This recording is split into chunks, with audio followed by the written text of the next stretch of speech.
سوره بقره یعنی گاو در مدینه نازل شده است و از 286 آیت عبارت است. بسم الله الرحمن الرحیم. به نام الله بخشاینده مهربان. الف لام میم. الف لام میم. این گونه حرفهای مقطعاند در اول سوره ها می آیند. یعنی این سیر قرآنی است. به ظاهر این حرفها ایمان داریم و علم آن را به الله می سپاریم. تفسیر معالم التنزیل تالیف ابو محمد حسین ابن مسعود بغوی. در این اشاره است به اعجاز قرآن و حجت آوردن بر مشرکان. این به آن دلالت می کند که عرب ها مثل این گونه وحی الهی آوردن نتوانستند. ذلك الكتاب لا ريب فيه هدى للمتقين. این همان کتابه که در آن هیچ شک نیست و از جهت روشن بودنش به هیچ کس درست نیست که در آن شک کند. از این کتاب بهره میبرند متقیان، آنان که از الله میترسند و حکمهای او را پیروند. این کتاب پرهیزگاران را رهنماست.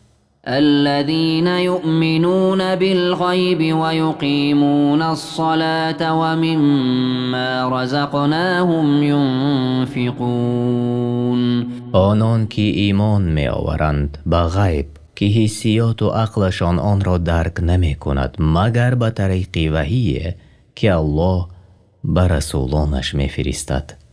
یعنی ایمان این کلمه است که در بر می گیرد اقرار کردنی به الله، ملائکه ها، کتاب ها، رسولان، روز آخرت و تقدیر نیک و بد را و نیز اقرار کردنی با زبان و عمل کردن با دل، زبان و جوارح است.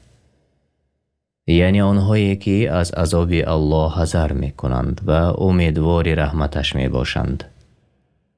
از کتاب تفسیر قرآن عظیم تالیف عبدالفدا اسماعیل ابن عمر ابن کثیر. و آنان بنابر تصدیقشان به غیب نماز را در وقتش موافق شریعت محمد صلی الله علیه و سلم ادا می نمایند و از آنچه روزیشان داده ایم نفقه می دهند. یعنی نفقه واجبی مانند زکات، نفقه زن و فرزند و نفقه مستحبی مانند همه کارهای خیر. والذين يؤمنون بما أنزل إليك وما أنزل من قبلك وبالآخرة هم يوقنون. و آنان که به آنچه بر تو نازل شد قرآن و حکمت یعنی سنت و بر پیامبرانی پیش از تو مانند تورات، انجیل و غیرها نازل شده است ایمان می آورند و به آخرت باور دارند. یعنی زنده گردانیدن بعد از میرانیدن و آنچه در آن از حساب و جزا است. در آیت ذکر آخرت بیان شده است، زیرا ایمان آوردن به آن از بزرگترین چیز است که مؤمن پرهیزگار را بر اجرای طاعت وادار می کند و از محرمات دور می سازد و به محاسبه نفس بیدار می کند. أولئك على هدى من ربهم وأولئك هم المفلحون. کسانی که دارای این گونه صفاتند با نور پروردگارشان و توفیق از جانب خالقشان در حیات دنیا عمر به سر میبرند و خود نجات یافتگانند. آنچه را که طلب کرده اند دریافتند و از بدی آنچه که گریختند نجات یافتند. إن الذين كفروا سواء عليهم أنذرتهم أم لم تنذرهم لا يؤمنون. کسانی که آنچه به تو نازل شد از جانب پروردگارت انکار کردند و تکبر ورزیدند و ظلم و ستم کردند، هرگز در آنها ایمان واقع نشود. آنان کافرانند. برابر است خواه بترسانی یا نترسانی، ایمان نمی آورند. ختم الله على قلوبهم وعلى سمعهم وعلى أبصارهم غشاوة ولهم عذاب عظیم. الله بر دلهایشان و بر شنواییشان مهر و بر بیناییشان پرده نهاده است و به سبب کفر و سرکشیشان در جهنم برایشان عذاب بزرگ آماده کرده است. ومن الناس من يقول آمنا بالله وباليوم الآخر وما هم بمؤمنین. و بعضی از مردم که بین مؤمنان و کافران حیران و سرسان می گردند، می گویند با زبانشان به الله و روز قیامت ایمان آورده ایم، حال آن که صدقاً ایمان نآورده اند. يخادعون الله والذين آمنوا وما يخدعون إلا أنفسهم وما يشعرون. این گروه منافقان با جهالت خود الله و مؤمنان را به اظهار کردن ایمانشان و پنهان کردن کفرشان می فریبند و نمی دانند که عاقبت فریبشان بر خودشان بر می گردد و حال آن که این را حس نمی کنند. في قلوبهم مرض فزادهم الله مرضا ولهم عذاب أليم بما كانوا يكذبون. در دلهایشان بیماری هست، یعنی شک، نفاق، پلیدی و فساد، و الله نیز بر کسلیشان بیفزوده است و به جزای دروغی که گفتند برایشان عذاب است دردآور. وإذا قيل لهم لا تفسدوا في الأرض قالوا إنما نحن مصلحون. و چون به آنها نصیحت ها گفته شود که در زمین فساد نکنید، بنابر فاش کردن سر مؤمنان و دوست گرفتن کافران می گویند ما مصلحانیم، یعنی نیکوکارانیم. الا انهم هم المفسدون ولكن لا يشعرون. آگاه باشید که اینها خود فسادکارانند ولی به سبب جهل و سرکشیشان حس نمی کنند. وإذا قيل لهم آمنوا كما آمن الناس قالوا أنؤمن كما آمن السفهاء ألا إنهم هم السفهاء ولكن لا يعلمون. و چون به آنان یعنی منافقان گفته شود که شما نیز مانند دیگر مردمان یعنی مثل ایمان صحابگان ایمان بیاورید، می گویند آیا ما نیز هم مانند بیخیردان ایمان بیاوریم؟ الله تعالی سخنان آنان را رد کرد و فرمود آگاه باشید که آنان خود بیخیردانند و نمی دانند. وإذا لقوا الذين آمنوا قالوا آمنا وإذا خلوا إلى شياطينهم قالوا إنا معكم إنما نحن مستهزئون. و چون منافقان و مؤمنان وامی خورند می گویند ایمان آوردیم و چون به نزد شیطانهای خیش یعنی پیشروان کفر برگشته رفتند می گویند ما با شما هستیم، ما مؤمنان را مسخره می کنیم. الله يستهزئ بهم ويمدهم في طغيانهم يعمهون. الله است که آنها را مسخره می کند و آنها را به حال خود می گذارد تا همچنان در طغیان خیش سرگردان بمانند و گمراهی و حیرتشان زیاد گردد و آنها را بر مسخره کردنشان جزا دهد. أولئك الذين اشتروا الضلالة بالهدى فما ربحت تجارتهم وما كانوا مهتدين. اینها منافقان گمراهی را به هدایت خریدند، پس تجارتشان سود نکرد، یعنی کفر را اختیار کردند بر ایمان و در شمار هدایت یافتگان در نیامدند. این است زیان آشکارا. مثلهم كمثل الذي استوقد نارا فلما أضاءت ما حوله ذهب الله بنورهم وتركهم في ظلمات لا يبصرون. حالی یک گروه از منافقان که به زبان نه به دل به رسالت محمد صلی الله علیه و سلم ایمان آوردند و بعد از آن کافر شدند، مثالشان مثل آن کسی است که آتش افروخت، چون اطرافش را روشن ساخت الله روشنایی از آنان باز گرفت و نابینا در تاریکی رهایشان کرد و نه راه یافتند و نه از آنجا بیرون آمدند. صم بكم عمي فهم لا يرجعون. کر هستند و خوبی ها را نمی شنوند، گنگانند و نمی توانند سخنی نیک بر زبان آورند و در مقابل حق کور هستند و به این سبب نمی توانند که به سوی ایمان را که ترک کرده بودند بازگردند. او كصيب من السماء فيه ظلمات ورعد وبرق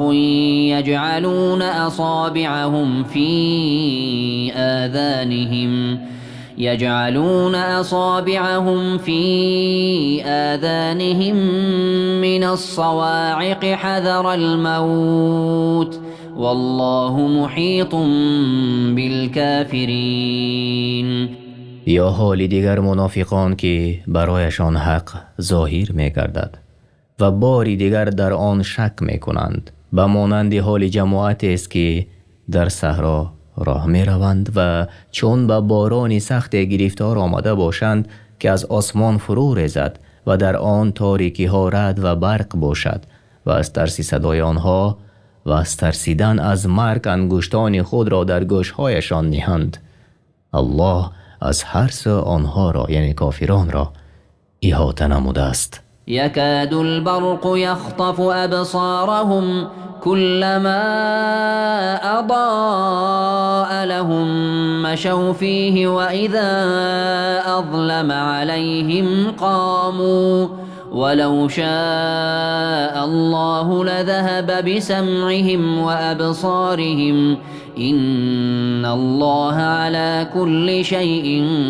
قدير.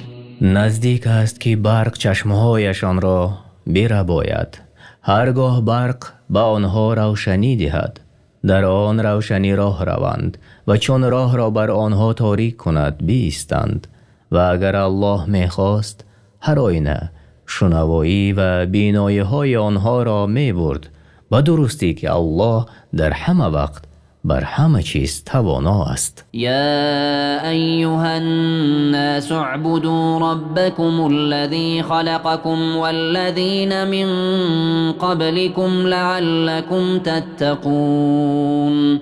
الله برای تمام مردم ندا کرده می گوید ای مردم، پروردگارتان را با توحید عبادت کنید که شما را با نعمتهای خود تربیه نمود و از او بترسید و دین او را مخالفت نکنید.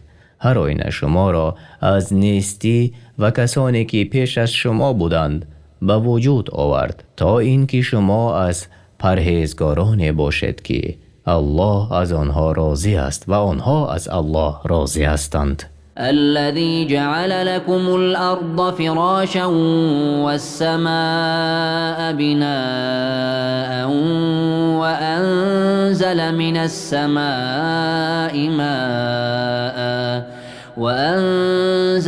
السماء ماء فأخرج به من الثمرات رزقا لكم فلا تجعلوا لله اندادا وانتم تعلمون. آن اللهی که زمین را چون گلیم بیانداخت و آسمان را چون بینای برافراخت و از آسمان آب فرستاد و با آن آب برای روزی شما از زمین هر گونه ثمره بیارانید و خود می‌دانید که الله در آفرینش مخلوقات خود کسی را شریک نگرفته است. این چنین نباید برای الله در عبادتش چیزهای را شریکان او قرار دهید. وَإِن كُنتُمْ فِي رَيْبٍ مِّمَّا نَزَّلْنَا عَلَىٰ عَبْدِنَا فَأْتُوا بِسُورَةٍ مِّن مِّثْلِهِ وَادْعُوا شُهَدَاءَكُم مِّن دُونِ اللَّهِ إِن كُنتُمْ صَادِقِينَ. و ای کافرانی سرکش، اگر در آنچه بر بنده خویش نازل کردیم در شک هستید و گمان میکنید که آن از نزد الله نیست، پس سوره نیز مانند آن بیاورید و غیر الله همه مددگارانتان را فرا خوانید اگر در دعواهایتان راستگو باشید. فَإِن لَّمْ تَفْعَلُوا وَلَن تَفْعَلُوا فَاتَّقُوا النَّارَ الَّتِي وَقُودُهَا النَّاسُ وَالْحِجَارَةُ أُعِدَّتْ لِلْكَافِرِينَ. و هرگاه چنین نکرده اید که هرگز نتوانید کرد، پس بترسید از آتشی که برای کافران مهیا شده. هیزم آن مردمان و سنگ‌ها هستند. وبشر الذين آمنوا وعملوا الصالحات أن لهم جنات تجري من تحتها الأنهار كلما رزقوا منها من ثمرة رزقا قالوا هذا الذي رزقنا من قبل وأتوا به متشابها ولهم فيها أزواج مطهرة وهم فيها خالدون. و با آن کسانی که ایمان آوردند و کارهای شایسته کردند مژده ده که در آخرت برایشان بستان‌هایی است و قصرهای عالی مرتبه و درختان سایه افکند که زیر آنها جایها جاری می شوند و هرگاه از آنجا از میوه‌های گوناگون روزی داده شوند گویند پیش از این در دنیا از چنین میوه‌های داده شده بودیم و هر وقتی که از آن میوه‌ها چشیدند طعم و لذت نوی را یافتند، گرچند که این میوه‌ها مانند به یکدیگرند. و نیز در آنجا همسران پاکیزه دارند و در جنت نمی میرند و از آنجا بیرون نمی شوند و آنجا جاویدانه باشند. معنای همسران پاکیزه تازه از افلاسی های حسی به مانند بول و حیض و پاک از افلاسی های معنوی به مانند دروغگویی و بداخلاقی. تفسیر سعدی. إن الله لا يستحيي أن يضرب مثلا ما بعوضة فما فوقها فأما الذين آمنوا فيعلمون أنه الحق من ربهم وأما الذين كفروا فيقولون ماذا أراد الله بهذا مثلا يضل به كثيرا ويهدي به كثيرا وما يضل به إلا الفاسقين. همانا الله از حق شرم ندارد که چیزی را خاطررسان کند گرچند کم یا زیاد باشد. به مانند پشه و بالاتر از آن مثل بزند، اما آنهایی که ایمان آوردند می‌دانند که این مثل راست و از پروردگارشان است. و اما آنهایی که کافرند مسخره می‌کنند و می‌گویند الله به آن مثل چیز خواسته است. الله به آنها جواب می‌دهد که مراد از این امتحان است، بین مؤمن و کافر را جدا می‌کند و به سبب وی بسیاری را گمراه می کند و به سبب وی بسیاری را هدایت می کند و الله کسی را ظلم نمی کند و کسی را از راه حق باز نمی دارد بجز فاسقان یعنی بدکارانی که از طاعت پروردگارشان خارج می شوند. معنای فاسق: کافر و منافق به سبب از طاعت پروردگارشان بیرون برآمدنشان فاسق نامیده شدند. تفسیر طبری: الذين ينقضون عهد الله من بعد ميثاقه ويقطعون ما أمر الله به أن يوصل ويفسدون في الأرض أولئك هم الخاسرون. کسانی که پیمان الله را پس از بستن آن می شکنند و آنچه را که الله به پیوستن آن یعنی نزدیکی کردن به خویشاوندان فرمان داده می برند و در زمین فساد می کنند، زیانکارانند. یعنی و آن پیمان یعنی الله را یکه و یگانه عبادت کنند و به او شریک نآورند. كيف تكفرون بالله وكنتم أمواتا فأحياكم ثم يميتكم ثم يحييكم ثم إليه ترجعون. ای مشرکان، چگونه الله را انکار میکنید و به او شریک می آورید در حالی که مرده بودید و او شما را زنده ساخت، باز شما را می میراند و در قبر قرار می دهد و روز قیامت شما را زنده می کند و آنگاه برای حساب و جزا به نزد او باز می گردید. هو الذي خلق لكم ما في الأرض جميعا ثم استوى إلى السماء فسواهن 7 سماوات وهو بكل شيء عليم. اوست که همه چیزهایی را که در روی زمین است برایتان بیافرید تا که شما از آن منفعت برید و آنگاه به آفریدن آسمان پرداخت و هر 7 آسمان را بیافرید و او از هر چیز آگاه است. و اذ قال ربك للملائكة إني جاعل في الأرض خليفة قالوا أتجعل فيها من يفسد فيها ويسفك الدماء ونحن نسبح بحمدك ونقدس لك قال إني أعلم ما لا تعلمون. و ای پیامبر به یاد آر چون پروردگارت به فرشتگان گفت من در زمین خلیفه می آفرم. گفتند پروردگارا ما را آگاه و بیان کن حکمت در خلق شدن آنان چیست که آنها در روی زمین فساد کنند و ستمگرانه و با دشمنی خون ناحق ریزانند و حال آن که ما تو را ستایش میکنیم و تسبیح میگوییم و به بزرگی یاد میکنیم.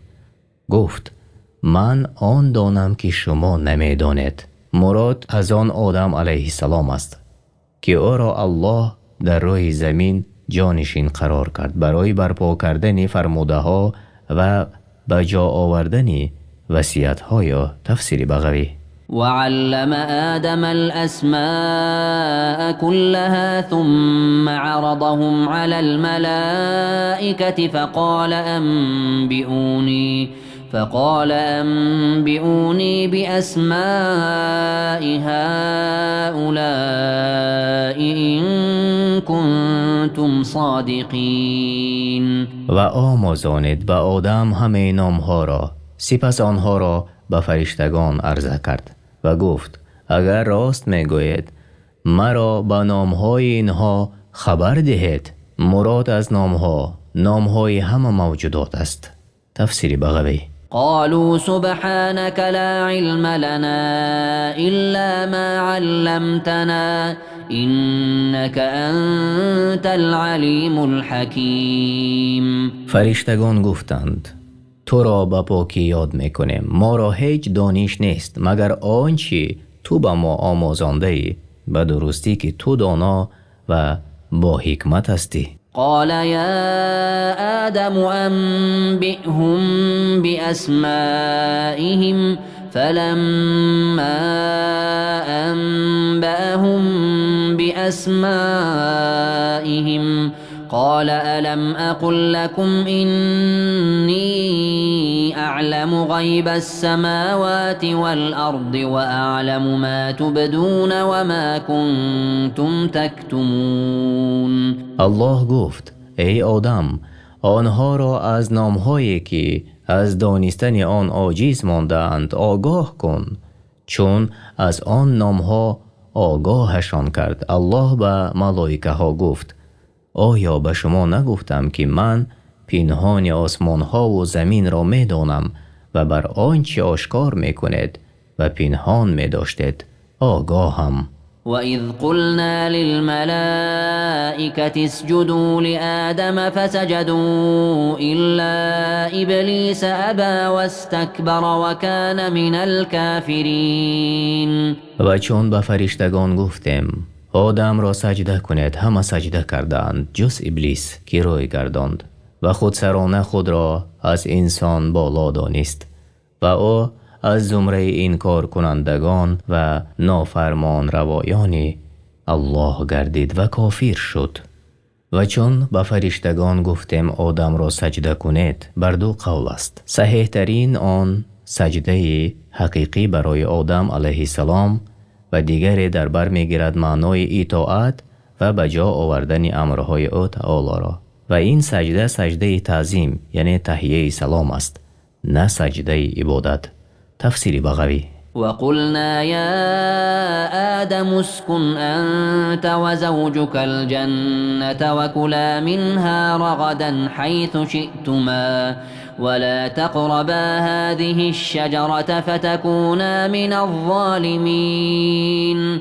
و گفتیم ای آدم خود و همسرت یعنی حوا در بهشت جای گیرید و هر چی خواهید و هر جا که خواهید از ثمرات آن به خوشی بخورید و به این درخت نزدیک نشوید که به گروه ستمکاران درآید. فأزلهما الشيطان عنها فأخرجهما مما كانا فيه وقلنا اهبطوا بعضكم لبعض عدو ولكم في الأرض مستقر ومتاع إلى حين. پس شیطان هر دو را به خطاگی انداخت، یعنی از وسوسه شیطان فریفته شده از آن درخت من شده بخوردند و آن دو نفر آدم و حوا علیه السلام را از بهشتی که در آن بودند بیرون راند. گفتیم فرود آید، بعضی از شما دشمنی بعضی دیگر خواهد بود، یعنی آدم، حوا و شیطان، و قرارگاه و جای برخورداری شما تا روز قیامت در زمین باشد و برای شما در زمین تا مدت آرامگاه و بهره‌مندی است. فتلقى آدم من ربه كلمات فتاب عليه إنه هو التواب الرحیم. و آدم از پروردگارش چند کلمه تعلیم گرفت، پس الله توبه او را پذیرفت، زیرا به تحقیق توبه پذیر و مهربان است. یعنی و آن کلمه ها این هایند: ای پروردگار ما، به خود ستم کردیم و اگر ما را نبخشی و بر ما رحمت نکنی از زیان دیدگان خواهیم بود. تفسیر طبری. قلنا اهبطوا منها جميعا فإما يأتينكم مني هدى فمن تبع هداي فلا خوف عليهم ولا هم يحزنون. گفتیم همه از بهشت فرود آید، پس اگر از جانب من راهنمایی برایتان آمد و کسانی که هدایت مرا پیروی کنند، برای آنها در آخرت هیچ ترس نیست و آنها غمگین نمی گردند. والذين كفروا وكذبوا بآياتنا أولئك أولئك أصحاب النار هم فيها خالدون. و کسانی که انکار کنند و آیاتهای ما را دروغ برآورند خود اهل جهنمند و جاویدانه در آنجا خواهند بود. يا بني إسرائيل اذكروا نعمتي التي أنعمت عليكم وأوفوا بعهدي أوف بعهدكم وإياي فارهبون. ای بنی اسرائیل، نعمتی را که به شما ارزانی داشتم به یاد بیاورید و شکر مرا به جا آورید و به عهد من وفا کنید تا به عهدتان وفا کنم و از من بترسید. بنی اسرائیل یعنی ذریات یعقوب علیه السلام، تفسیر طبری. اما معنایی تا به عهدتان وفا کنم یعنی عهدی که به شما کردم در تورات بیان کنید برای مردم که محمد صلی الله علیه و سلم فرستاده الله است و به او و به آنچه که از نزد الله آورده است ایمان آورید و اگر در دنیا چنین کردید به عهدتان وفا کنم و شما را داخل بهشت گردانم. تفسیر طبری. وآمنوا بما أنزلت مصدقا لما معكم ولا تكونوا أول كافر به ولا تشتروا بآياتي ثمنا قليلا وإياي فاتقون. ای بنی اسرائیل، با آنچه که نازل کرده ام کتاب شما را تصدیق می کند ایمان بیاورید و از نخستین کسانی که این کارش می کنند نباشد و آیات مرا به بهای اندک نفروشید و از من بترسید و تنها به طاعت من عمل نمایید و از نافرمانی من دور ایستید.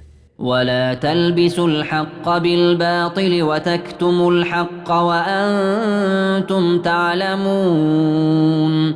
و حق را که برایتان بیان کردم به باطل نیامیزید و با آن که حقیقت را روشن می‌دانید از صفت رسول الله صلی الله علیه و سلم که در کتابتان ذکر شده است پنهانش نکنید.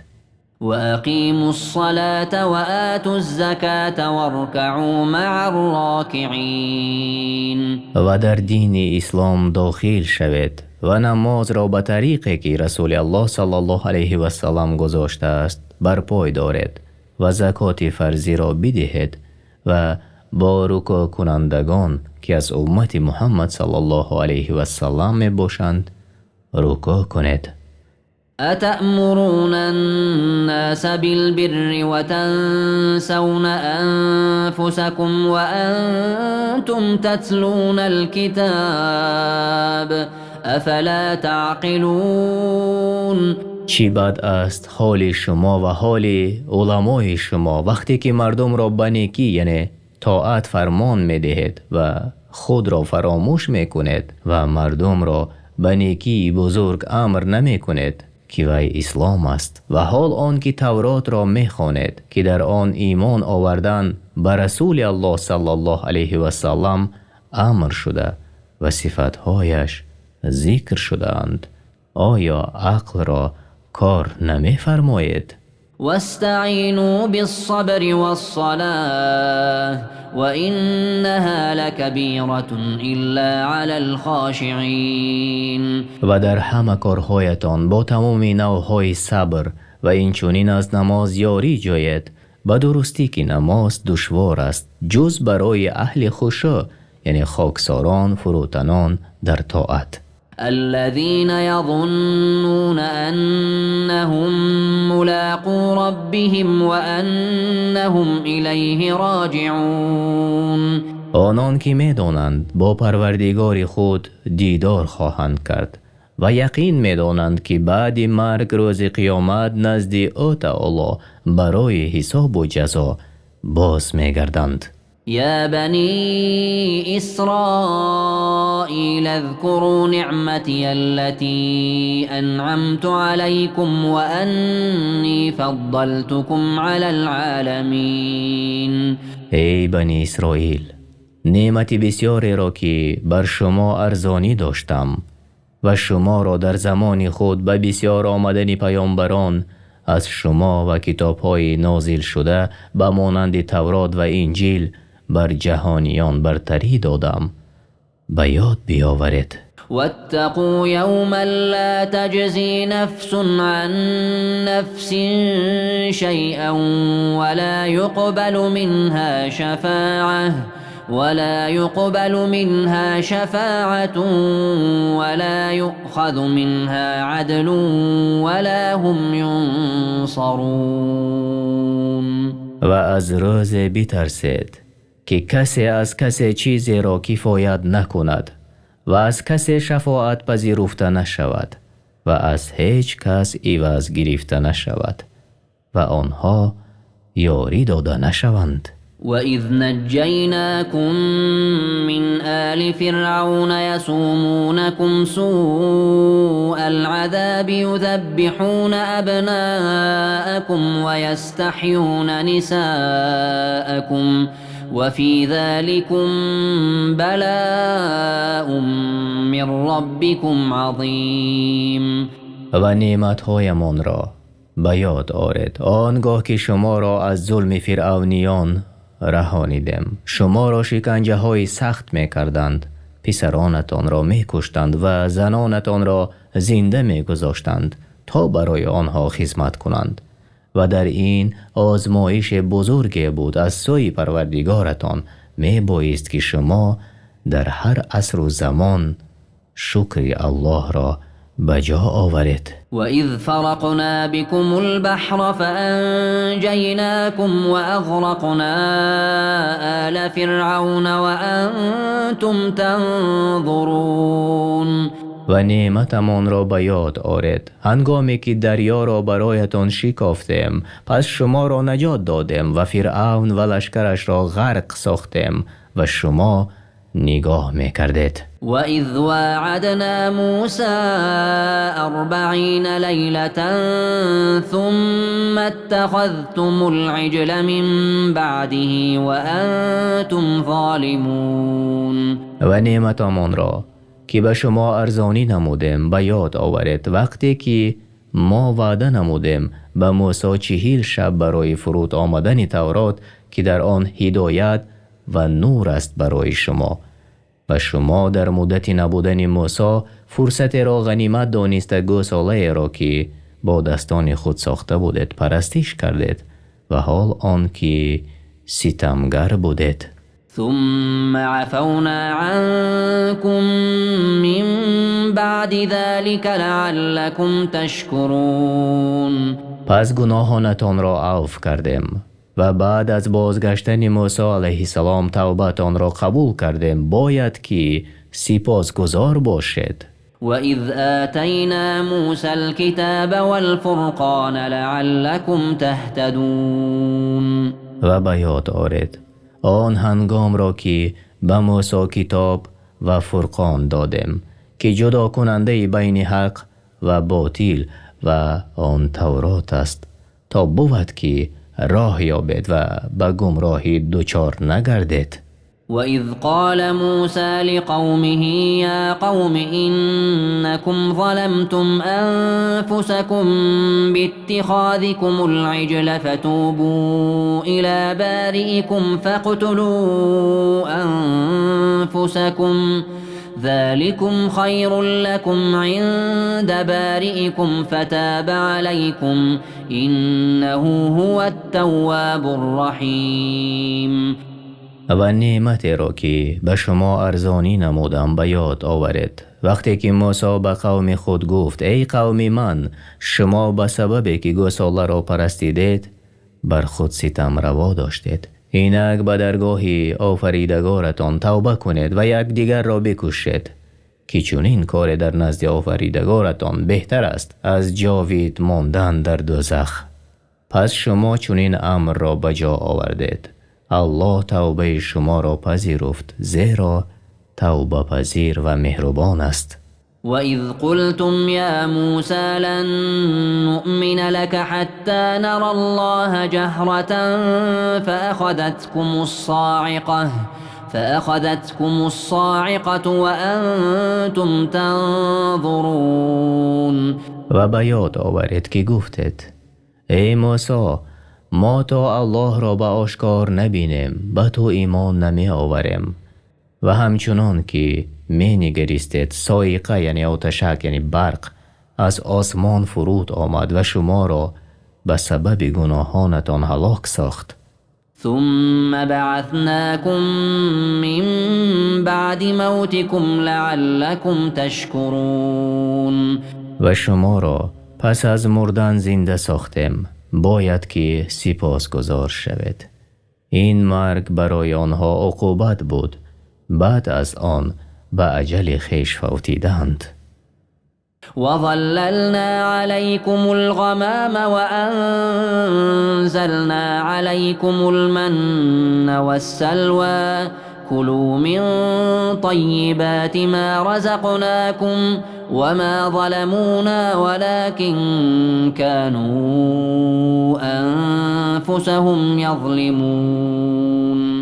و به یاد آورید آن نعمتی را که بر شما ارزانی نمودیم وقتی که در زمین سرگردان بودید و از گرمی آفتاب ابر را سایبانتان گردانیدیم و برایتان من و سلوا فرستادیم و برایتان گفتیم بخورید از این چیزهای پاکیزه که شما را روزی داده ایم و در مخالفت دین نروید.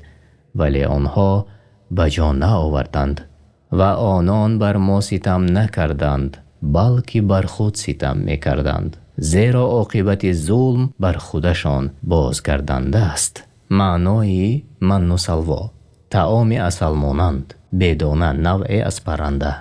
وإذ قلنا ادخلوا هذه القرية فكلوا منها حيث شئتم رغدا وادخلوا الباب سجدا وقولوا حطة نغفر لكم خطاياكم وسنزيد المحسنين. و به یاد آورید آن نعمتی را که به شما ارزانی نمودیم و گفتیم که به این شهر یعنی بیت المقدس درآیید و از آن نعمتهای آن هرچی و هر جا که خواسته باشید به فراوانی بخورید ولی سجده کنان از دروازه داخل شوید و بگویید پروردگارا گناه از ما کم کن تا خطاهای شما را بیامرزیم و به پاداش نیکوکاران بیفزاییم. فبدل الذين ظلموا قولا غير الذي قيل لهم فأنزلنا على الذين ظلموا رجزا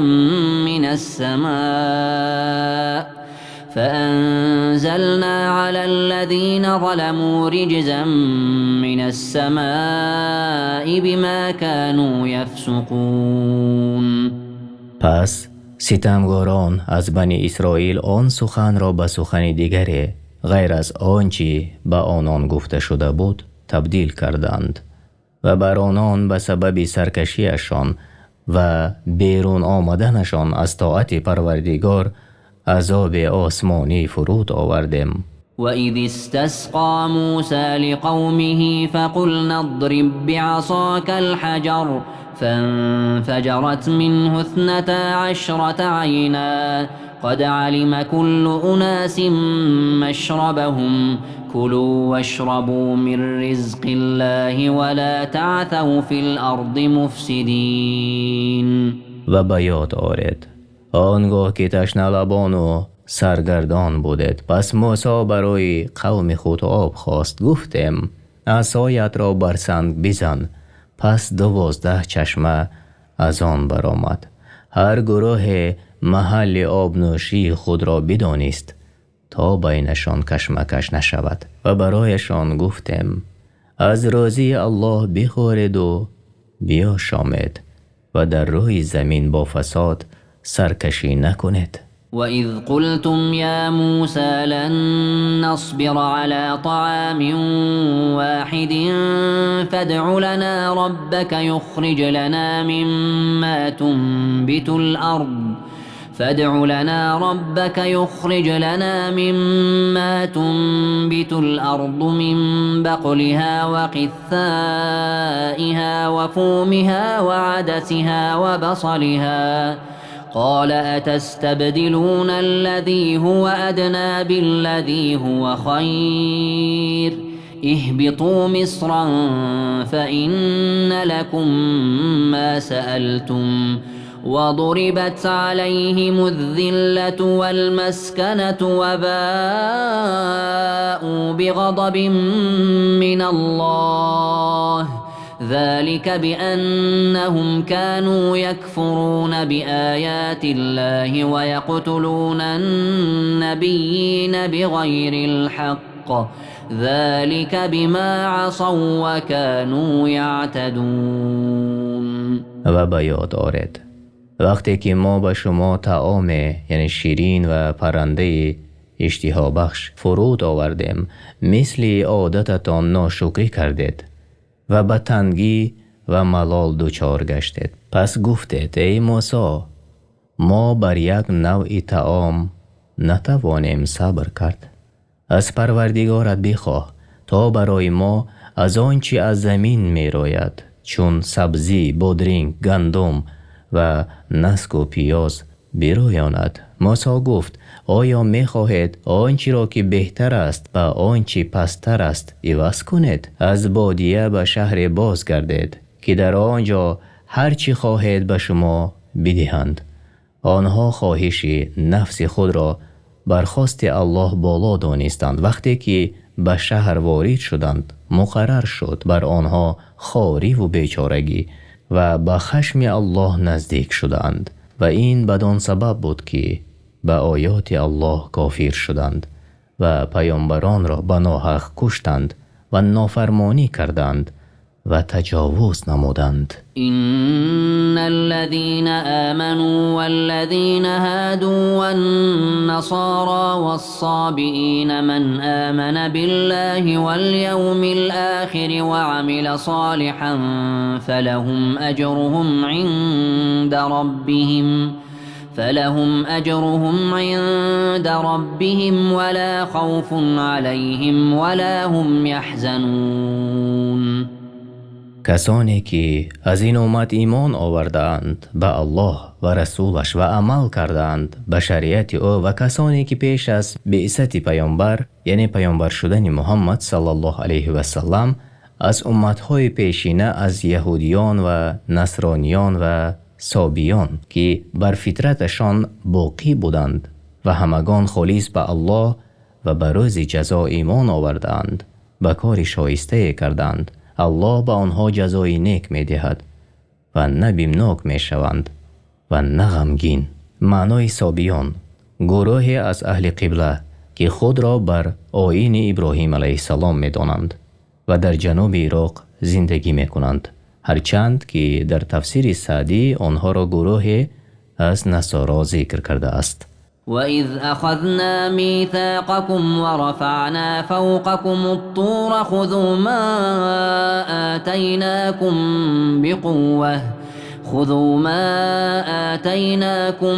بِقُوَّةٍ وَاذْكُرُوا مَا فِيهِ لَعَلَّكُمْ تَتَّقُونَ. و به یاد آرید ای بنی اسرائیل آن زمان را که با شما پیمانی سخت بستیم که ایمان به الله آرید و یگانه او را عبادت کنید و کوه طور را بر بالای سرتان بداشتیم و برای شما گفتیم آنچه را که به شما داده ایم مستحکم بگیرید وگرنه کوه طور را بر بالایتان سرنگون سازیم و آنچه را که در آن است به خاطر بدارید تا بود که پرهیزگار باشید. کوه طور نام کوهی است در نیم جزیره سینا در مرز فلسطین. در آنجا موسی با پروردگار خود مناجات کرد. تفسیر طبری. ثم تولیتم من بعد ذلك فلولا فضل الله عليكم ورحمته لكنتم من الخاسرین. باری دیگر بعد از گرفتن پیمان و نگاه داشتن کوه بر بالایتان رو گردانیدید و اگر فضل و رحمت الله نمی بود همانا شما در دنیا و آخرت از زیانکاران می شدید. ولقد علمتم الذين اعتدوا منكم في السبت فقلنا لهم كونوا قردة خاسئين. و ای جماعت یهودیان بیشک دانستید آن گروه را که روز شنبه از حد خود تجاوز کردند، یعنی حیله اندیشیدند، روز شنبه برای صید کردن ماهی ها و تور گذاشتند و خندق کندند تا ماهی ها را به دست آورند و روز یک شنبه ماهی های صید شده را گرفتند، زیرا صید روز شنبه برایشان حرام بود. پس به آنها خطاب کردیم میمون های خار شده باشد. تفسیر بغوی.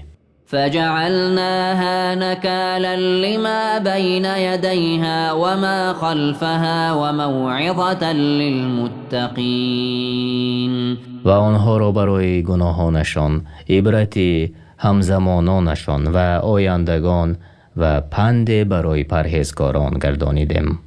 وَإِذْ قَالَ مُوسَى لِقَوْمِهِ إِنَّ اللَّهَ يَأْمُرُكُمْ أَن تَذْبَحُوا بَقَرَةً قَالُوا أَتَتَّخِذُنَا هُزُوًا قَالَ أَعُوذُ بِاللَّهِ أَنْ أَكُونَ مِنَ الْجَاهِلِينَ. ای بنی اسرائیل، جنایت پیشگذشتگان خود، سرکشی و جدالشان با موسی علیه السلام را به یاد آورید که آن وقت موسی به قوم خود گفت الله فرمان می دهد که گاوی را بکشید. خودپسندانه گفتند آیا ما را مسخره می کنی؟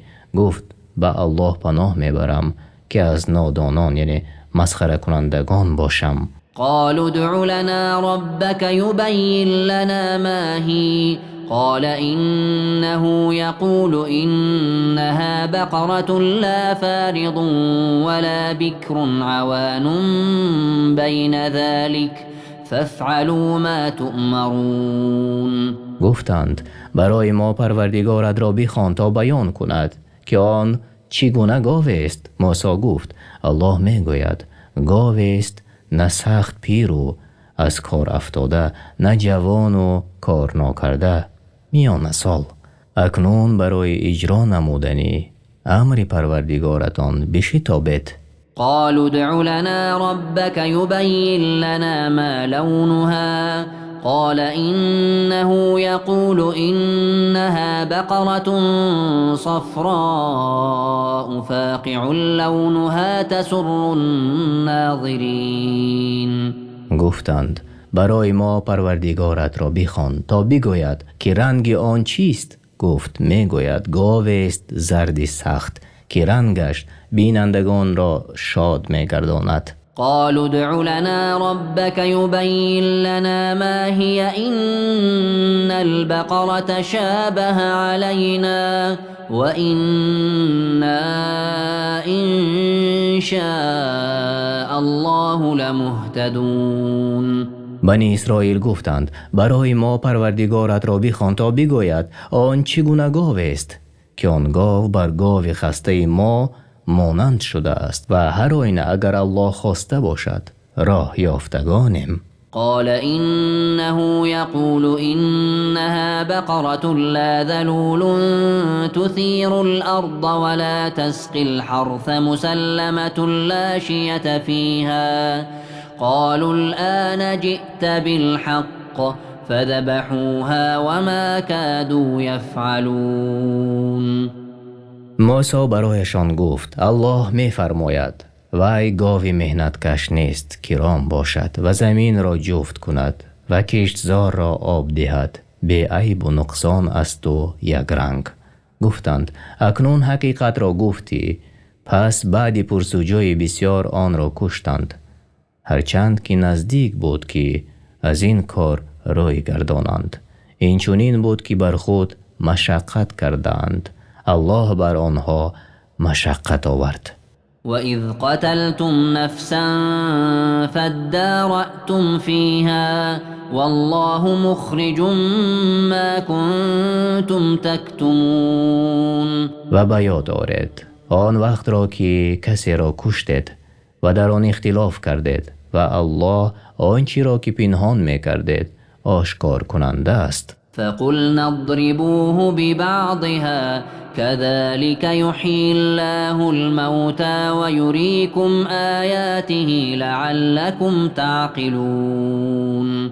سپس گفتم پاره از آن گاوی کشته شده بر آن آدمی کشته شده بزنید. الله آن را زنده می‌گرداند و از کشنده خود شما را خبر می‌دهد. پس با پاره از آن گاو مرده را زدند و الله آن را زنده گرداند و آن کشنده خود را خبر داد. الله مردگان را اینچنین روز قیامت زنده می‌سازد و نشانه‌های قدرت خویش را اینچنین به شما ای بنی اسرائیل نمایان می‌کند تا که به عقل خود درک کنید و از نافرمانی او باز ایستید. ثم قست قلوبكم من بعد ذلك فهي كالحجارة أو أشد قسوة وإن من الحجارة لما يتفجر منه الأنهار وإن منها لما يشقق فيخرج منه الماء وإن منها لما يهبط من خشية الله وما الله بغافل عما تعملون. لیکن شما را این منفعت نبخشید، بلکه بعد از دیدن چنین معجزه ها دلهای شما چون سنگ سخت گردید، حتی سخت‌تر از سنگ گردید. زیرا که از بعض سنگ ها گاه جاها روان می شوند و چون بعضی دیگر شکافته شود آب از آن بیرون آید و گاه سنگ از ترس الله از بالا به نیشه فرو افتد و الله از آن چیزی که می کند غافل نیست. افتطمعون ان يؤمنوا لكم وقد كان فريق منهم يسمعون كلام الله ثم يحرفونه من بعد ما عقلوه وهم يعلمون. ای مسلمانان، آیا رفتار بنی اسرائیل را فراموش کردید و امیدوار هستید که یهودیان به دین شما ایمان بیاورند، حال آنکه گروهی از عالمانشان کلام الله تورات را میشنیدند و با آنکه حقیقت آن را میافتند و قصداً آن را در معنا یا لفظ تغییر میدادند و از کار خویش آگاه بودند. وَإِذَا لَقُوا الَّذِينَ آمَنُوا قَالُوا آمَنَّا وَإِذَا خَلَا بَعْضُهُمْ إِلَى بَعْضٍ قالوا أتحدثونهم بما فتح الله عليكم ليحاجوكم به عند ربكم أفلا تعقلون. اینها یهودیان چون با مؤمنان واخوردند با زبانشان گویند ما هم به دین شما و رسولی که در تورات بشارت داده شده است ایمان آوردیم و چون با یکدیگر تنها شوند گویند آیا با مؤمنان از دانشی که الله به شما ارزانی داشته، یعنی در تورات از امر محمد صلی الله علیه و سلم سخن میگوید تا به یاری آن روز قیامت در نزد پروردگارتان بر شما حجت آورند؟ آیا به عقل در نمیابید، یعنی اندیشه نمی کنید؟ اولا يعلمون ان الله يعلم ما يسرون وما يعلنون. آیا نمیدانند که هر یک گناهی را میکنند و آن را پنهان میدارند و یا آشکار میسازند الله میداند. ومنهم أميون لا يعلمون الكتاب إلا أماني وإن هم إلا يظنون. بعضی از یهودیان بیسوادانی هستند که نمیدانند تورات را و آنچه در آن از صفات پیامبر الله صلی الله علیه و سلم را جز آرزوهای دروغ که شنیدند، اینها تنها پایبند گمانهای خود هستند. فويل للذين يكتبون الكتاب بأيديهم ثم يقولون هذا من عند الله ليشتروا به ثمنا قليلا فويل لهم مما كتبت أيديهم وويل لهم مما يكسبون. پس هلاک و وعیدی سخت بود بر عالمان یهودیان که کتاب را خود به دست خود می نویسند و می گویند این از نزد الله است و حال آن که مخالفی آنچه که الله به پیامبرش موسی نازل کرده می باشد تا فایده اندک برند. پس هلاکی باد بر آنها از آنچه نوشتند و هلاکی باد بر آنها از فایده که می برند. وقالوا لن تمسنا النار إلا أياما معدودة قل أتخذتم عند الله عهدا فلن يخلف الله عهده أم تقولون على الله ما لا تعلمون. و بنی اسرائیل گفتند آتش دوزخ جز چند روز ما را نسوزاند. ای پیامبر بگو آیا با الله چنین پیمانی بستید تا الله خلاف پیمان خود نکند یا آن که بر الله آنچه را میگوید که خود نمیداند؟ بلى من كسب سيئة وأحاطت به خطيئته فأولئك أصحاب النار هم فيها خالدون. آره، هر کسی کاری بدی انجام دهد و گناهش را فرا گیرد پس آنان اهل دوزخند و آنان در آن جاویدانه خواهند ماند. والذين آمنوا وعملوا الصالحات أولئك أصحاب الجنة هم فيها خالدون. و حکم الله در مقابل چنین کسان هم جاری است، یعنی آنان که ایمان آوردند و طبق شریعتی که الله بر رسولش فرستاده است کارهای شایسته کردند و آنها از اهل بهشتند و در آنجا جاویدانه اند. وَإِذْ أَخَذْنَا مِيثَاقَ بَنِي إِسْرَائِيلَ لَا تَعْبُدُونَ إِلَّا اللَّهَ وَبِالْوَالِدَيْنِ إِحْسَانًا وَذِي الْقُرْبَى وَالْيَتَامَى وَالْمَسَاكِينِ وقولوا للناس حسنا وأقيموا الصلاة وآتوا الزكاة ثم توليتم إلا قليلا منكم وأنتم معرضون.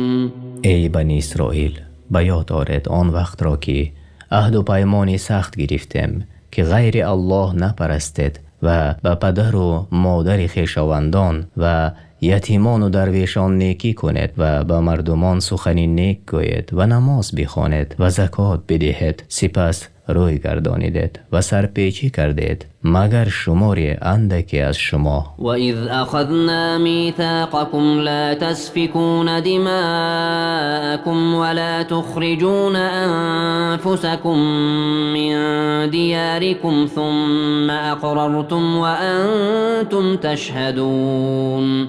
و ای بنی اسرائیل، به یاد آرید آن وقت را که با شما پیمان نهادیم در تورات که خون یکدیگر را نریزید و قوم خویش را از خانه های خود بیرون نکنید، سپس خود اقرار کرده اید و خود گواهید.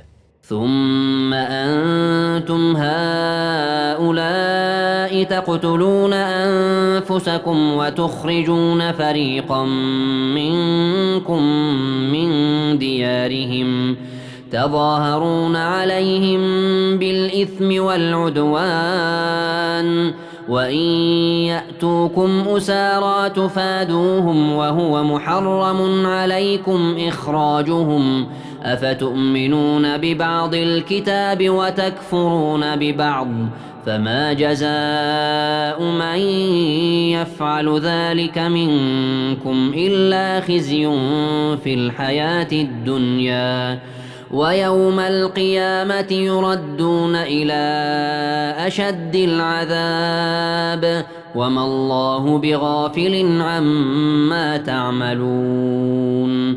پس شما چون این جماعت هستید که یکدیگر را میکشید و از قوم خود گروهی را از دیارشان بیرون میکنید، یعنی برای ستم کردن، و بر ضد آنها به گناه و دشمنی به همدستی یکدیگر برمیخیزید و اگر اسیر شده به نزد شما بیایند در برابر آزادیشان فدیه میگیرید و حال آنکه بیرون راندنشان بر شما حرام بود. چه بد است افعال شما که به بعضی از احکام تورات ایمان می آورید و بعضی دیگر را انکار می کنید.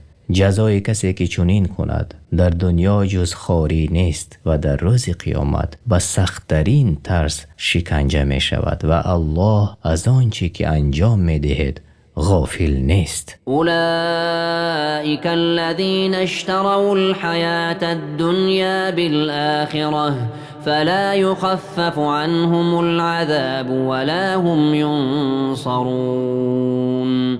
اینها همان کسانی اند که به عوض آخرت زندگی دنیا را خریدند، پس عذاب از آنها سبک کرده نشود و کسی یاریشان نکند. ولقد آتینا موسی الكتاب وقفینا من بعده بالرسل وآتینا عیسی ابن مریم البینات وأیدناه بروح القدس أفكلما جاءكم رسول بما لا تهوى أنفسكم استكبرتم ففريقا كذبتم وفريقا تقتلون. با تحقیق به موسی کتاب تورات دادیم و از پی او پیامبران فرستادیم و به عیسی پسر مریم معجزه های روشن عنایت کردیم و او را با روح القدس یعنی جبرائیل علیه السلام قوت دادیم و هرگاه پیامبر آمد و چیزهای آورد که پسند شما نبود سرکشی کردید و گروه را دروغگو خواندید و گروه را کشتید. وقالوا قلوبنا غلف بل لعنهم الله بكفرهم فقليلا ما يؤمنون. بنی اسرائیل برای پیامبر الله و رسولش محمد صلی الله علیه و سلم گفتند دلهای ما در پرده است و سخن تو به قلب ما نمی گذرد. نه، امر این طور نیست چنان که ادعا کردند، بلکه دلشان لعنت کرده شده است و بر آن مهر نهاده شده است و از رحمت الله به سبب کفری که می‌ورزند بیرون شدند. پس کمی از آنها ایمان می آورند و حال آنکه ایمانشان به آنها نفع نمی رساند. ولما جاءهم كتاب من عند الله مصدق لما معهم وكانوا من قبل يستفتحون على الذين كفروا فلما جاءهم ما عرفوا كفروا به فلعنة الله على الكافرين. و چون آنها را از جانب الله کتاب قرآن آمد که تصدیق کننده کتاب آنان یعنی تورات بود، آن را انکار کردند و پیامبری محمد صلی الله علیه و سلم را نیز انکار کردند و حال آن که آنها پیش از این بر مشرکان عرب پیروزی می طلبیدند و می گفتند بعثت پیامبر آخر زمان نزدیک آمد و ما پیرو او شده همراه او با شما می جنگیم. وقتی که پیامبر آمد او را شناختند، صفات و صدق او را دانستند، او را منکر شدند. پس لعنت الله بر هر کسی که به پیامبر آخر زمان محمد صلی الله علیه و سلم کفر می آورد و کتابش را تصدیق نمی کند. بئس ما اشتروا به أنفسهم أن يكفروا بما أنزل الله بغيا أن ينزل الله من فضله على من يشاء من عباده فباءوا بغضب على غضب وللكافرين عذاب مهين. چی بدی است که بنی اسرائیل برای خود آن را اختیار نمودند، یعنی کفر را به جای ایمان برگزیدند. و این رفتار از سبب ظلم و حسد آنان بود، زیرا الله از فضل و کرم خیش به کدام بنده که اختیار کند قرآن را نازل می کند و به سبب منکر شدنشان به پیامبر آخر زمان محمد صلی الله علیه و سلم و به سبب تغییر دادنشان کتاب تورات را خشم بالای خشم آوردند و کافران را عذاب استخوار کننده. وَإِذَا قِيلَ لَهُمْ آمِنُوا بِمَا أَنزَلَ اللَّهُ قَالُوا نُؤْمِنُ بِمَا أُنزِلَ عَلَيْنَا وَيَكْفُرُونَ بِمَا وَرَاءَهُ وَهُوَ الْحَقُّ مُصَدِّقًا لِمَا مَعَهُمْ قُلْ فَلِمَ تَقْتُلُونَ أَنْبِيَاءَ اللَّهِ مِنْ قَبْلُ إِنْ كُنْتُمْ مُؤْمِنِينَ. و چون بعض مسلمانان به یهودیان گفتند که به آنچه الله نازل کرده است ایمان بیاورید، می گویند ما به آنچه بر خودمان نازل شده است ایمان می آوریم و به غیر آن یعنی تورات هرچند با حقیقت همراه باشد و کتابشان را هم تصدیق کند ایمان نمی آورند. اگر آنها به تورات حقانی ایمان می آوردند هر آینه قرآن را تصدیق می نمودند. ای محمد برایشان بگو اگر شما ایمان آورده بودید از چی سبب پیامبران الله را پیش از این می کشتید؟ وَلَقَدْ جَاءَكُم مُوسَى بِالْبَيِّنَاتِ ثُمَّ اتَّخَذْتُمُ الْعِجْلَ مِن بَعْدِهِ وَأَنْتُمْ ظَالِمُونَ. موسی به شما معجزه های روشن آورد که دلالت کننده بر صدق است، به مانند طوفان، ملخ، شبوشک و قورباغه و غیر از این آنچه که الله در قرآن عظیم ذکر نموده است. با وجود این شما پس از رفتن موسی به وعدهگاه پروردگارش گوساله را معبود خود گرفتید و شما ستمکار بودید. وَإِذْ أَخَذْنَا مِيثَاقَكُمْ وَرَفَعْنَا فَوْقَكُمُ الطُّورَ خُذُوا مَا آتَيْنَاكُمْ بِقُوَّةٍ وَاسْمَعُوا قالوا سمعنا وعصينا وأشربوا في قلوبهم العجل بكفرهم قل بئس ما يأمركم به إيمانكم إن كنتم مؤمنين. و به یاد آرید ای بنی اسرائیل وقتی که با شما پیمان سخت بستیم که قبول نمایید آنچه که موسی از تورات آورد، پس عهد را شکستید و ما کوه طور را بر بالای سرتان بداشتیم و برایتان گفتیم اکنون آنچه را که برایتان فرستادیم محکم بگیرید و استوار باشد و کلام الله را بشنوید. پس گفتید شنیدیم سخنت را و نافرمانی کردیم، زیرا بر اثر کفرشان پرستش گوساله یعنی محبت گوساله در دلهایشان جای گرفته بود. بگو اگر به آنچه میگوید ایمان داشته باشد ایمانتان شما را به بدکاری امر میکند. قل إن كانت لكم الدار الآخرة عند الله خالصة من دون الناس فتمنوا الموت إن كنتم صادقين. ای پیامبر به یهودیان که دعوا میکنند جنت خاص برای آنهاست و گمان میکنند که آنها فرزندان و دوستان الله هستند، بگو اگر راست میگوید که سرای آخرت یعنی جنت نزد الله خاص برای شماست نه برای مردم دیگر، پس آرزوی مرگ کنید. ولن يتمنوه ابدا بما قدمت ایدیهم والله علیم بالظالمین. ولی به سبب اعمالی که کرده اند هرگز آرزوی مرگ نخواهند کرد. یعنی زیرا آنها از صدق پیامبر محمد صلی الله علیه و سلم با خبرند و به سبب آنچه که مرتکب شدند از کفر و عصیان خود را از جنت محروم و به در آمدن دوزخ لازم گردانیدند. تفسیر ابن کثیر. الله ستمکاران را میشناسد و موافق کردارشان جزا خواهد داد. ولتجدنهم أحرص الناس على حياة ومن الذين أشركوا يود أحدهم لو يعمر 1000 سنة وما هو بمزحزحه من العذاب أن يعمر والله بصير بما يعملون.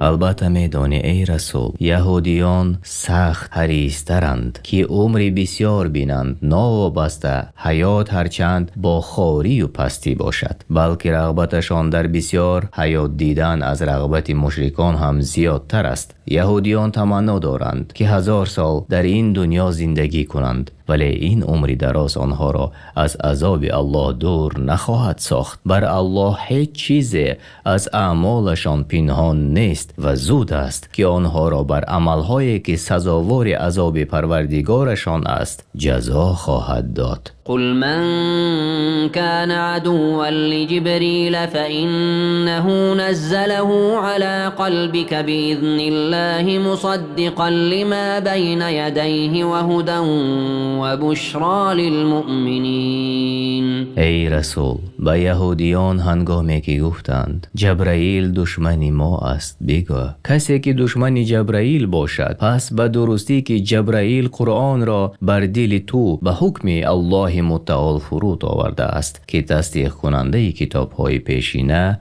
و راهنما به سوی حق و مژده دهنده برای مؤمنان است. من كان عدوا لله وملائكته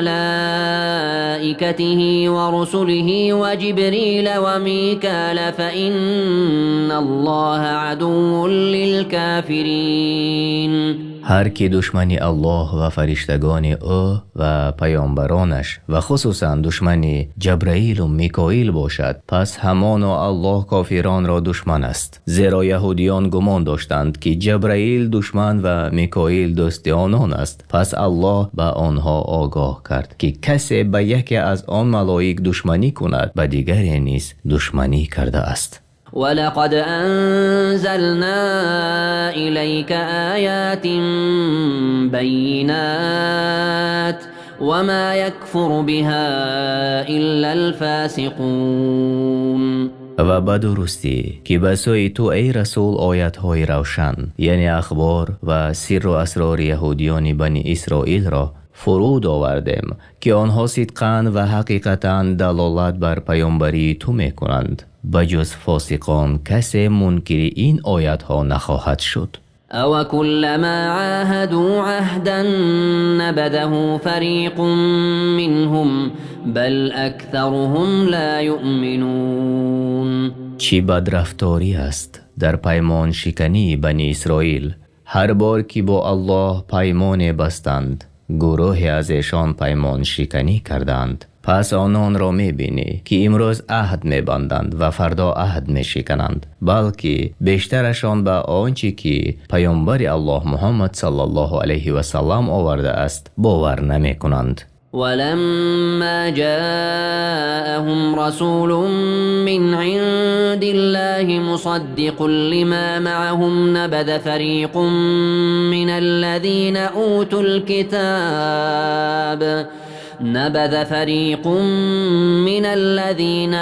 الكتاب كتاب الله وراء ظهورهم كأنهم لا يعلمون.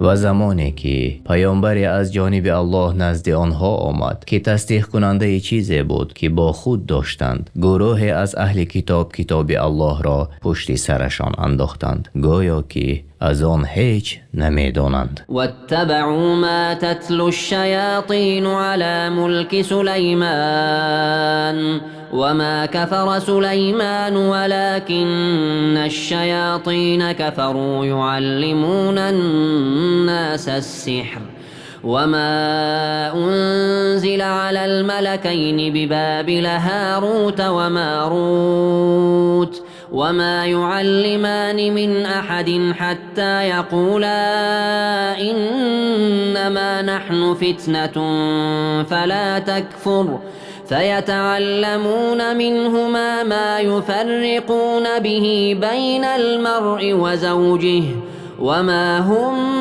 بضارين به من أحد إلا بإذن الله ويتعلمون ما يضرهم ولا ينفعهم ولقد علموا لمن اشتراه ما له في الآخرة من خلاق ولبئس ما شروا به أنفسهم لو كانوا يعلمون.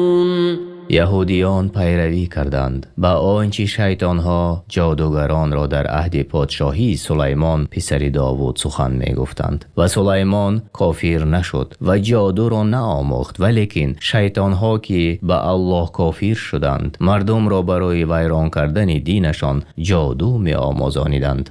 همینچنین یهودیان پیروی کردند جادویی که به دو ملائکه هاروت و ماروت فرود آورده شدند در زمین بابل در عراق و این امتحان و سنجش الله برای بندگانش بود و آن دو ملائکه هیچ کس را نمی آموزانیدند مگر آن که نصیحت می کردند و از تعلیم گرفتن آن بیم می کردند و می گفتند ما برای آزمایشم به تعلیم گرفتن جادو و اطاعت کردن شیطان ها کافر نشو. پس مردم از دو ملائکه جادو را یاد می گیرند که به سبب وی در میان مرد و زن وی جدایی می افکنند و جادوگران به آن سحر نمی توانند به کسی زیان رسانند مگر به خواست و حکم الله و مردم آنچه را یاد می گیرند که به آنها زیان می رساند و فایده برایشان نمی دهد. به تحقیق شیطانها این جادو را به یهودیان روان کردند و در بینشان این اوج گرفت حتی به گمراهی دچار شدند و یهودیان می دانستند هر کس جادو را اختیار نماید و حق را ترک کند او را در آخرت هیچ بهره نیست. چی بدی است که آنها جادو و کفر را بر ایمان و مطابقت رسول عوض کردند. کاش این را می دانستند. تفسیر سعدی و تفسیر ابن کثیر. ولو أنهم آمنوا واتقوا لمثوبة من عند الله خير لو كانوا يعلمون. اگر یهودیان ایمان می آوردند و می ترسیدند هر آینه می دانستند پاداشی الله برایشان بهتر است از جادو و آنچه را که به آن کسب نمودند. اگر می دانستند در ایمان و تقوا چه ثواب حاصل می شد البته ایمان می آوردند. يا أيها الذين آمنوا لا تقولوا راعنا وقولوا انظرنا واسمعوا وللكافرين عذاب أليم. ای کسانی که ایمان آورده اید مگویید به پیامبر محمد صلی الله علیه و سلم راینا، زیرا یهودیان به پیامبر صلی الله علیه و سلم راینا گفتند یا می گفتند و قصد آنها دشنام بود. بگوید ای مؤمنان به عوض راینا انظرنا، یعنی به ما نگاه کن و نیک بشنو از کتاب پروردگارتان آنچه که تلاوت کرده می شود و این کار کنندگان را عذابی دردآور است. در اصل راینا به معنای تو ما را گوش کن و شفقت کن بر ما و به معنای دیگرش صاحبی رعونت یعنی ابله است و مقصدشان دشنام و تحقیر بود. تفسیر سعدی. ما يود الذين كفروا من أهل الكتاب ولا المشركين أن ينزل عليكم من خير من ربكم والله يختص برحمته من يشاء والله ذو الفضل العظيم. از میان اهل کتاب آنان که کافر شدند و نیز مشرکان دوست نمی دارند که از جانب پروردگار به شما خیره، یعنی قرآن، علم، نصرت یا بشارت برسد، و حال آن که الله هر کس را که بخواهد به رحمت خویش خاص می‌گرداند و الله دارای فضل بزرگ است. ما ننسخ من آیت او ننسها نأتی بخیر منها او مثلها ألم تعلم أن الله على كل شيء قدیر. هیچ آیت را بیکار یا ترک نمی کنیم مگر آن که بهتر از آن یا به مانند آن را می آوریم. آیا نمی دانی ای پیامبر که الله به هر کار تواناست و او را هیچ چیز عاجز کرده نمی تواند؟ ألم تعلم أن الله له ملك السماوات والأرض وما لكم من دون الله من ولي ولا نصير. آیا نمیدانی که الله پادشاهی آسمان ها و زمین است؟ آنچه که خواهد میکند و چگونه که خواهد بندگانش را امر و نهی میکند و بجز الله برای شما دیگر هیچ دوست و یاری دهنده نیست. أم تريدون أن تسألوا رسولكم كما سئل موسى من قبل ومن يتبدل الكفر بالإيمان فقد ضل سواء السبيل. آیا می خواهید از پیامبر خود چیزی بپرسید، یعنی به قصد سرکشی، همچنان که قوم موسی پیش از این از موسی پرسیده بودند؟ آن کس که کفر را به جای ایمان اختیار کند چون کسی است که راه راست را گم کرده باشد. ود كثير من أهل الكتاب لو يردونكم من بعد إيمانكم كفارا حسدا من عند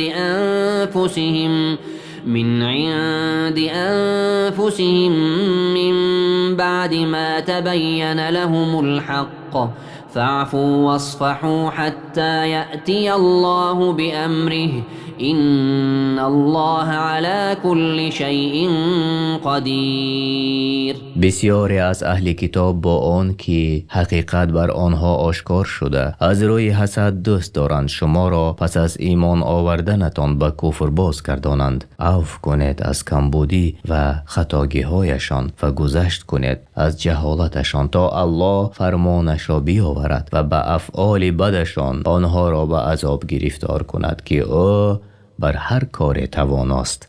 وأقيموا الصلاة وآتوا الزكاة وما تقدموا لأنفسكم من خير تجدوه عند الله إن الله بما تعملون بصیر. ای مؤمنان، نماز را برپا دارید، به طریق صحیح و زکات فرض شده را ادا نمایید و بدانید هر نیکی را که پیشا پیش برای خود میفرستید پاداش آن را نزد الله خواهید یافت. البته الله به کارهایی که میکنید بیناست. وقالوا لن يدخل الجنة إلا من كان هودا أو نصارى تلك أمانيهم قل هاتوا برهانكم إن كنتم صادقين. هر یک از یهودیان یا نصرانیان دعوا کرده گفتند غیر از یهودیان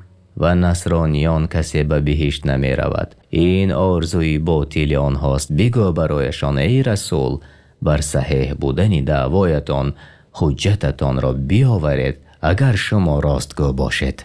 بلى من أسلم وجهه لله وهو محسن فله أجره عند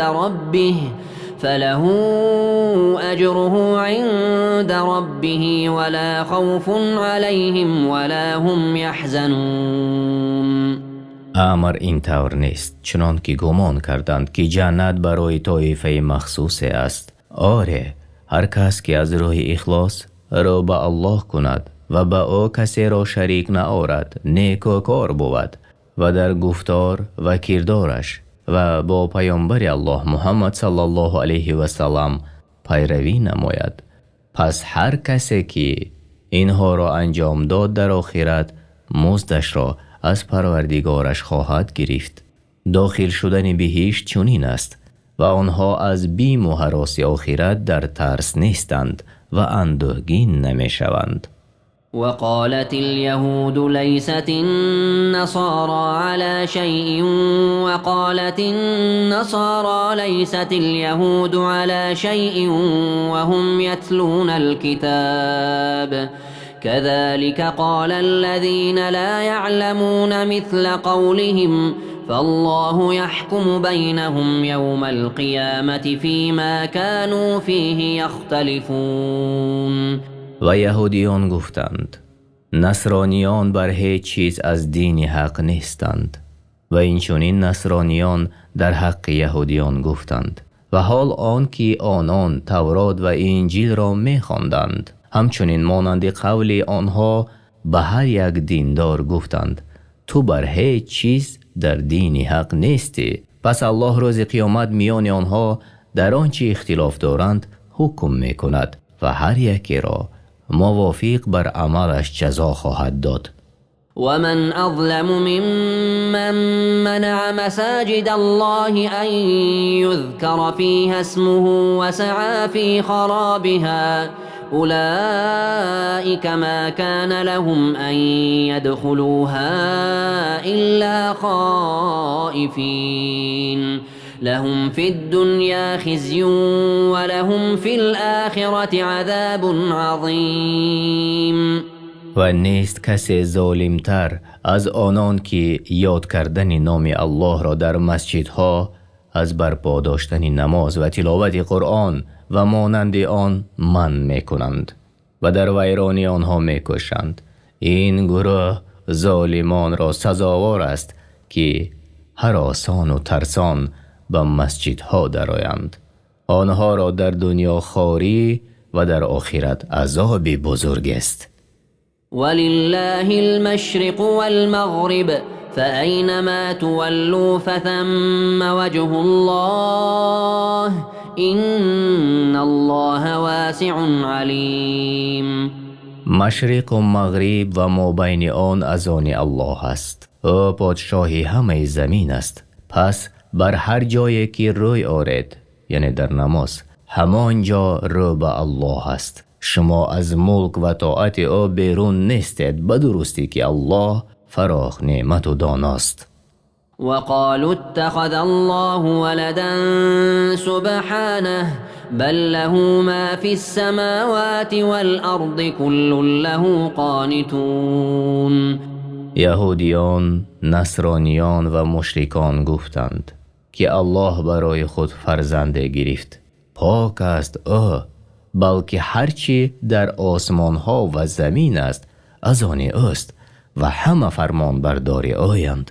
بديع السماوات والأرض وإذا قضى أمرا فإنما يقول له كن فيكون. الله تعالی آفریننده آسمان ها و زمین است. چون اراده چیزی کند میگوید موجود شو و آن چیز موجود می شود. وقال الذين لا يعلمون لولا يكلمنا الله أو تأتينا آية كذلك قال الذين من قبلهم مثل قولهم تشابهت قلوبهم قد بينا الآيات لقوم يوقنون. نادانان اهل کتاب و غیر آنها یعنی از روی کبرشان به پیامبر الله صلی الله علیه و سلم گفتند چرا الله با ما سخن نمی گوید که تو حقیقتا فرستاده او تعالی هستی یا معجزه بر ما نمی آید که بر صدق پیامبری تو دلالت کند. کسانی که پیش از آنها بودند نیز سرکشانه چنین سخنان می گفتند به سبب که دلهایشان هم مانند یکدیگر است. همانا ما برای گروهی که به الله ایمان حقیقی که دارند نشانه های بیان کرده ایم. إنا أرسلناك بالحق بشيرا ونذيرا ولا تسأل عن أصحاب الجحيم. ما تو را به دین حق که اساس آن بر قرآن و سنت است به پیامبری فرستادیم تا مژده دهی به مردم خیر دنیا و آخرت را و بترسانی سرکشان را از عذاب الله. تو مسئول نیستی به آنان که به تو کفر آوردند، پس البته آنان روز قیامت داخل دوزخ شوند و از آنجا بیرون نآیند. ولن ترضى عنك اليهود ولا النصارى حتى تتبع ملتهم قل إن هدى الله هو الهدى ولئن اتبعت أهواءهم بعد الذي جاءك من العلم ما لك من الله من ولي ولا نصير. یهودان و نصرانیان از تو ای رسول هرگیز خوشنود نمی شوند تا آن که به دینشان پیروی نکنی. به آنها بگو دین اسلام این دین صحیح است و اگر تو آرزوهای باطل آنها را پیروی کنی بعد آنچه از وحی تو را آمد، پس تو را برای خلاص از عذاب الله هیچ دوست و یاری دهنده نباشد. گرچند این آیت خطاب به پیامبر صلی الله علیه و سلم باشد ولی به همه امت دلالت می کند. الذين آتيناهم الكتاب يتلونه حق تلاوته أولئك يؤمنون به ومن يكفر به فأولئك هم الخاسرون. کسانی که از یهودیان و نصرانیان به آنان کتاب تورات را داده ایم و آنچنان که لایق است آن را می خوانند و به تمام فرموده آن پیروی می کنند و به جمع پیامبران ایمان می آورند و خصوصا به پیامبر آخری زمان محمد صلی الله علیه و سلم و به آنچه به او فرود آورده شده است ایمان می آورند. اما آنان که بعضی کتاب را تغییر و تبدیل دادند و بعضی از آیاتش را پنهان کردند، این کسان به پیامبر محمد صلی الله علیه و سلم و به آنچه به او فرود آورده شده است کافر هستند. آنها در نزد الله از سخت‌ترین زیانکاران هستند. يا بني إسرائيل اذكروا نعمتي التي أنعمت عليكم وأني فضلتكم على العالمين. ای بنی اسرائیل یاد کنید از آن نعمتی که بر شما فراوان عطا کردم و شما را در آن زمان به بسیار بودن پیامبران از شما و به آنچه فرود آورده شد به آنها از کتابها بر جهانیان برتری و بزرگی دادم. واتقوا يوما لا تجزي نفس عن نفس شيئا ولا يقبل منها عدل ولا تنفعها شفاعة ولا هم ينصرون. و بترسید از روز قیامت که کسی از کسی چیزی را من نسازد و فدیه پذیرفته نشود که وی را از عذاب نجات دهد و کسی را شفاعت سود ندهد و آنها یاری داده نشوند.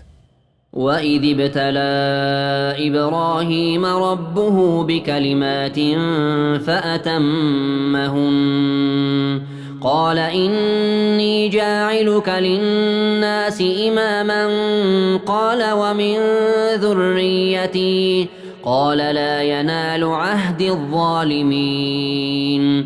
ای پیامبر به یاد آر وقتی را که پروردگار ابراهیم او را به چند کلمه بیازمود و ابراهیم همه آن کارها را پوره به انجام رسانید. الله به او گفت من تو را پیشوای مردم می گردانم. ابراهیم گفت و از فرزندان من نیز پیشوایان پیدا کن. الله فرمود پیشوایی در دین به ستمکاران نمی رسد. معنای چند کلمه یعنی از امر و نهی ها. تفسیر ابن کثیر. وَإِذْ جَعَلْنَا الْبَيْتَ مَثَابَةً لِلنَّاسِ وَأَمْنًا وَاتَّخِذُوا مِن مَّقَامِ إِبْرَاهِيمَ مُصَلًّى وعهدنا إلى إبراهيم وإسماعيل أن طهرا بيتي للطائفين والعاكفين والركع السجود. ای پیامبر به یاد آر وقتی که کعبه را جای جمع شوی، یعنی برای حج، عمره، طواف و نماز و مکانی امنی مردم ساختیم و دشمن به آنجا غیرتی در آمدن ندارد و گفتیم مقام ابراهیم را نمازگاهی خیش گیرد. به سوی ابراهیم و پسرش اسماعیل وحی فرستادیم خانه مرا برای طواف کنندگان و اعتکاف کنندگان و رکوع و سجده کنندگان پاکیزه دارد.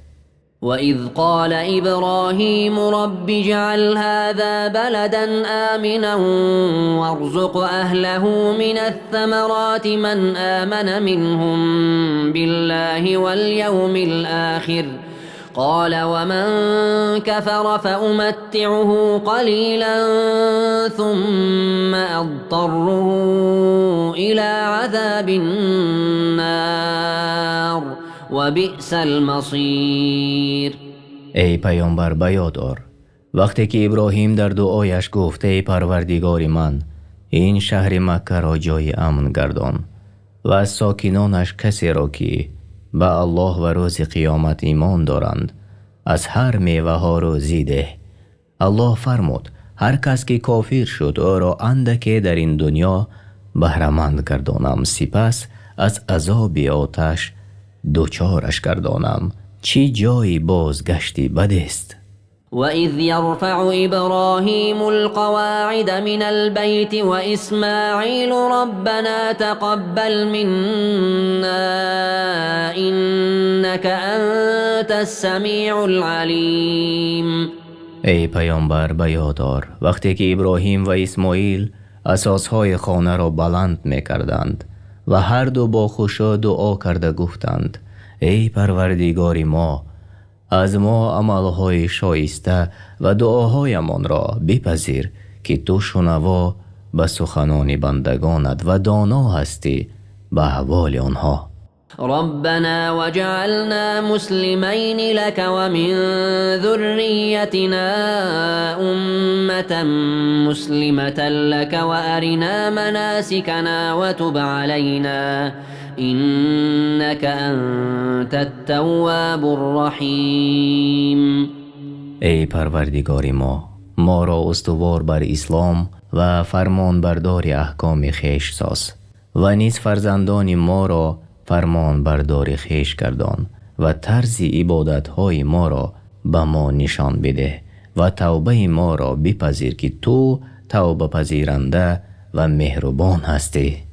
ربنا وابعث فيهم رسولا منهم يتلو عليهم آياتك ويعلمهم الكتاب والحكمة ويزكيهم إنك أنت العزيز الحكيم.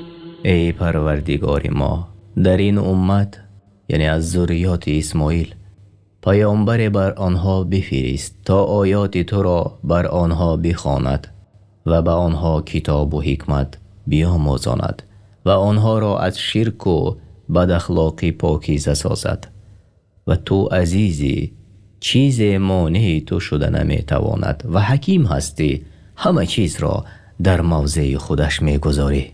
ومن يرغب عن ملة إبراهيم إلا من سفه نفسه ولقد اصطفيناه في الدنيا وإنه في الآخرة لمن الصالحين.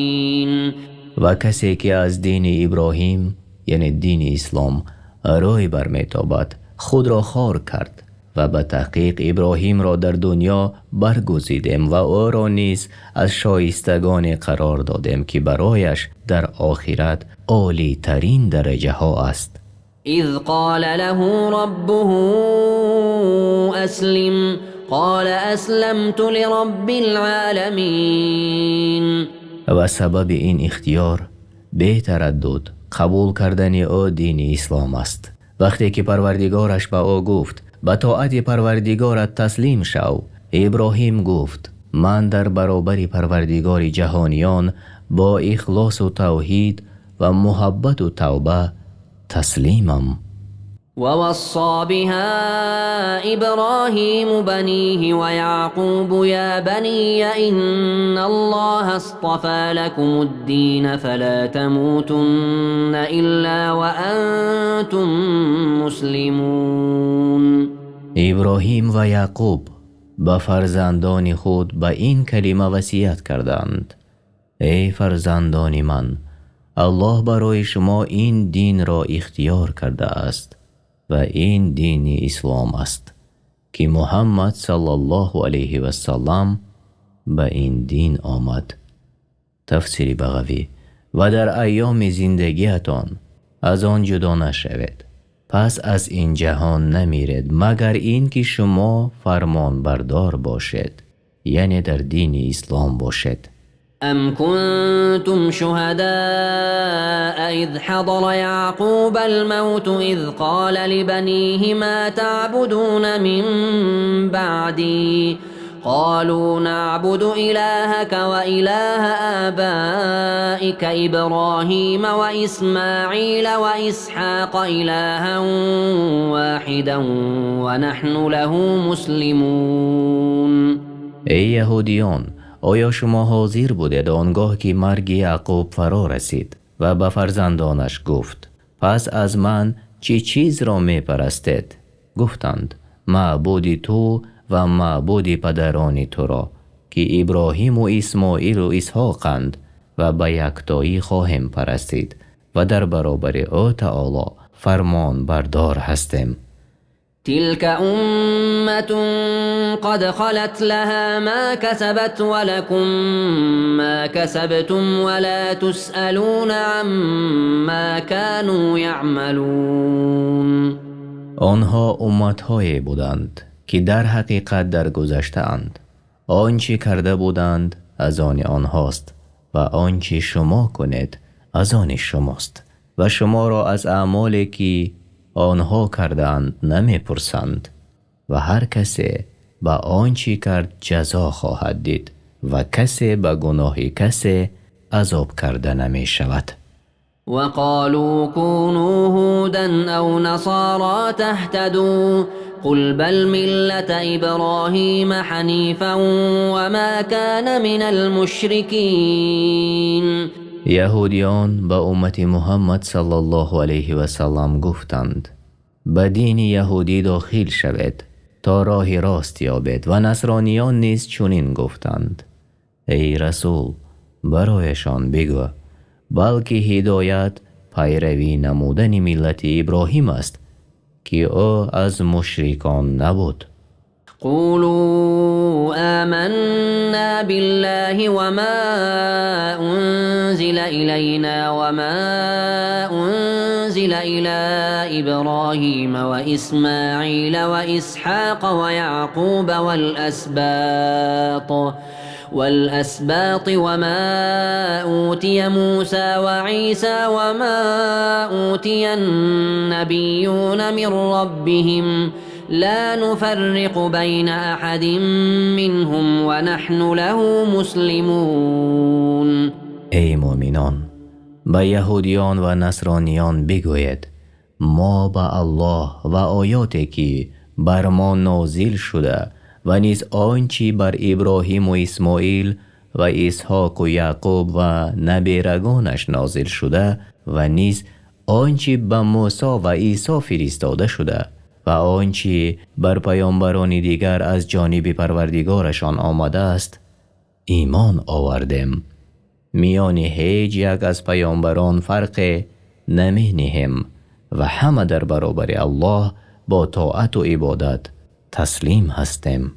فإن آمنوا بمثل ما آمنتم به فقد اهتدوا وإن تولوا فإنما هم في شقاق فسيكفيكهم الله وهو السميع العليم. اگر با آنچه شما ایمان آوردید یهودیان و نصرانیان و دیگران نیز به مثل شما ایمان بیاورند هدایت یافتند. اما اگر روی تافتند پس با تو در دشمنی و خلافند و در برابر آنها الله تو را ای رسول از شر آنها کفایت می کند و او شنوا و داناست. صبغة الله ومن أحسن من الله صبغة ونحن له عابدون. دین الله را لازم گیرید که شما را بر آن دین پیدا کرده است. بهتر از دین الله که مردم را بر آن پیدا کرد دین نیست. پس آن را لازم گیرید و بگویید ما فرمان بردار و پرستندگان او و پیرو ملت ابراهیم هستیم. قل أتحاجوننا في الله وهو ربنا وربكم ولنا أعمالنا ولكم أعمالكم ونحن له مخلصون. ای پیامبر به اهل کتاب بگو آیا درباره توحید الله با ما بحث و مجادله میکنید؟ او پروردگار ما و شماست. اعمال ما از آن ما و عملهای شما از آن شماست و ما به اخلاص پرستندگان او هستیم و به او چیزی را شریک نمی آریم. أم تقولون إن إبراهيم وإسماعيل وإسحاق ويعقوب والأسباط كانوا هودا أو نصارى قل أأنتم أعلم أم الله ومن أظلم ممن كتم شهادة عنده من الله وما الله بغافل عما تعملون. آیا می گوید که ابراهیم و اسماعیل و اسحاق و یعقوب و نبیرگان او بر دین یهودی یا نصرانی بودند؟ این دروغی محض است، زیرا که آنها قبل از نزول تورات و انجیل به پیامبری مبعوث شده بودند و از دنیا گذشته بودند. ای پیامبر برایشان بگو آیا شما داناترید از دین آنها یا الله؟ به درستی که در قرآن خبر داده شده بود که آنها مسلمانانی پاک از شرک بودند. کیست ستمگارتر از کسی که گواهی را که از جانب الله نزدش است بپوشد و الله از آنچه که میکند بخبر نیست، بلکه حساب گیرنده و جزا دهنده عمل هاست. تلك أمة قد خلت لها ما كسبت ولكم ما كسبتم ولا تسألون عما كانوا يعملون. آنان امت‌های بودند که در حقیقت درگذشته‌اند. آنچه آنها کردند از آن آنهاست و آنچه شما میکنید از آن شماست و شما را از عملهای آنها نمیپرسند. یعنی آیت دلالت به آن میکند انسان تکیه بر مخلوقها نکند و به نسبها فریفته نشود و کسی به یک پیامبر کفر آورد به تمام پیامبران کفر آورده است. سيقول السفهاء من الناس ما ولاهم عن قبلتهم التي كانوا عليها قل لله المشرق والمغرب يهدي من يشاء إلى صراط مستقيم. مردمان بیخیرت و یهود و نصرانیان و اهل نفاق آنان که عقلشان ضعیف است تمسخرانه خواهند گفت چی چیز آنها را از قبیله که رو بروی آن می ایستادند برگردانید. ای رسول به آنها بگو مشرق و مغرب و ما بین آن ملک الله است و الله هر کس را که بخواهد به راه راست هدایت می کند.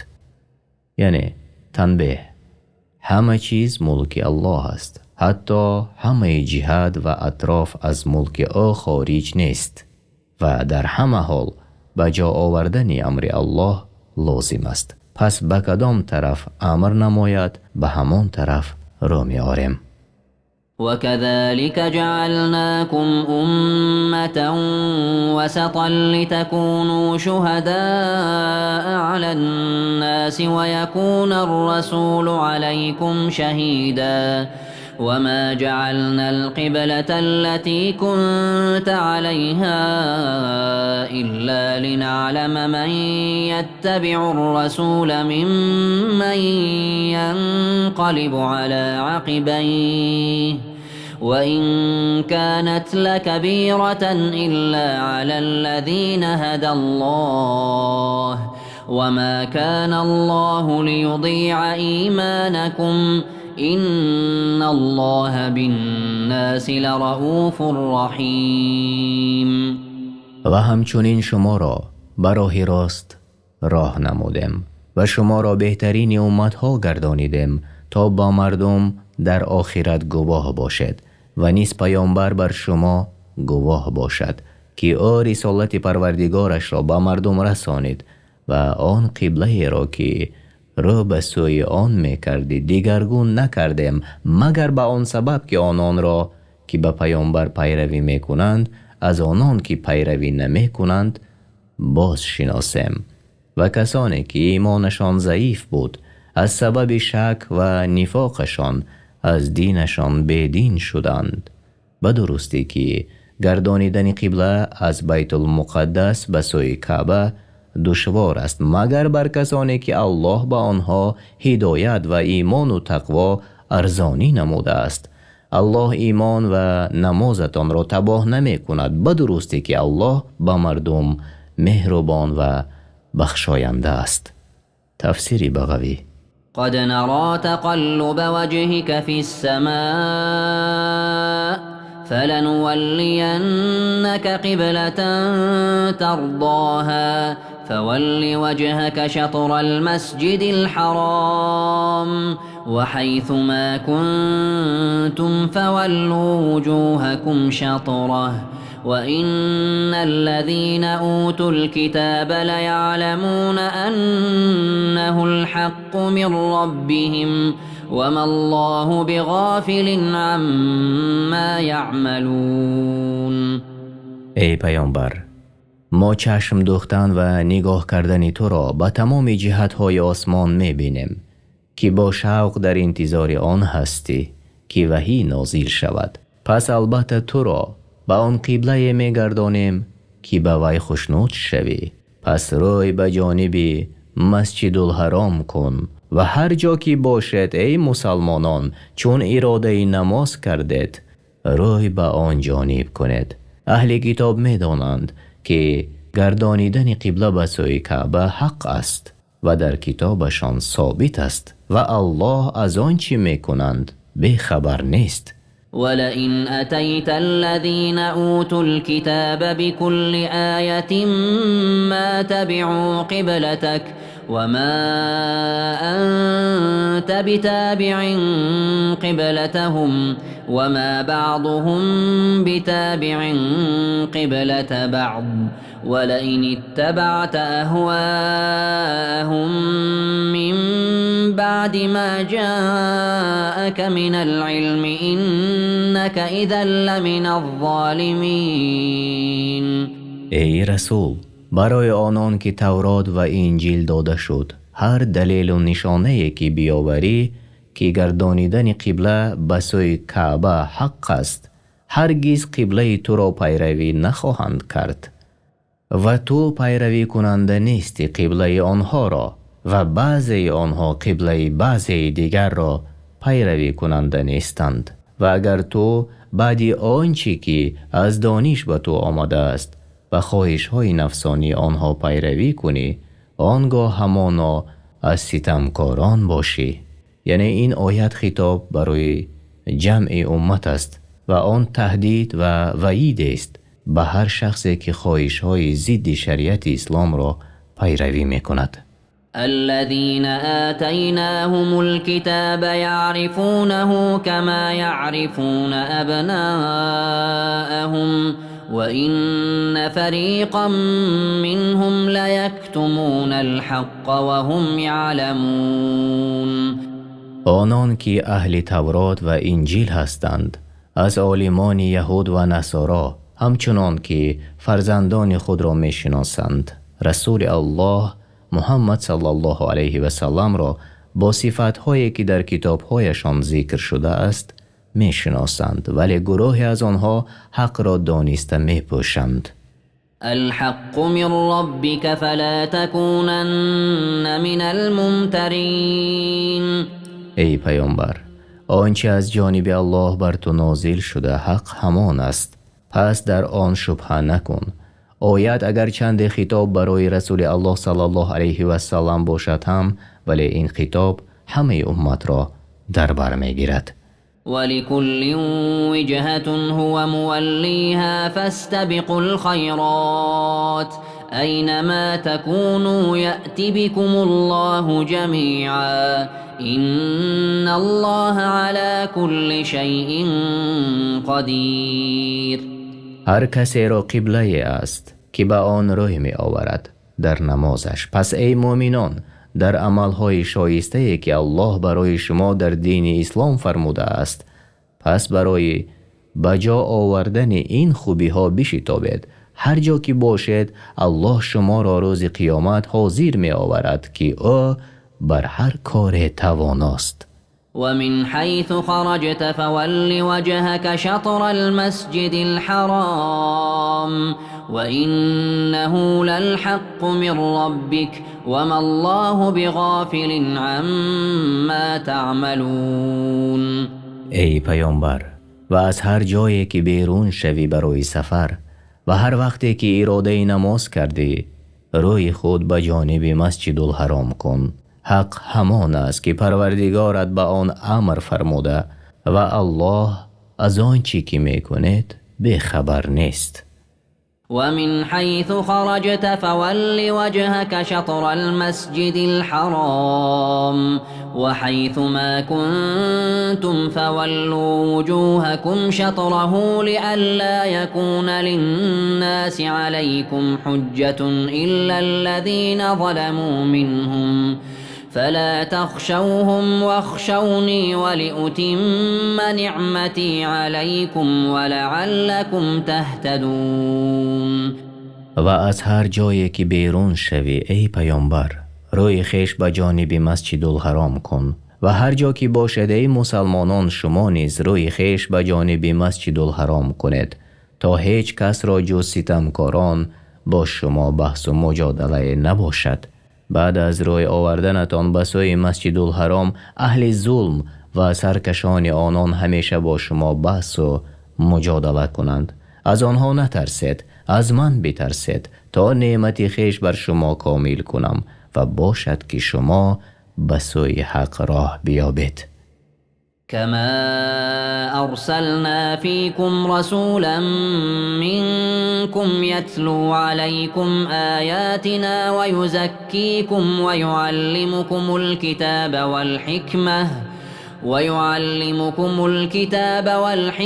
ويعلمكم ما لم تكونوا تعلمون.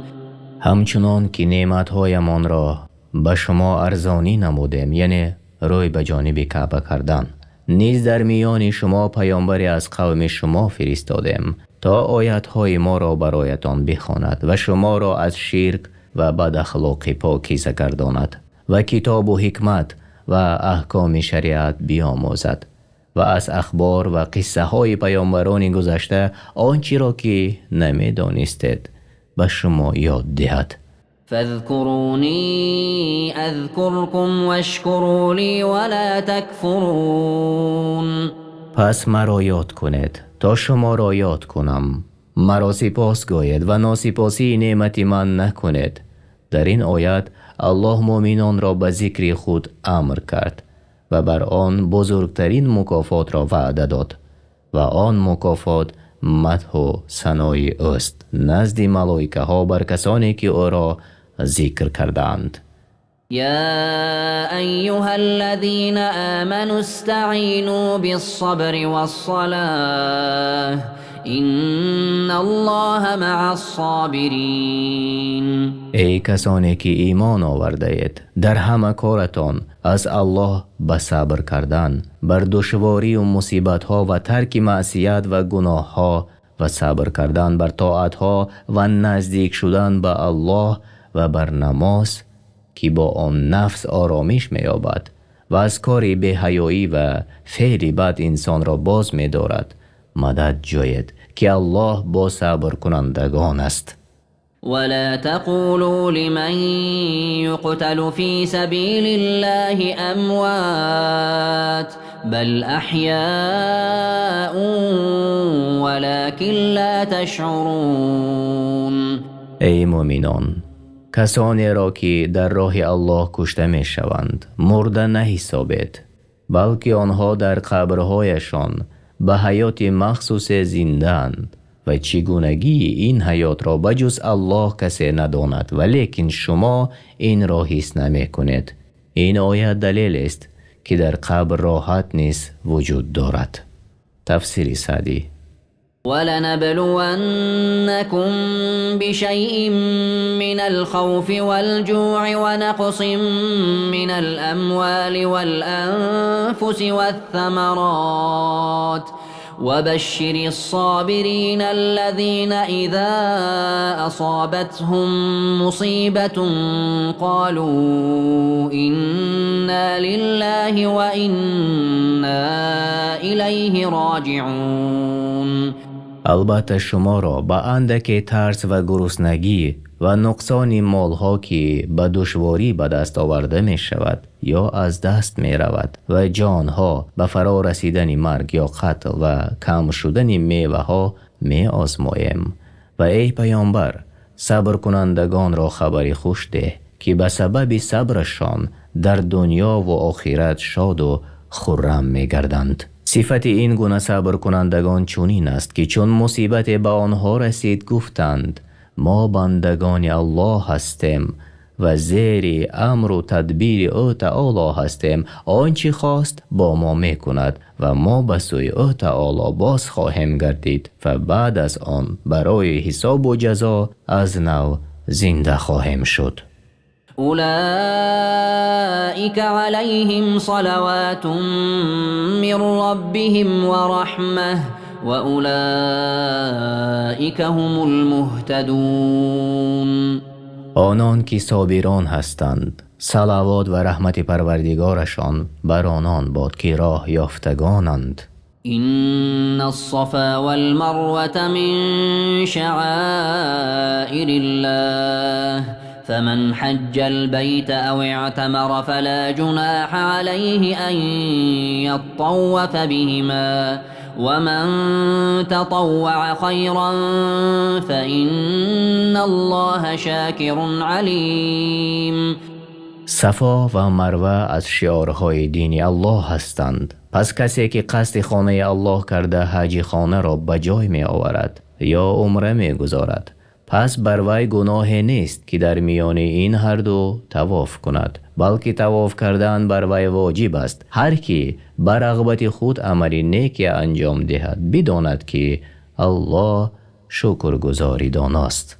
إن الذين يكتمون ما أنزلنا من البينات والهدى من بعد ما بيناه للناس في الكتاب أولئك يلعنهم الله ويلعنهم اللاعنون. البته آن کسانی که دلیل روشن و هدایت را که ما فرود فرستاده ایم و آن را در کتاب تورات و انجیل بیان کرده ایم پنهان می کنند، الله تعالی آنها را یعنی عالمان یهود و نصارا را از رحمت خود دور می کند و او تعالی و جمعی مخلوقات آنها را لعنت می کنند.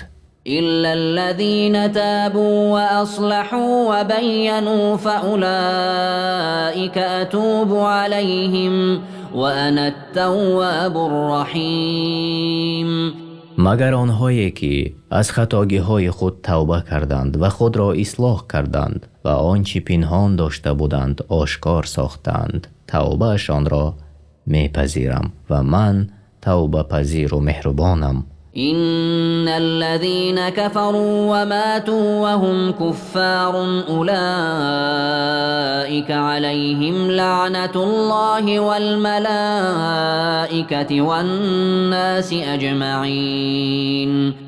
به درستی آنان که ایمان را انکار کرده اند و حق را پنهان کرده اند و بر کفرشان دوامت کرده اند، لعنت الله و فرشتگان و همه مردم بر آنها باد.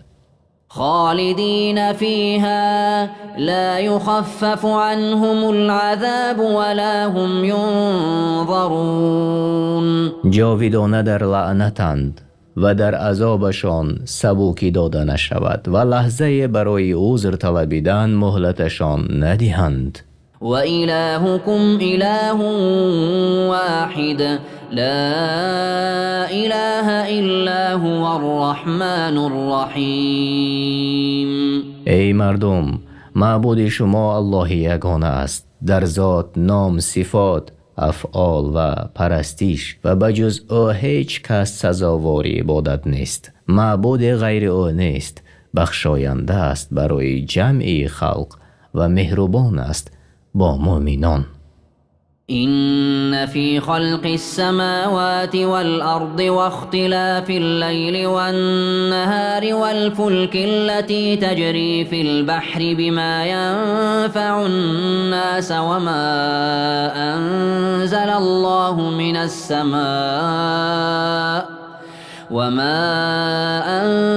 الله من السماء من ماء فأحيا به الأرض بعد موتها وبث فيها من كل دابة وتصريف الرياح والسحاب المسخر بين السماء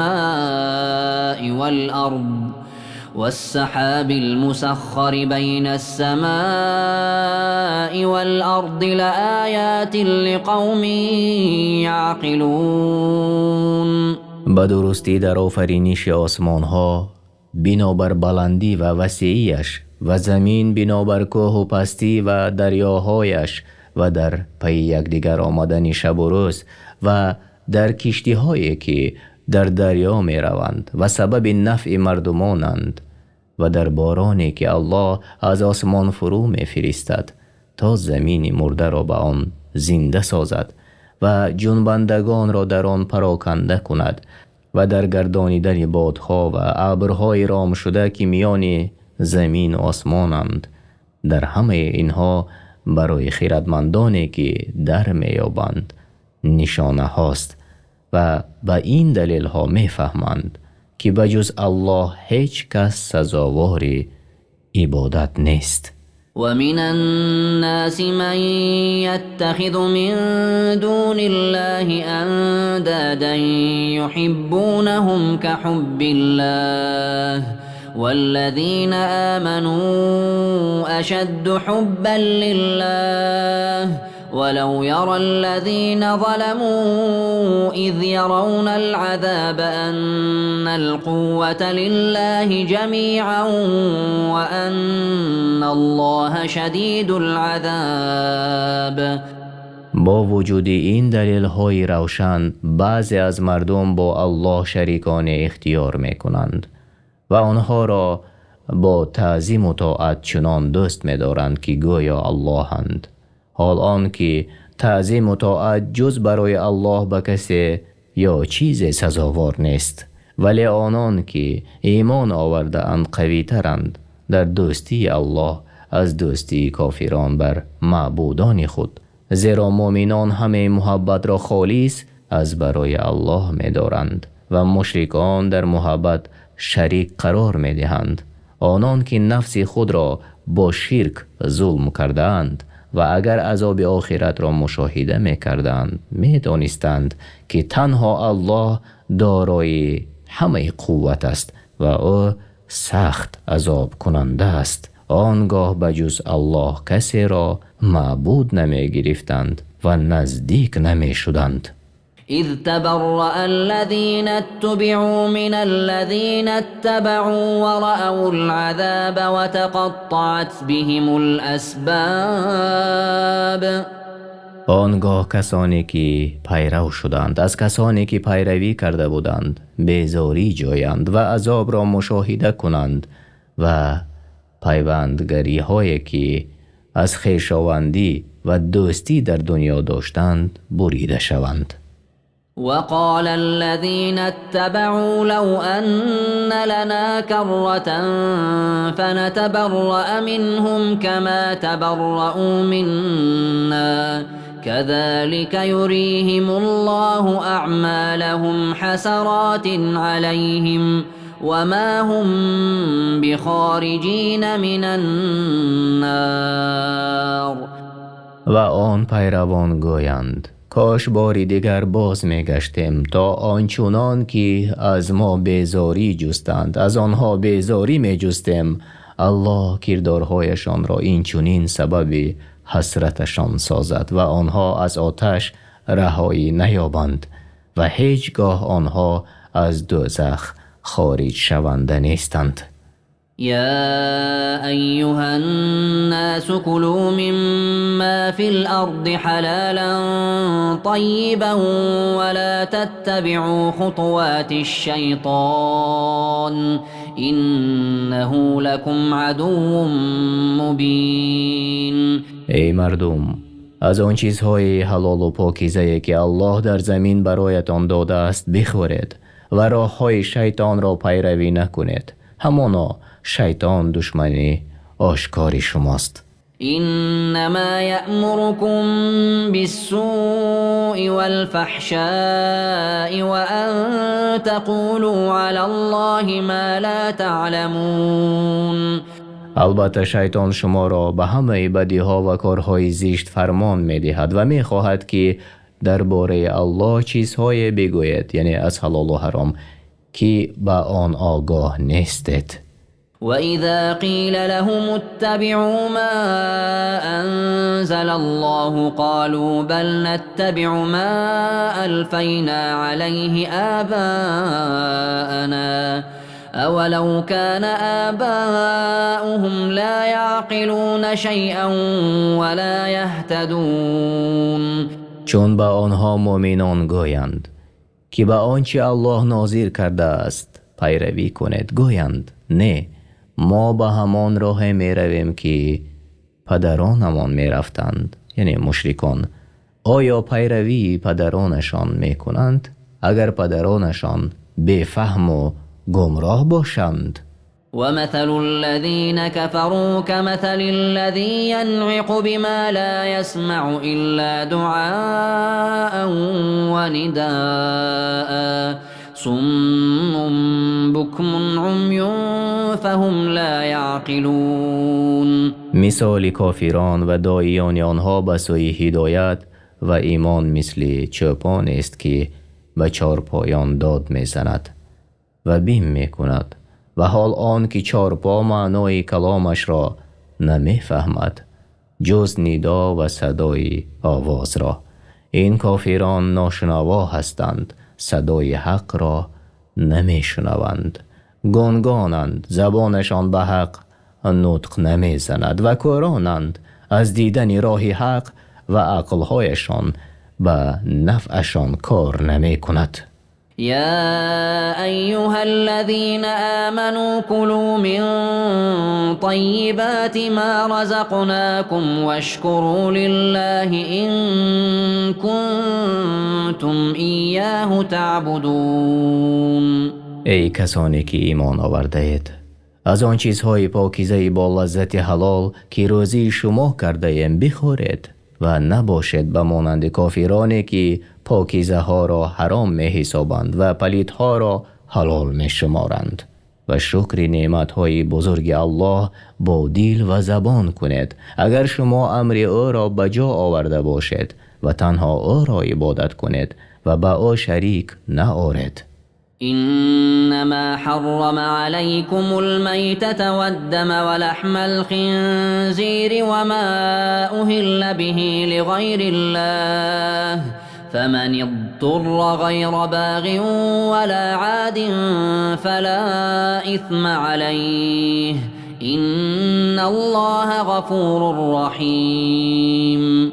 البته الله بر شما حرام گردانیده است آن چیزی را که بر شما ضرر می آورد به مانند خود مرده، خون و گوشت خوک و آنچه را که در وقت ذبح نام غیر الله بر آن بخوانند و از فضل و رحمت الله است بر شما که مباح گردانید خوردن چیزهای حرام شده را هنگامی که مجبور شود به قدر ضرورت و از حد نگذراند پس بر وی گناه نیست.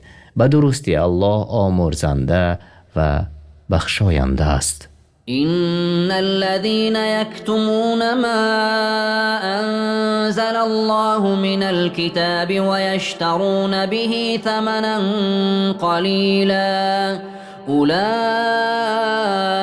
ما يأكلون في بطونهم إلا النار ولا يكلمهم الله يوم القيامة ولا يزكيهم ولهم عذاب أليم. آنان که پنهان می دارند از صفتهای پیامبر محمد صلی الله علیه و سلام و حقیقتهای دیگری را که الله در کتاب نازل کرده است و آن را با بهای اندک از مال دنیا می فروشند به عوض این کارشان در روز قیامت شکمهای خود را از آتش پر می سازند.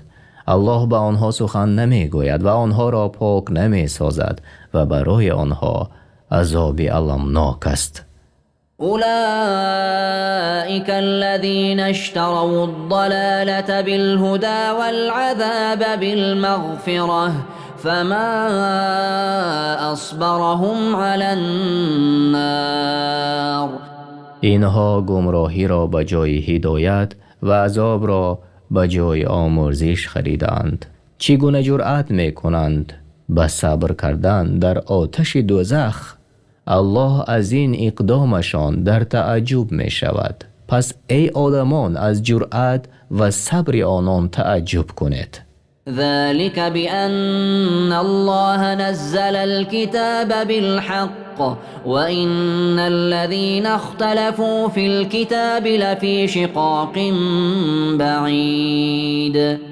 این عذاب را که آنان سزاوار شدند به سبب آن است که به کتابی بر پیامبرش فرود آورده الله کافر شدند و آنان که در کتاب اختلاف کردند و به بعض کتاب ایمان آوردند و به بعضیش کفر آوردند همان آنها در مخالفت دور از حق هستند.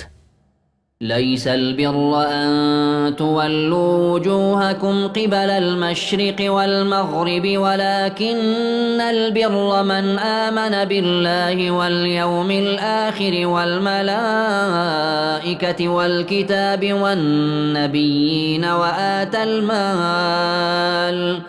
وآتى المال على حبه ذوي القربى واليتامى والمساكين وابن السبيل والسائلين وفي الرقاب وأقام الصلاة وآتى الزكاة والموفون بعهدهم إذا عاهدوا والصابرين في البأساء والضراء وحين البأس أولئك الذين صدقوا وأولئك هم المتقون. نزد الله نیکی آن نیست که در نماز روی خود به جانب مشرق و مغرب کند، بلکه نیکوکار کسی است که به الله یگانه که شریک و مانند ندارد و روز قیامت و فرشتگان و کتاب الله و پیامبران ایمان آورد و مال خود را با آن که دوستش دارد به رغبت خود به خویشاوندان و یتیمان و درماندگان و مسافران و گدایان و غلامان ببخشد و نماز بگذارد و زکات فرض شده را بدهد و نیز کسانی هستند که چون عهد می بندند با آن وفا می کنند و آنان که در تنگ دستی و بیماری و هنگام جنگ صبر می کنند اینها راستگویان و پرهیزگارانند. يا أيها الذين آمنوا كتب عليكم القصاص في القتلى الحر بالحر والعبد بالعبد والأنثى بالأنثى فمن عفي له من أخيه شيء فاتباع بالمعروف وأداء إليه بإحسان ذلك تخفيف من ربكم ورحمة فمن اعتدى بعد ذلك فله عذاب أليم. ای کسانی که ایمان آورده اید، درباره کشتگانی که قصداً کشته شدند بر شما قصاص مقرر شد، آزاد در برابر آزاد و بنده در برابر بنده و زن در برابر زن. پس هر کس که از جانب برادر خود عفو کردد باید که با خوشنودی از پی ادای خونبها رود و آن را به طرز نیکو به تأخیر و نقصان به او پردازد. این حکم سبوکی و رحم است از جانب پروردگارتان. پس کسی که بعد عفو کردنش و خونبها را گرفتنش قاتل را کشد برای او عذاب دردآور و آتش است در آخرت. معنای خونبها مال معینی که از طرف کشنده داده می شود. ولكم في القصاص حياة يا أولي الألباب لعلكم تتقون. و ای خیرتمندان، شما را در قصاص کردن زندگی است، باید که بترسید و پرهیزگار شوید. كتب عليكم إذا حضر أحدكم الموت إن ترك خيرا الوصية للوالدين والأقربين بالمعروف حقا على المتقين. الله فرض گردانید هر وقتی که بر یکی از شما نشانه های مرگ فرا رسد و مال بر جای گذارد، مقرر شد که درباره پدر و مادر و خویشاوندان از روی انصاف وصیت کند. پس ترک نکند در وصیتش فقیر را و بدهد ثروتمند را.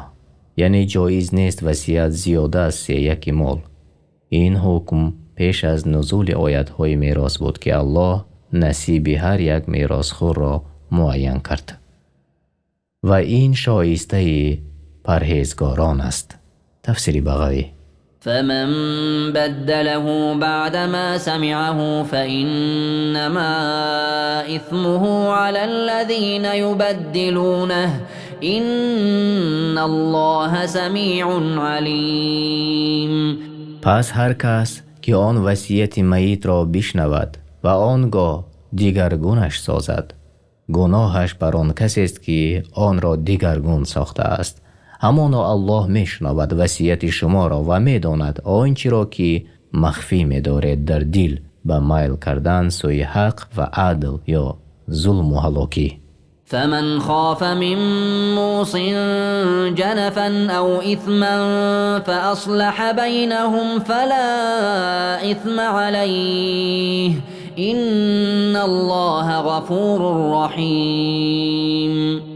اگر کسی داند که وصیت کننده در وصیت خود دور است از حق، خواه قصداً باشد یا سهواً، و نصیحت کند وصیت کننده را به عدل و او نصیحت را قبول نکند، پس اگر اصلاح میان آنان پردازد به تغییر دادن وصیت تا موافق شریعت شود، مرتکب گناه نشده است. به درستی الله آمرزنده مهربان است. يا أيها الذين آمنوا كتب عليكم الصيام كما كتب على الذين من قبلكم لعلكم تتقون. ای کسانی که ایمان آورده اید، روزه داشتن بر شما فرض شد همچنان که بر کسانی پیش از شما فرض شده بود. باید که از پروردگارتان بترسید و بین خودتان و گناههایتان قلعه از طاعت و عبادت او قرار دهید. أياما معدودات فمن كان منكم مريضا أو على سفر فعدة من أيام أخر وعلى الذين يطيقونه فدية طعام مسكين فمن تطوع خيرا فهو خير له وأن تصوموا خير لكم إن كنتم تعلمون. روزهایی به شمار روزه داشتنش بر شما فرض شده است. هر کس که از شما بیمار یا در سفر باشد و روزه‌داری به او وزنینی کند پس روزه اش را بخورد به همان عددی که روزه اش را خورد از روزهای دیگر روزه بدارد.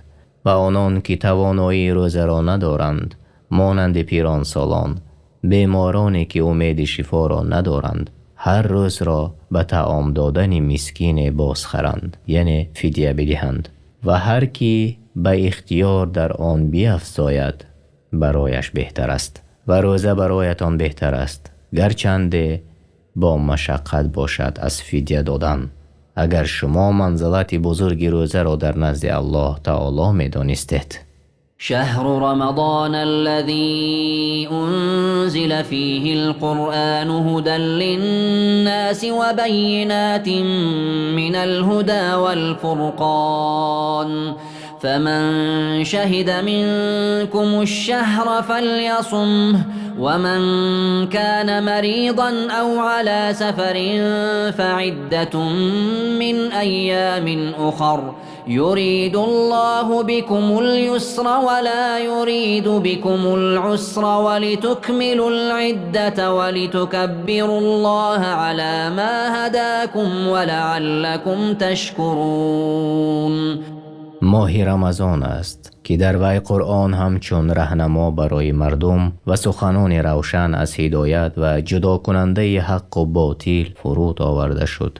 پس هر کس که از شما این ماه را دریابد باید که در روزهای آن ماه روزه بدارد و هر کس که بیمار یا در سفر باشد برای او رخصت است روزه ندارد. بعد از آن برای وی به شماره آنچه فوت شد از روزهای دیگر روزه داشتنش لازم است. الله در شریعت خود برای شما آسانی را می خواهد و به شما دشواری و مشقت را نمی خواهد و می خواهد که عید را کامل سازید و در عید رمضان پس از ادای روزه الله را با تکبیر یاد کنید و بر هدایت یافتنتان او را بزرگ دارید و بر توفیقی که به شما ارزانی نموده است شکرگزار باشید.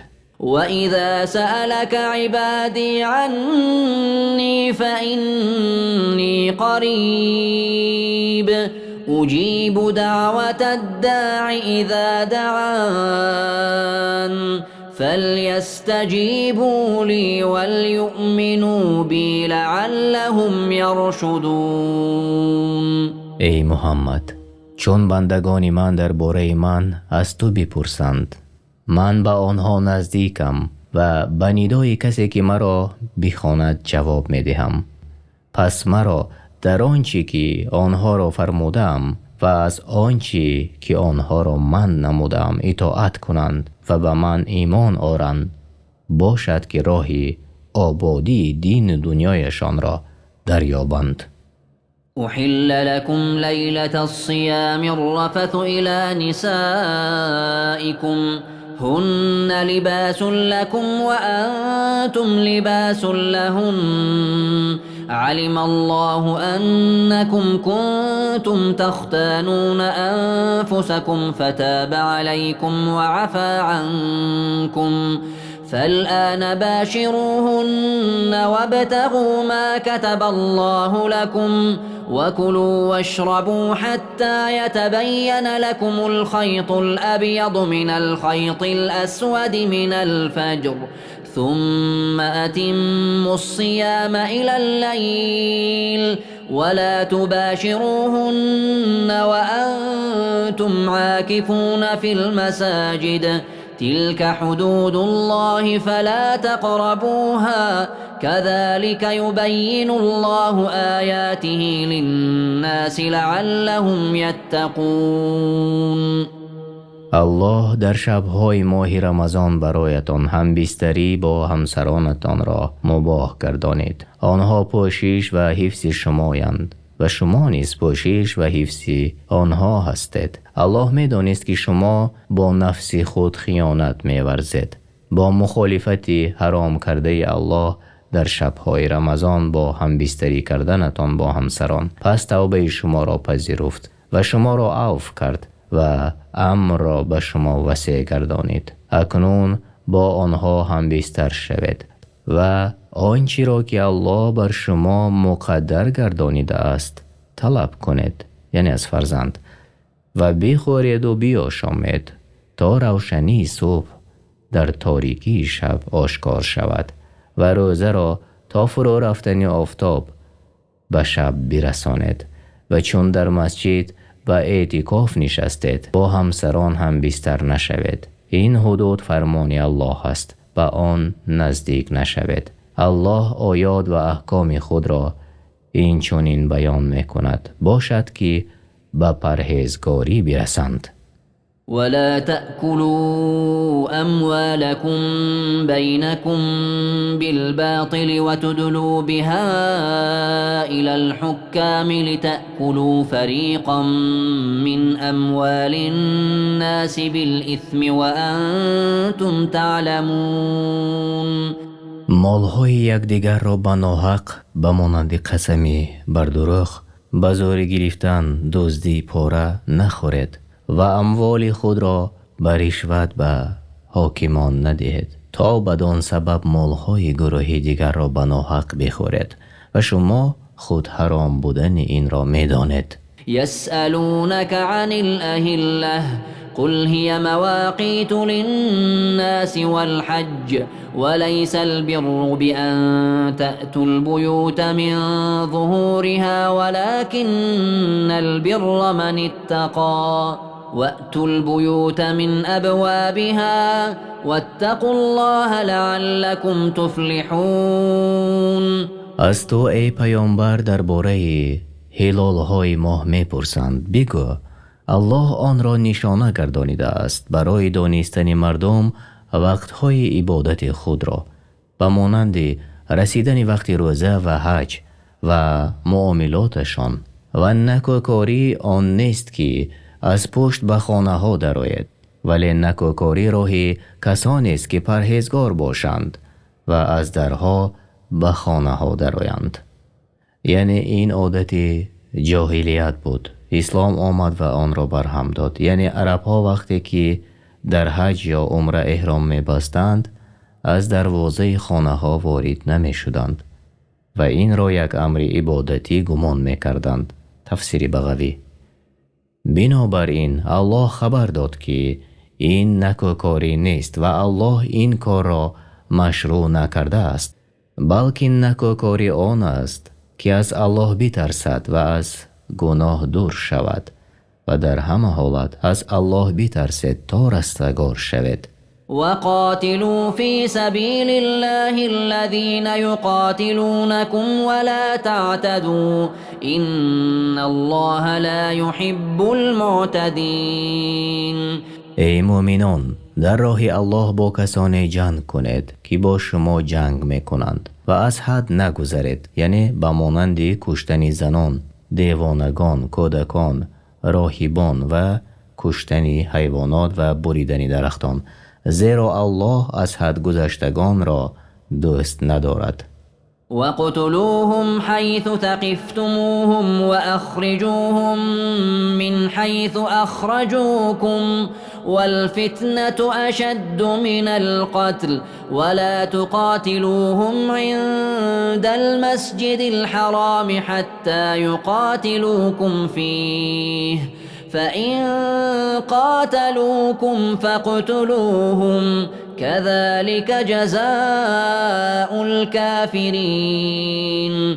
هر جا که آنها مشرکان را بیابید بکشید و از آنجا که شما را بیرون کردند، یعنی از مکه، بیرون کنید که فتنه یعنی کفر، شرک و پیش راه اسلام را بستن از قتل سخت‌تر است و در مسجد الحرام شما با آنها جنگ سر نکنید تا آنگاه که با شما جنگ سر نکنند و اگر با شما در مسجد الحرام جنگیدند پس آنها را بکشید که این است جزای کافران. فإن انتهوا فإن الله غفور رحیم. و اگر باز ایستادند از کفر و جنگیدن با شما در نزد مسجد الحرام و داخل ایمان شدند پس به درستی الله آمرزنده و مهربان است. وقاتلوهم حتى لا تكون فتنة ويكون الدين لله فإن انتهوا فلا عدوان إلا على الظالمين. ای مؤمنان با مشرکان ستمگر بر دوام بجنگید تا دیگر فتنه بر مسلمانان باقی نماند و دین تنها دین الله شود. پس چنان که این مقصد حاصل شد نه کشتار هست نه جنگ. پس اگر آنها از جنگیدن با شما در مسجد الحرام باز ایستادند شما با آنها تجاوز نکنید و هر کسی که ستم کرده باشد به اندازه ستمی که کرد جزا داده می شود. الشهر الحرام بالشهر الحرام والحرمات قصاص فمن اعتدى عليكم فاعتدوا عليه بمثل ما اعتدى عليكم واتقوا الله واعلموا ان الله مع المتقين. جنگیدن شما ای مؤمنان با مشرکان در ماهی که الله جنگیدن را در آن حرام کرده است یعنی ذوالقعده تفسیر بغوی جزایی است برایشان در آن ماه، یعنی هر چیزی که مورد احترام قرار گیرد از ماه حرام، شهر حرام و تمام چیزهایی که شریعت به تکریم آن امر کرده است. پس هر کس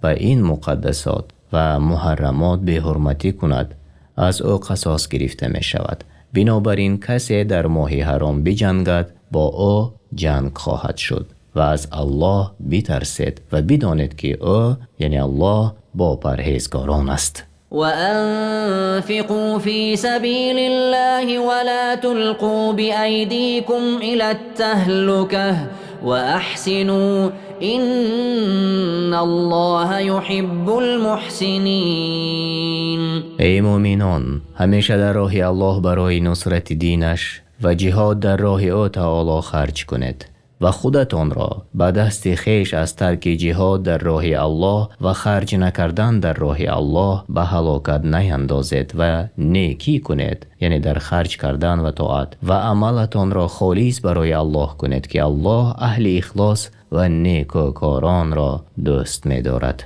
وأتموا الحج والعمرة لله فإن أحصرتم فما استيسر من الهدي ولا تحلقوا رؤوسكم حتى يبلغ الهدي محله فمن كان منكم مريضا أو به أذى من رأسه ففدية من صيام أو صدقة أو نسك فإذا أمنتم فمن تمتع بالعمرة إلى الحج فما استيسر من الهدي فمن لم يجد فصيام 3 أيام في الحج و7 إذا رجعتم تلك 10 كاملة ذلك لمن لم يكن أهله حاضر المسجد الحرام واتقوا الله واعلموا أن الله شديد العقاب.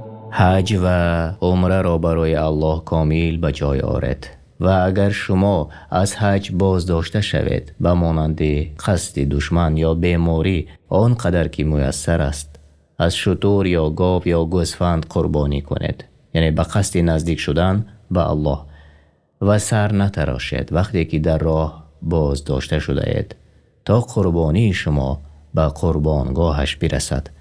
بعد از انجام آن از احرام برآمدنتان حلال می شود، همچنان که پیامبر صلی الله علیه و سلم در حدیبیه انجام دادند.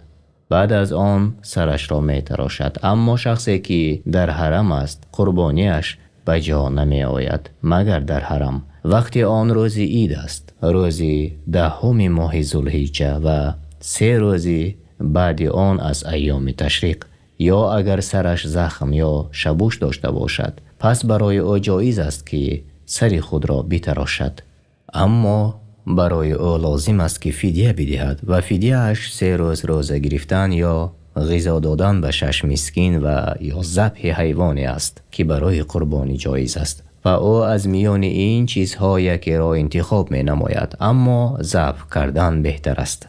و چون امین شدید و هر کی به سبب ادای عمره تا وقت حج بهره‌ور شد آنقدر که او را میسر است قربانی کند، و هر کی را قربانی میسر نشد 3 روز در حج روزه بدارد، و چون از حج به اهل خود باز گردد 7 روز روزه بدارد تا 10 روزی کامل شود، و لازم است که 10 روز روزه را بدارد.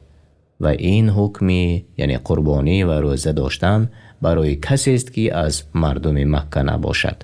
از الله بترسید و امر و نهی او را بجا آورید و بدانید که الله به سختی عقوبت می کند شخصی را که مخالف امر او شود.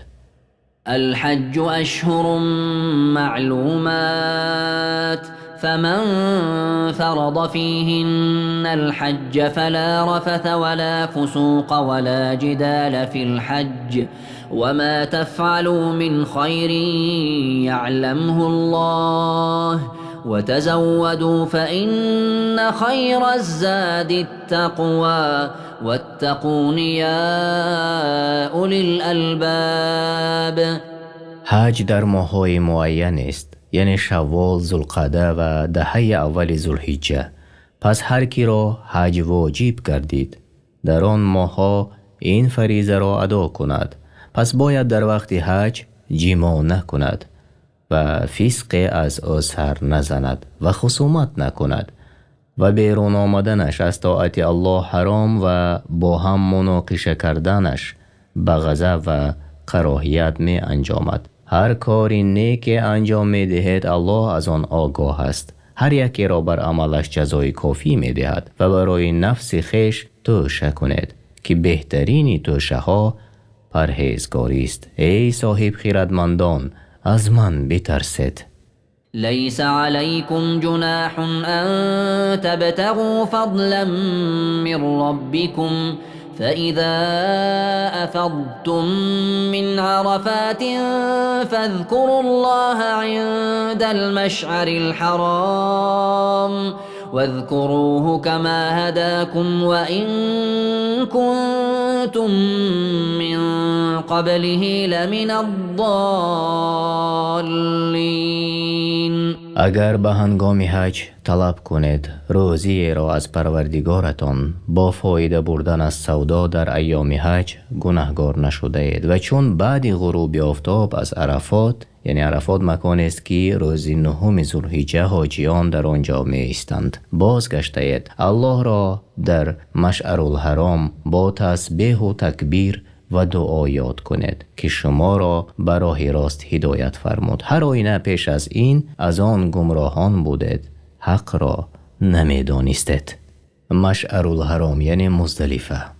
ثم أفيضوا من حيث أفاض الناس واستغفروا الله إن الله غفور رحيم. سپس از آن جای یعنی از عرفات که عامه مردم از زمان ابراهیم تا امروز از آن باز می‌گردند باز گردید و از الله آمرزش بخواهید تا گناهانتان را بیامرزد به درستی که او آمرزنده مهربان است. فإذا قضيتم مناسككم فاذكروا الله كذكركم آباءكم أو أشد ذكرا فمن الناس من يقول ربنا آتنا في الدنيا وما له في الآخرة من خلاق. چون عبادت خود را پورا به جای آوردید الله را بیشتر یاد کنید، همچنان که پدران خیش را یاد می کردید.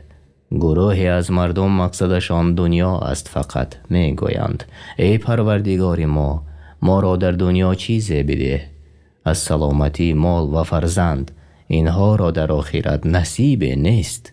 ومنهم من يقول ربنا آتنا في الدنيا حسنة وفي الآخرة حسنة وقنا عذاب النار.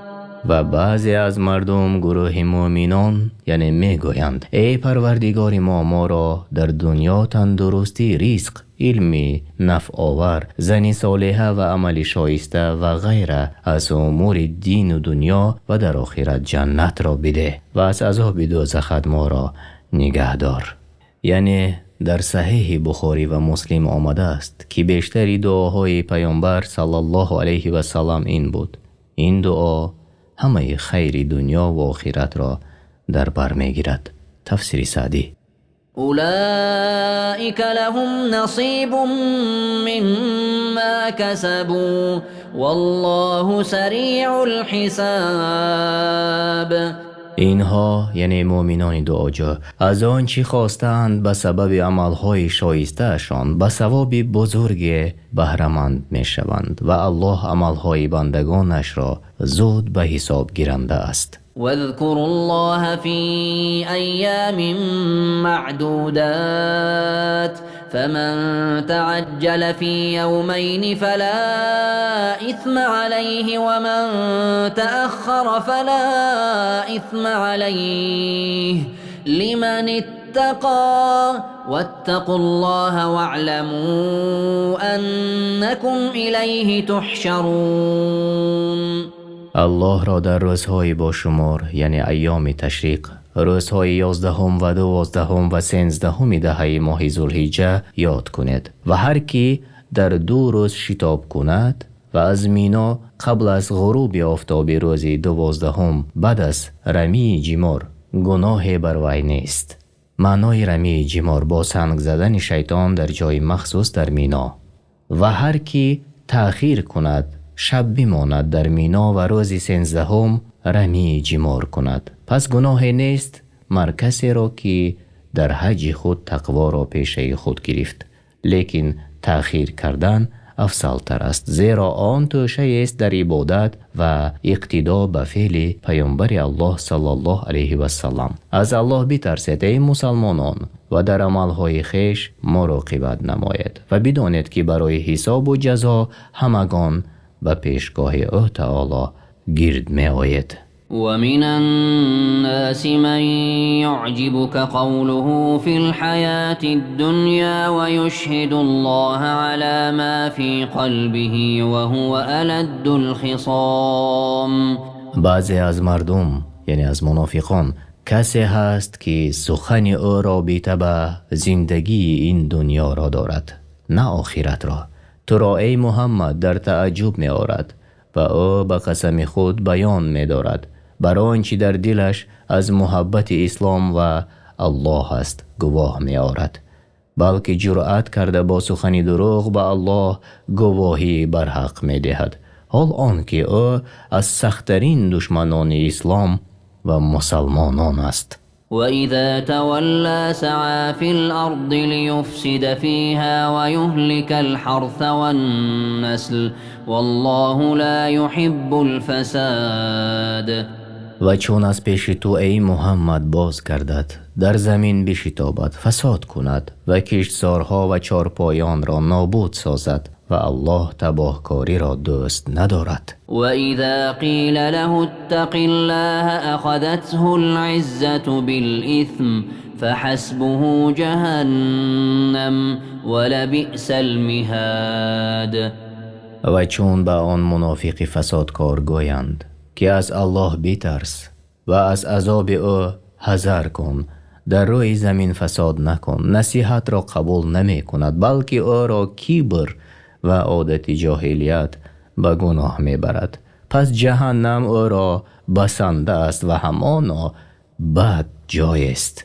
ومن الناس من يشري نفسه ابتغاء مرضات الله والله رؤوف بالعباد. بعضی از مردم برای جستن خوشنودی الله جان خویش را در راه او و به جا آوردن طاعتش فدا می کنند. الله بر این بندگان مهربان است و با زودی و با مهلت بندگان مؤمنش را در رحمتش قرار می دهد و بهترین مکافات را به آنها عطا می کند. يا أيها الذين آمنوا ادخلوا في السلم كافة ولا تتبعوا خطوات الشيطان إنه لكم عدو مبين. ای کسانی که ایمان آورده اید، به الله که پروردگار شماست و به محمد که پیامبر شماست و به اسلام که دین شماست، همگان به اسلام درآیید و به جمع احکام او عمل کنید و چیزی را از آن ترک نکنید و راهی را که در آن شیطان شما را به معصیت دعوت می نماید پیروی نکنید، زیرا که او دشمنی آشکار شماست، پس از او حذر کنید. تفسیر بغوی و تفسیر ابن کثیر. فإن زللتم من بعد ما جاءتكم البينات فاعلموا أن الله عزيز حكيم. و اگر اشتباه کردید و مرتکب گناه شدید، پس از این که دلیل های آشکار از علم و یقین پیش شما آمد و باوری حاصل کردید، پس بدانید که الله عزیز است در ملک خود و حکیم است در امر و نهیش و هر چیزی را در جای مناسبش می گذارد.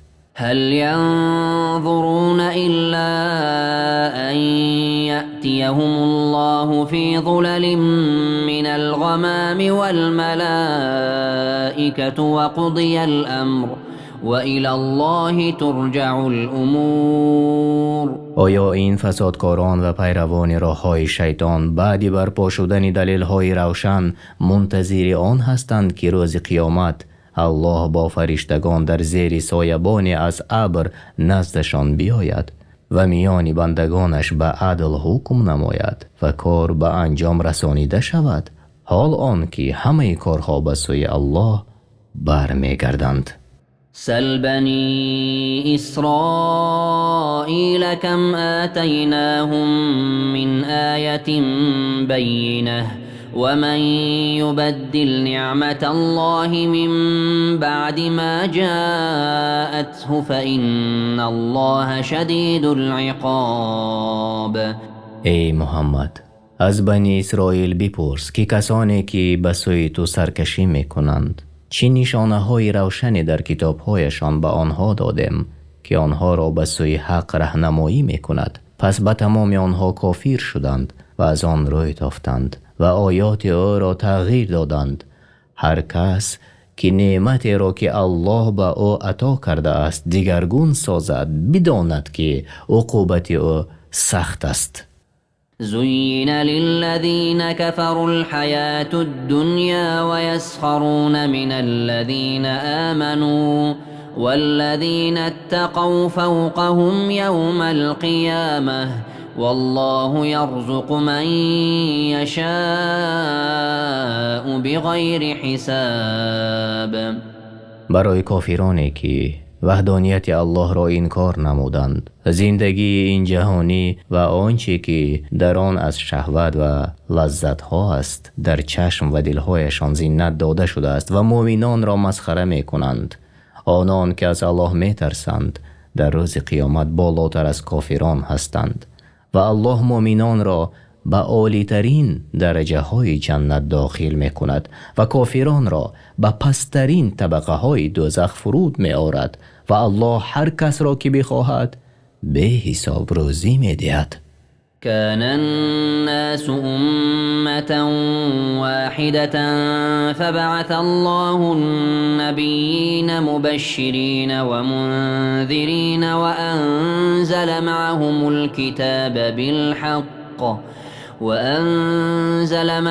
الكتاب بالحق ليحكم بين الناس فيما اختلفوا فيه وما اختلف فيه إلا الذين أوتوه من بعد ما جاءتهم البينات بغيا بينهم فهدى الله الذين آمنوا لما اختلفوا فيه من الحق بإذنه والله يهدي من يشاء إلى صراط مستقیم. مردم یک امت بودند و ایمان به الله داشتند. بعد از آن در دینشان اختلاف کردند. پس الله پیامبرانی خوشخبر دهنده و ترساننده را بفرستاد و کسی که الله را اطاعت کند داخل بهشت شود و کسی به الله کافر شود و او را نافرمان برداری کند داخل دوزخ شود. و الله بر پیامبران کتاب‌های برحق نازل کرد تا آن کتاب در آنچه مردم اختلاف دارند میانشان حکم کند، ولی در امر محمد صلی الله علیه و سلم اختلاف نکردند مگر کسانی که به آنها کتاب تورات نازل شده بود و اختلافشان به سبب ظلم و حسدشان بود. اهل کتاب آنچه را که در کتابشان نازل شده بود یعنی از حجتها و احکام می دانستند.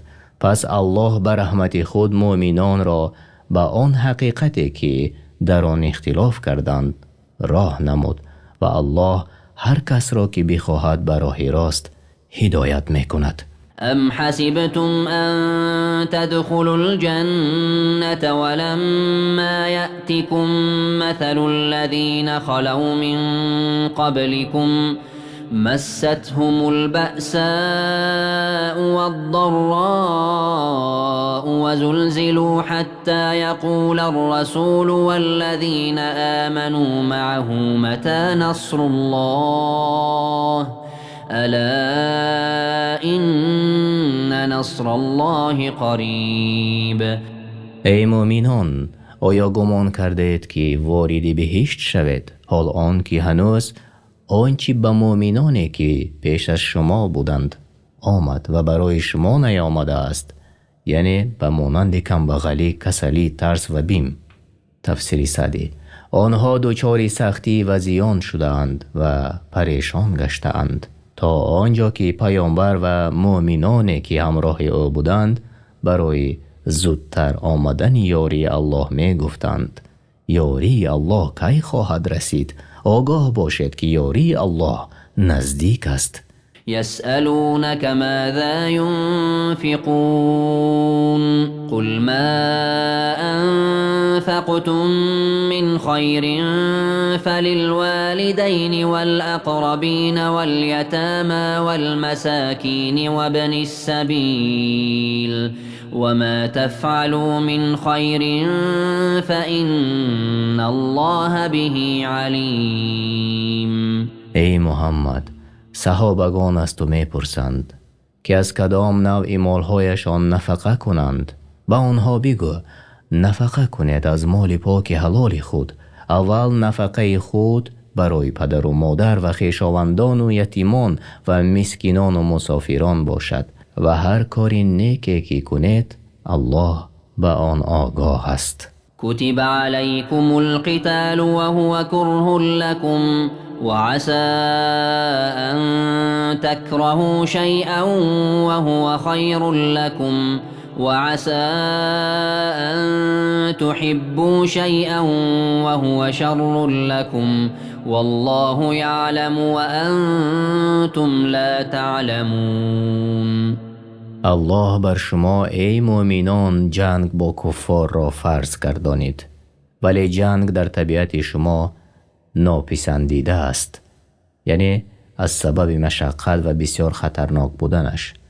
و شاید که شما چیزی را ناخوش دارید و حال آن که وی برای شما بهتر است، و شاید که شما چیزی را دوست دارید و حال آن که وی برای شما بد باشد و الله می داند چی بهتر است برای شما و حال آن که شما آن را نمی دانید.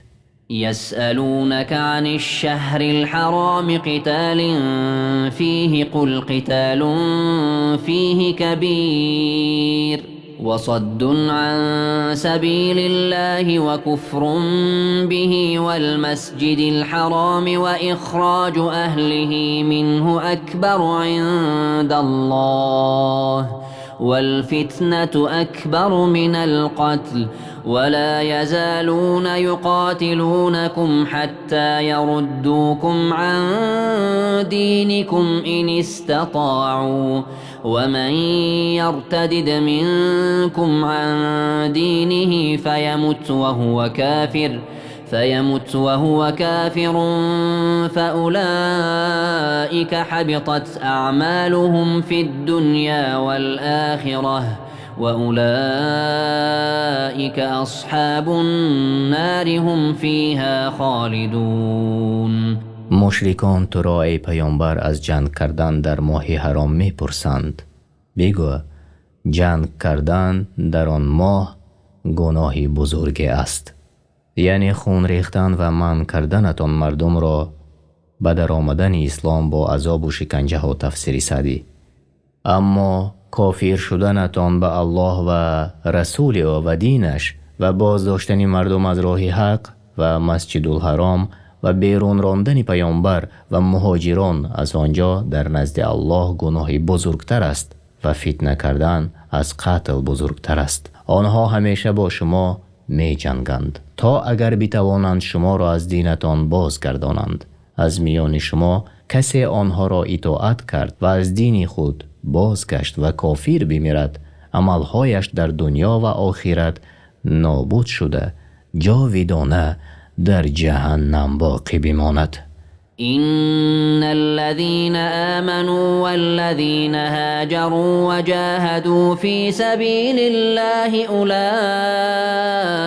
يرجون رحمة الله والله غفور رحیم. کسانی که ایمان آوردند به الله و رسول او و به دستور او عمل کردند و آنان که دیار خود را ترک کردند و در راه الله جهاد نمودند به رحمت الله امیدوارند و الله آمرزنده است بندگان مؤمنش را و به آنها مهربان است.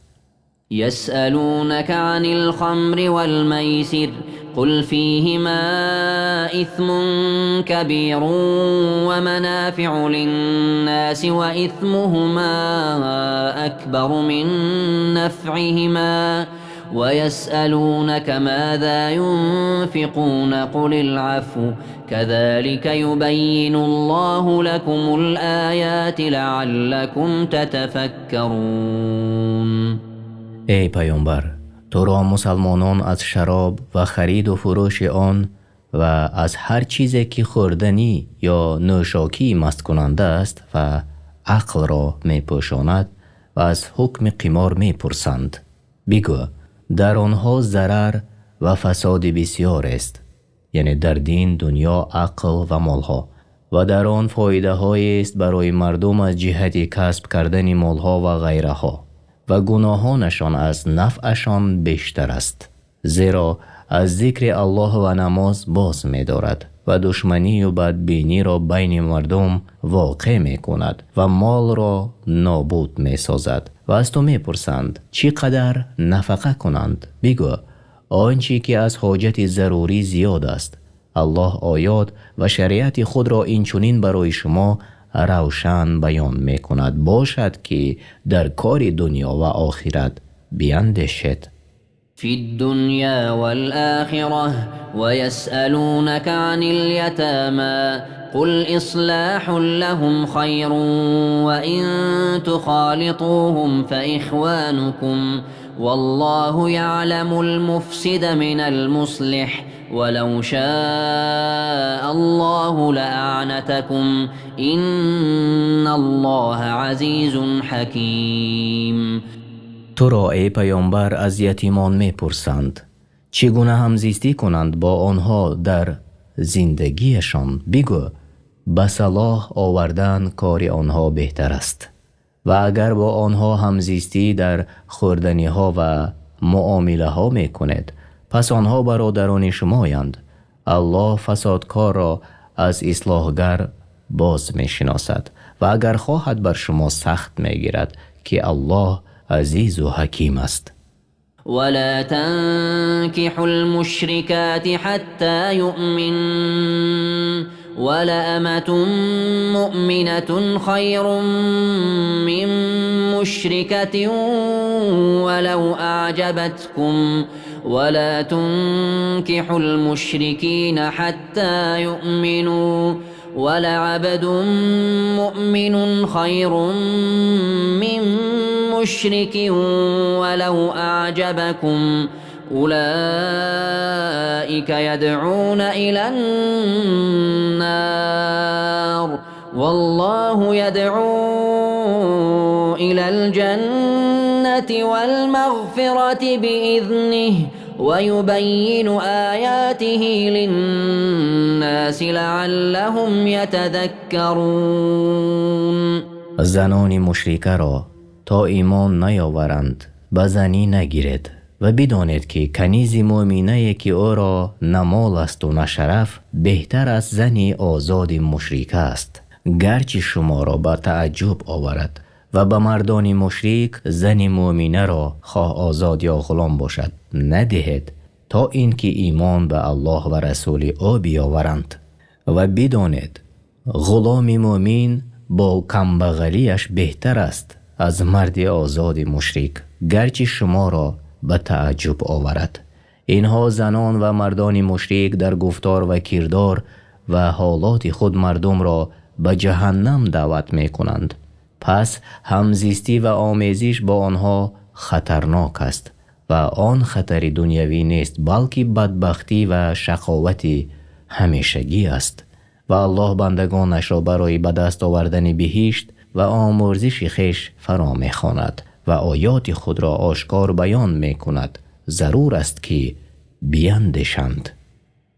ويسألونك عن المحيض قل هو أذى فاعتزلوا النساء في المحيض ولا تقربوهن حتى يطهرن فإذا تطهرن فأتوهن من حيث أمركم الله إن الله يحب التوابين ويحب المتطهرين.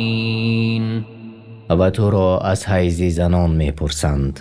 با آنها بگو ای پیامبر حیض ناپاکی است پس در ایام حیض از زنان دوری بگیرید و به آنها نزدیک نشوید تا خونشان باز ایستد و چون پاک شدند از آنجا که الله فرمان داده است به آنها نزدیکی کنید. همانا الله کسانی را که همیشه از گناهانشان توبه می کنند دوست دارد و کسانی را دوست می دارد که خود را از گناهان دور و پاک می گردانند. یعنی حیض و آن خون است که از رحم زنان طبیعتاً در وقتهای مخصوص روان می شود. نساؤكم حرث لكم فأتوا حرثكم أنا شئتم وقدموا لأنفسكم واتقوا الله واعلموا أنكم ملاقوه وبشر المؤمنين. زنانتان کشتزاری شما هستند پس هر طوری که دوست دارید با زنانتان علاقه کنید اما علاقه در جایی که الله حلال فرموده است یعنی جایی که فرزند به دنیا می آید و با بجا آوردن کارهای خوب به الله نزدیکی جوید و در همه حالات از الله بترسید و بدانید که حتما شما او تعالی را خواهید دید و مؤمنان را مژده ده از چیزهایی که آنها را در آخرت خرسند می کنند. یعنی از جمله کارها این است که مرد با زنش برای نزدیکی به الله و بسیار کردن نسل و به وجود آمدن فرزندان صالح که مایه خیر و برکت جامعه است علاقه کند. تفسیر سعدی. ولا تجعلوا الله عرضة لأيمانكم أن تبروا وتتقوا وتصلحوا بين الناس والله سمیع علیم. الله را وسیله سوگندهای خویش قرار ندهید تا با این بهانه از نیکوکاری و تقوا و اصلاح در میان مردم باز ایستید. یعنی نباید قسمهای آنها مانعی برای انجام کارهای خوب و پرهیز از کارهای بد و اصلاح بین مردم باشد. پس با این بهانه حجت می آورید که با الله قسم خورده اید که آن را اجرا نمی کنید، بلکه قسم خورنده کارهای خوب انجام دهد و بر قسمی خورده اش کفارت دهد و این عمل را عادت خود نگرداند که الله سخنان شما را می شنود و به احوال شما داناست. لا يؤاخذكم الله باللغو في أيمانكم ولكن يؤاخذكم بما كسبت قلوبكم والله غفور حليم. الله شما را به سبب سوگندهای بیهوده که بر زبانتان می آید جزا نمی دهد، بلکه شما را به آنچه دلهایتان قصد کرده است جزا می دهد. الله آمرزنده است آن کسی را که توبه کرده است و پربردار است، زود به جزا نمی گیرد کسانی را که نافرمان برداری او می کنند. للذين يؤلون من نسائهم تربص 4 أشهر فإن فاءوا فإن الله غفور رحيم. برای کسانی که سوگند می خورند که با زنان خیش هم بستری نمی کنند باید 4 ماه انتظاری بکشند. پس اگر قبل از 4 ماه باز آیند الله گناهانشان را آمرزنده است و به آنها مهربان است. وإن عزموا الطلاق فإن الله سميع عليم. و اگر قصد طلاق کردند با بهانه قسم خوردن و ترک جما کردنشان الله به سخنانشان شنوا و به مقصدهایشان داناست و آنها را بر این کردارشان جزا می دهد. والمطلقات يتربصن بأنفسهن 3 قروء ولا يحل لهن أن يكتمن ما خلق الله في أرحامهن إن كن يؤمن بالله واليوم الآخر وبعولتهن أحق بردهن في ذلك إن أرادوا إصلاحا ولهن مثل الذي عليهن بالمعروف وللرجال عليهن درجة والله عزيز حكيم. باید که زنان طلاق شده تا 3 بار پاک شدن از شوهر کردن باز ایستند، زیرا بدانند که در رحم او فرزنده نیست. برای زن روا نیست که در این مدت به شوهر برآید تا زمانی که عده به پایان نرسد و اگر به الله و روز قیامت ایمان دارند روا نیست که آنچه را که الله در رحم آنان آفریده است یا در حالت حیض هستند پنهان دارند و شوهرانشان اگر قصد اصلاح دارند و بازگردانیدن آنها در این مدت سزاوارترند و برای زنان حق است و همچنان که مردان بر زنان حق دارند که باید به طور شایسته ادا نمایند و مردان بر زنان درجه برتری دارند. از صحبت نیک، زندگی خوب، سروری در خانه و صاحب طلاق هستند. الله بزرگ دارای عزت و قهر است و حکیم است، هر چیزی را در جای مناسب خود می گذارد. الطلاق مرتان فإمساك بمعروف أو تسريح بإحسان ولا يحل لكم أن تأخذوا مما آتيتموهن شيئا إلا أن يخافا ألا يقيما حدود الله فإن خفتم ألا يقيما حدود الله فلا جناح عليهما فيما افتدت به تلك حدود الله فلا تعتدوها ومن يتعد حدود الله فأولئك هم الظالمون. طلاق 2 بار است. الله حکم میکند پس از هر طلاق میتواند مرد زن را به زندگی خوبی زناشویی بازگرداند یا به نیکی رها کند. و ای شوهران، برای شما حلال نیست که از آنچه برایشان داده اید یعنی از مهر باز پس بگیرید، مگر این که دو طرف بترسند که نتوانند حدود الله را برپا دارند. در این حالت امرشان را به سرپرستان خود پیشکش می نمایند. پس اگر سرپرستان ترسیدند که آن دو نتوانند حدود الله را برپا دارند، پس گناه بر آنها نیست که زن در مقابل طلب طلاقش فدیه و عوض بپردازد. این حدود الهی است که جدا می کند بین حلال و حرام. پس از آن تجاوز نکنید و کسی از حدود الهی تجاوز کند، پس آنها ستمکارانند. معنای طلاق دوباره است، یعنی طلاق است که مرد می تواند با زن خود دوباره زندگی کند.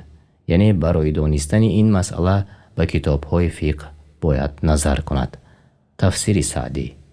فإن طلقها فلا تحل له من بعد حتى تنكح زوجا غيره فإن طلقها فلا جناح عليهما أن يتراجعا إن ظنا أن يقيما حدود الله وتلك حدود الله يبينها لقوم يعلمون. پس اگر باز زن را طلاق داد یعنی طلاق سیوم، دیگر بر او حلال نیست تا آن که به نکاح مرد دیگری درآید، یعنی و با آن مرد جماع کند و نه به نیت حلال کردن زن برای شوهر اولیش. و هرگاه آن مرد دیگر زن را طلاق دهد یا شوهر زن بمیرد و عده‌اش به آخر رسد، پس بر او گناه نیست که بر شوهر اولیش به نکاح نو باز گردد. اگر می دانند که حدود الله را رعایت می کنند، بازگشتنشان را گناه نیست.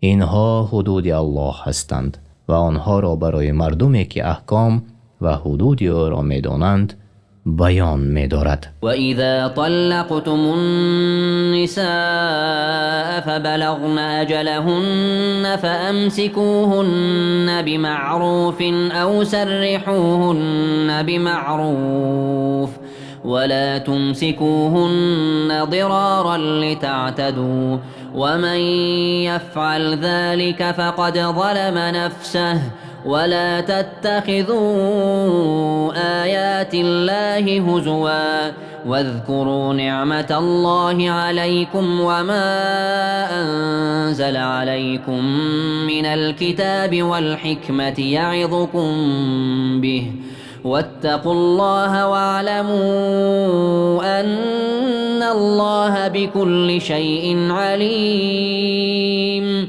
و چون زن را طلاق دادید و به پایان عده خود نزدیک شدند، پس یا آنها را به خوبی نگاه دارید و یا به خوبی رها کنید و هرگز آنها را برای آزار و زیان رسانیدن نگاه ندارید تا از حد تجاوز کنید. و هر کسی که چنین کند بر خود ستم کرده است و آیات و فرموده های الله را به تمسخر و بازی نگیرید، زیرا در این کارتان از حلال گذشته وارد حرام می شود. و نعمتهای الله را شکر کنید و آنچه از کتاب و سنت برای شما نازل کرده است و شما را به آن پند می دهد به یاد آورید و از الله بترسید و بدانید که الله بر هر چیز داناست.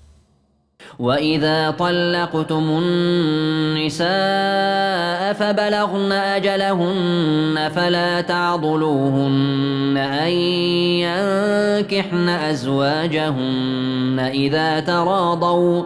إذا تراضوا بينهم بالمعروف ذلك يوعظ به من كان منكم يؤمن بالله واليوم الآخر ذلكم أزكى لكم وأطهر والله يعلم وأنتم لا تعلمون.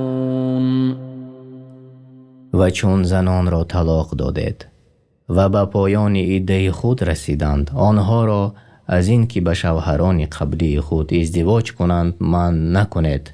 یعنی شوهرش خواست با او ازدواج کند و زن هم موافقت کند برای سرپرستی زن از طرف پدر و غیر جایز نیست که به سبب خشمگین بودن بر شوهر زن را از ازدواج با او منع کنند.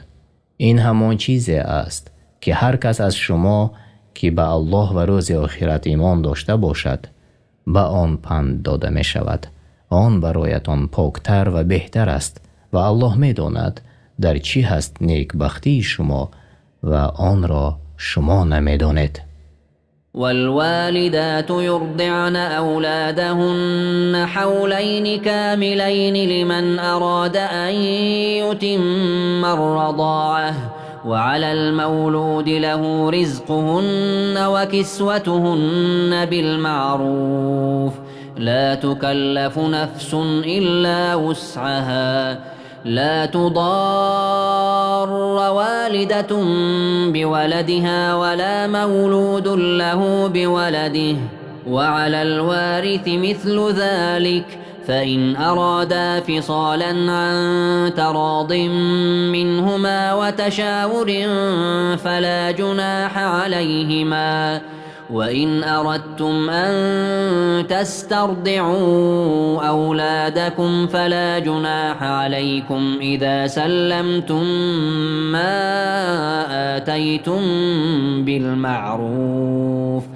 واتقوا الله واعلموا أن الله بما تعملون بصير. مادران باید فرزندان خود را 2 سال کامل شیر دهند. این برای کسی است که می خواهد مدت شیر دادن را کامل کند و بر کسی که فرزند برای او تولد شده است یعنی پدر لازم است خوراک و پوشاک مادران را به طور شایسته یعنی طبق شریعت و عرفیت فراهم کند، زیرا الله هیچ کس را جز به اندازه طاقتش وظیفه دار نمی کند. هیچ مادر نباید به خاطر فرزندش زیان ببیند و هیچ پدری نیز نباید به خاطر فرزندش زیان ببیند. و بر وارث فرزند چنین چیز یعنی نفقه لازم است و اگر پدر و مادر با رضایت و مشورت همدیگر خواستند فرزند را از شیر جدا کنند گناه بر آنها نیست و اگر خواست دایه شیردهی برای فرزندان خود بگیرید گناه بر شما نیست، به شرطی که آنچه را که عهد کردید پرداخت نمایید و از الله بترسید و بدانید که الله به آنچه میکنید داناست. والذين يتوفون منكم ويذرون أزواجا يتربصن بأنفسهن 4 أشهر وعشرا فإذا بلغن أجلهن فلا جناح عليكم فيما فعلن في أنفسهن بالمعروف والله بما تعملون خبیر. و کسانی از شما که بمیرند و زنان را بر جای میگذارند باید که زنان 4 ماه و 10 روز انتظاری بکشند و باید از خانه شوهرانشان بیرون نآیند و خود را زینت ندهند و به شوهر نبرایند و چون عده خود را به پایان رسانیدند بر شما گناهی نیست ای سرپرستان زنها در آنچه که آنها موافق شریعت درباره خود انجام دهند یعنی به شوهر برآمدند و الله به آنچه میکنید آگاه است و بر عملهایتان شما را جزا میدهد. ولا جناح عليكم فيما عرضتم به من خطبة النساء أو أكننتم في أنفسكم علم الله أنكم ستذكرونهن ولكن لا تواعدوهن سرا إلا أن تقولوا قولا معروفا ولا تعزموا عقدة النكاح حتى يبلغ الكتاب أجله واعلموا أن الله يعلم ما في أنفسكم فاحذروه واعلموا أن الله غفور حليم. و برای شما گناهی نیست ای مردان که به طور کنایه از زنان خواستگاری کنید و یا در دلهایتان به زنی گرفتن آنها را پنهان نماید. الله می داند که شما هرگز با خاموش نشستنتان از آنها صبر نتوانید کرد، بلکه آنها را یاد می کنید. از همین سبب یاد کردن آنها را به طور کنایه و پنهان داشتن در خود مباح گرداند. ولی به آنها وعده پنهانی ندهید، مانند زنا یا گفتگو کردن برای خانه‌داری در ایام عده‌شان، مگر اینکه سخن نیکو بگوید و تصمیم به عقد نکاح نگیرید تا وقتی که عده به پایان رسد و بدانید که الله می داند آنچه را که در دلتان هست. پس از او بترسید و بدانید که الله آمرزگار است به کسانی که از گناه خود توبه می کنند و مهربان است، زود به جزای بد نمی گیرد. لا جناح عليكم إن طلقتم النساء ما لم تمسوهن أو تفرضوا لهن فريضة ومتعوهن على الموسع قدره وعلى المقتر قدره متاعا بالمعروف حقا على المحسنين. بر شما ای گروه شوهران گناهی نیست که زنان را پیش از همخوابگی و پیش از تعیین مهر طلاق دهید، گرچه این کار باعث پست شدن شخصیت زن می گردد، اما با دادن مهر جبران می شود. پس بر شما لازم است که چیزی بدهید تا رنجش خاطرشان جبران شود. بر توانگر به اندازه تواناییش و بر فقیر به اندازه طاقتش. این کار است شایسته نیکوکاران. وَإِن طَلَّقْتُمُوهُنَّ مِن قَبْلِ أَن تَمَسُّوهُنَّ وَقَدْ فَرَضْتُمْ لَهُنَّ فَرِيضَةً فَنِصْفُ مَا فَرَضْتُمْ إِلَّا أَن يَعْفُونَ أَوْ يَعْفُوَ الَّذِي بِيَدِهِ عُقْدَةُ النِّكَاحِ وَأَن تَعْفُوا أَقْرَبُ لِلتَّقْوَى وَلَا تَنْسَوُا الْفَضْلَ بَيْنَكُمْ إِنَّ اللَّهَ بِمَا تَعْمَلُونَ بَصِيرٌ. اگر زنان را پیش از این که به آنها علاقه جنسی کنید طلاق دادید، در حالی که برای آنها مهر تعیین کردید، پس نصف آن مهر تعیین شده را بدهید، مگر این که آن را به شما ببخشند یا کسی که عقد ازدواج در دست اوست آن را ببخشد. پس الله متعال به بخشیدن تشویق نمود و بیان کرد که بخشیدن به پرهیزگاری نزدیکتر است و علامت نیکوکاری است و نیکوکاری اعلاترین رتبه است در معاملات. و ای مردم، نیکوکاری را در میان خود فراموش نکنید، همانا الله به آنچه میکنید بیناست و شما را در کاری خوب ترغیب می نماید. حافظوا على الصلوات والصلاة الوسطى وقوموا لله قانتين. همه نمازها و نماز میانه را یعنی نماز عصر را نگهداری کنید و برای الله با طریق فرمان برداری بر پای بایستید. فإن خفتم فرجالا أو ركبانا فإذا أمنتم فاذكروا الله كما علمكم ما لم تكونوا تعلمون. و اگر از دشمنانتان ترسیدید، پس در این صورت پیاده یا در حالی که بر اسب و سایر سوارها هستید نماز بخوانید. پس هر وقتی که ترس از شما دور شد نماز را با آرامیش خوانید و الله را در آن یاد کنید و آن را از هیئت اصلیش کم نکنید و شکر او را بجا آورید بنابر آن چیزهایی که شما را تعلیم داد از عبادتها و احکام که شما نمیدانستید. یعنی وقتی از دشمنانتان ترسیدید، در این حالت بر نمازگزار لازم نیست که رویش حتما به سوی قبله باشد، چون در حالت سواره بودن این کار مشکل است. تفسیر سعدی. والذين يتوفون منكم ويذرون أزواجا وصية لأزواجهم متاعا إلى الحول غير إخراج فإن خرجن فلا جناح عليكم فيما فعلن في أنفسهن من معروف والله عزيز حكیم. و کسانی از شما می میرند و زنانی را بر جا می گذارند باید برای همسران خود وصیت کنند که وارثان شوهر آنها را تا 1 سال کمک کنند و آنها را از خانه بیرون ننمایند و اگر خودشان بیرون رفتند پس در آنچه آنها به طور شایسته درباره خود انجام می دهند گناهی بر شما نیست. الله عزیز و حکیم است. یعنی بسیاری از مفسرین بر این باورند که این آیت کریمه به آیتی که پیش از آن آمده است منسوخ شده است. بنابر گفته الله و کسانی از شما که بمیرند و زنانی را بر جای میگذارند باید که زنان 4 ماه و 10 روز انتظاری بکشند. یعنی تفسیر سعدی. وللمطلقات متاع بالمعروف حقا على المتقین.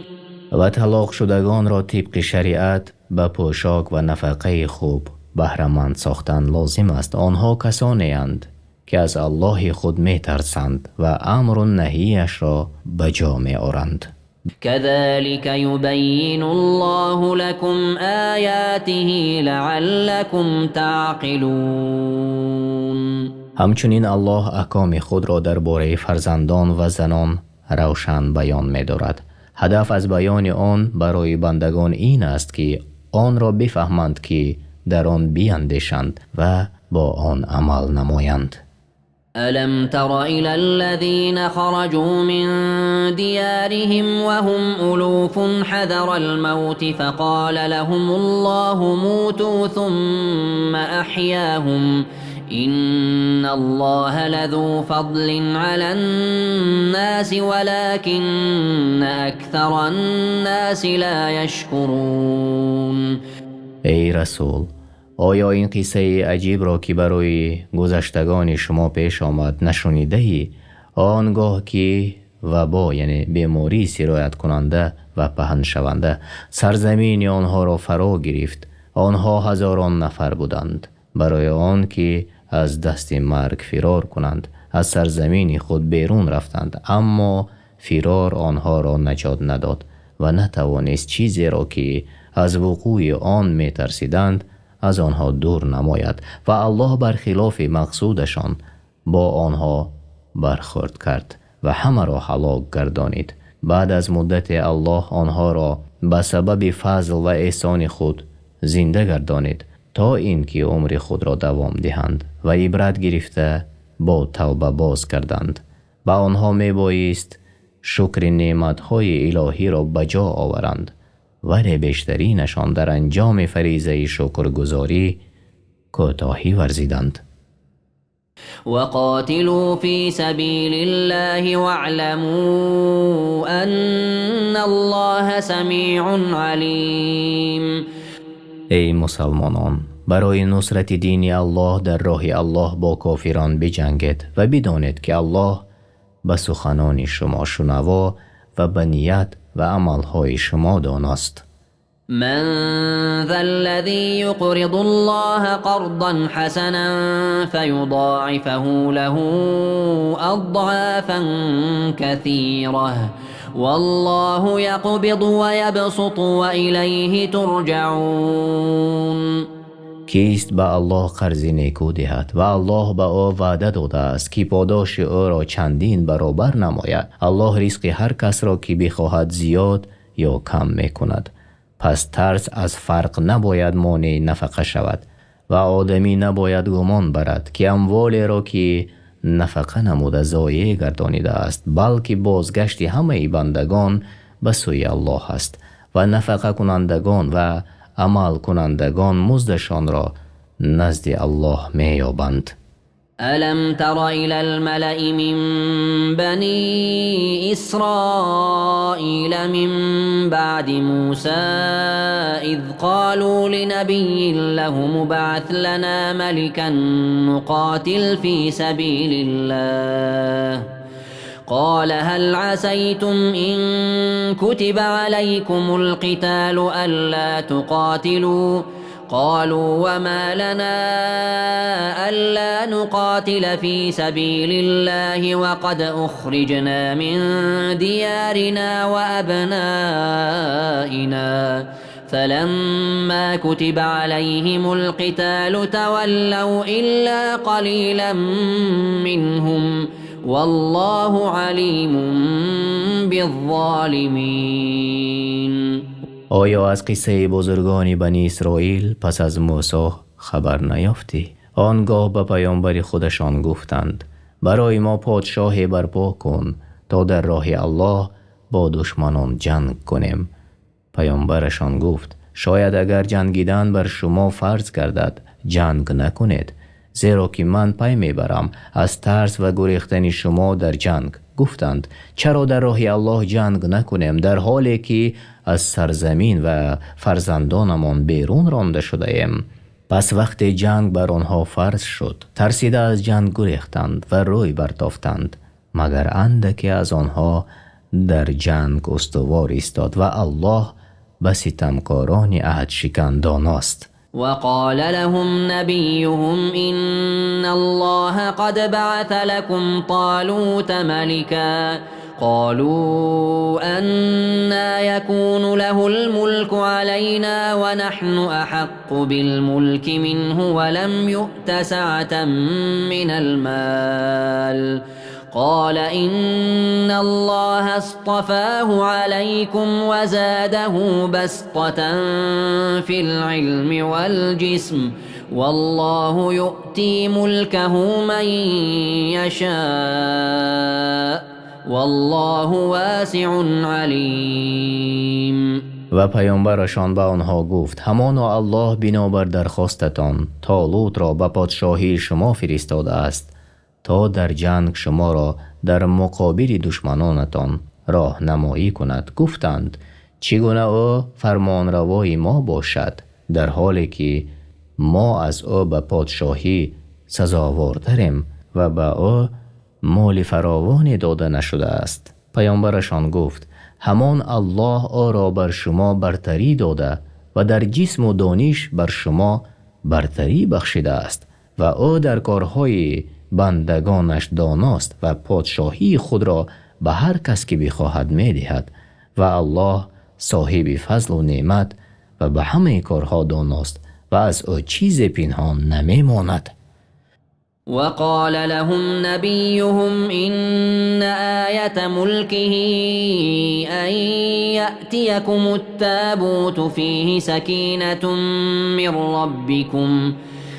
سكينة من ربكم وبقية مما ترك آل موسى وآل هارون تحمله الملائكة إن في ذلك لآية لكم إن كنتم مؤمنين.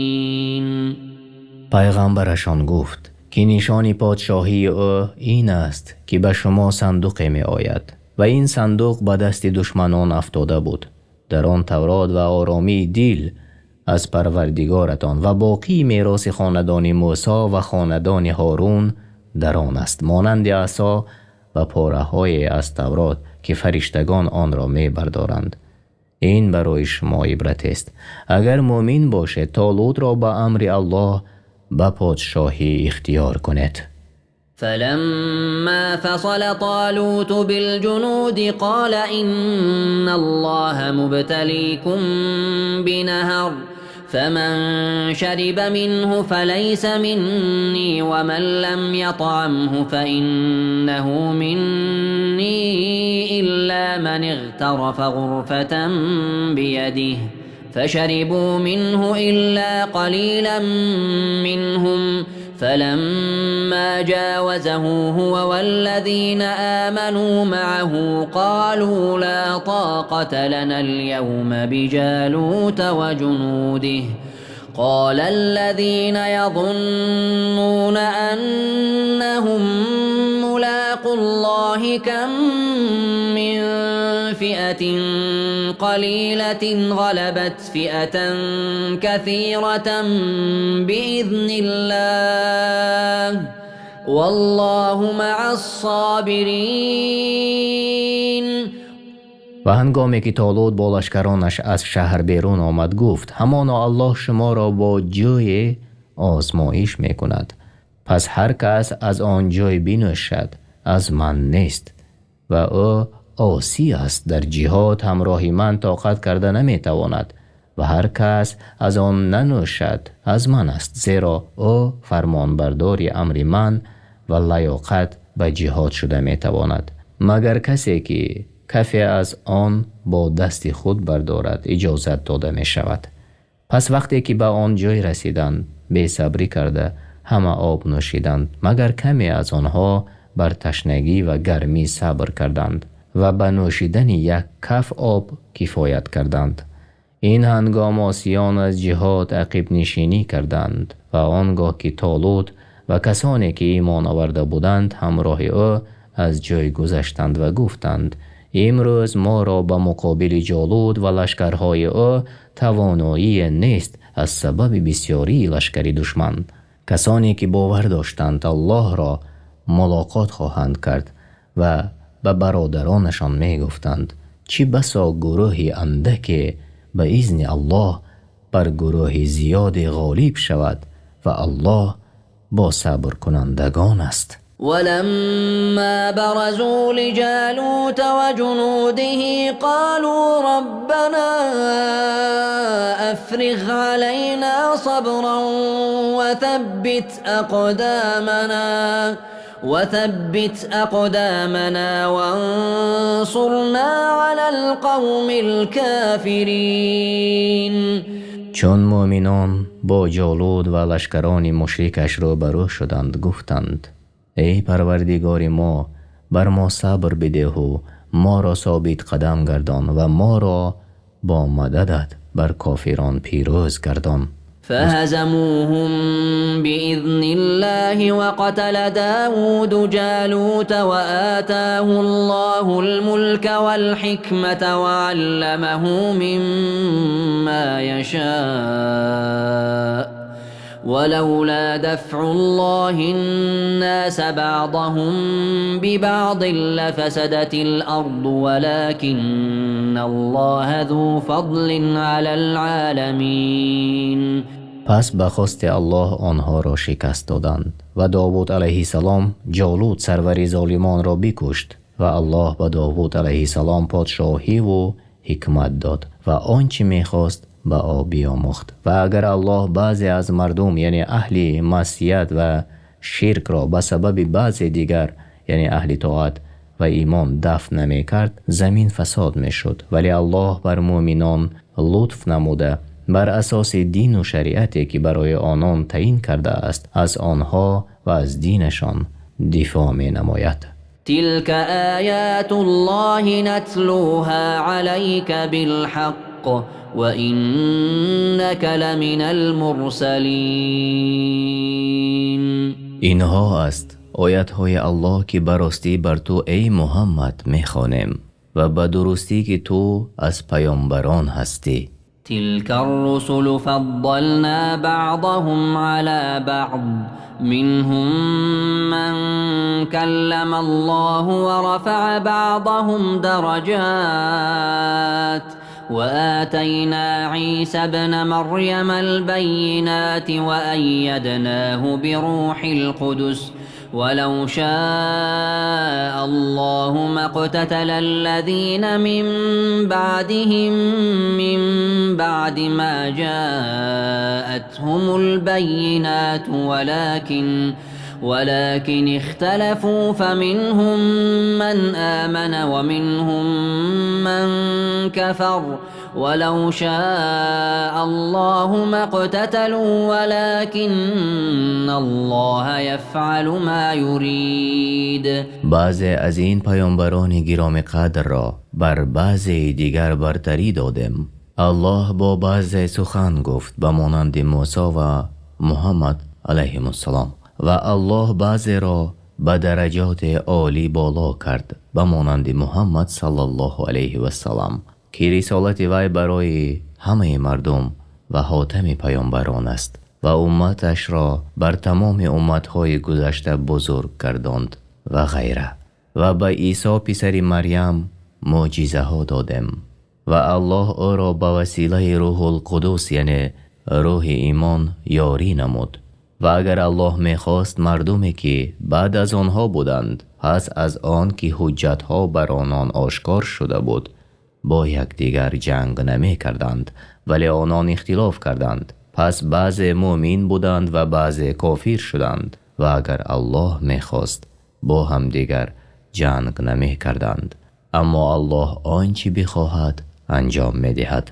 یعنی در این آیت اثبات صفت کلام الله است که لایق به بزرگی است. معجزه های عیسی علیه السلام به مانند بینا گردانیدن کار مادرزاد و شفا دادن شخص مبتلا به بیماری پیسی و زنده گردانیدن مرده را با امر الله. يا أيها الذين آمنوا أنفقوا مما رزقناكم من قبل أن يأتي يوم لا بيع فيه ولا خلة ولا شفاعة والكافرون هم الظالمون.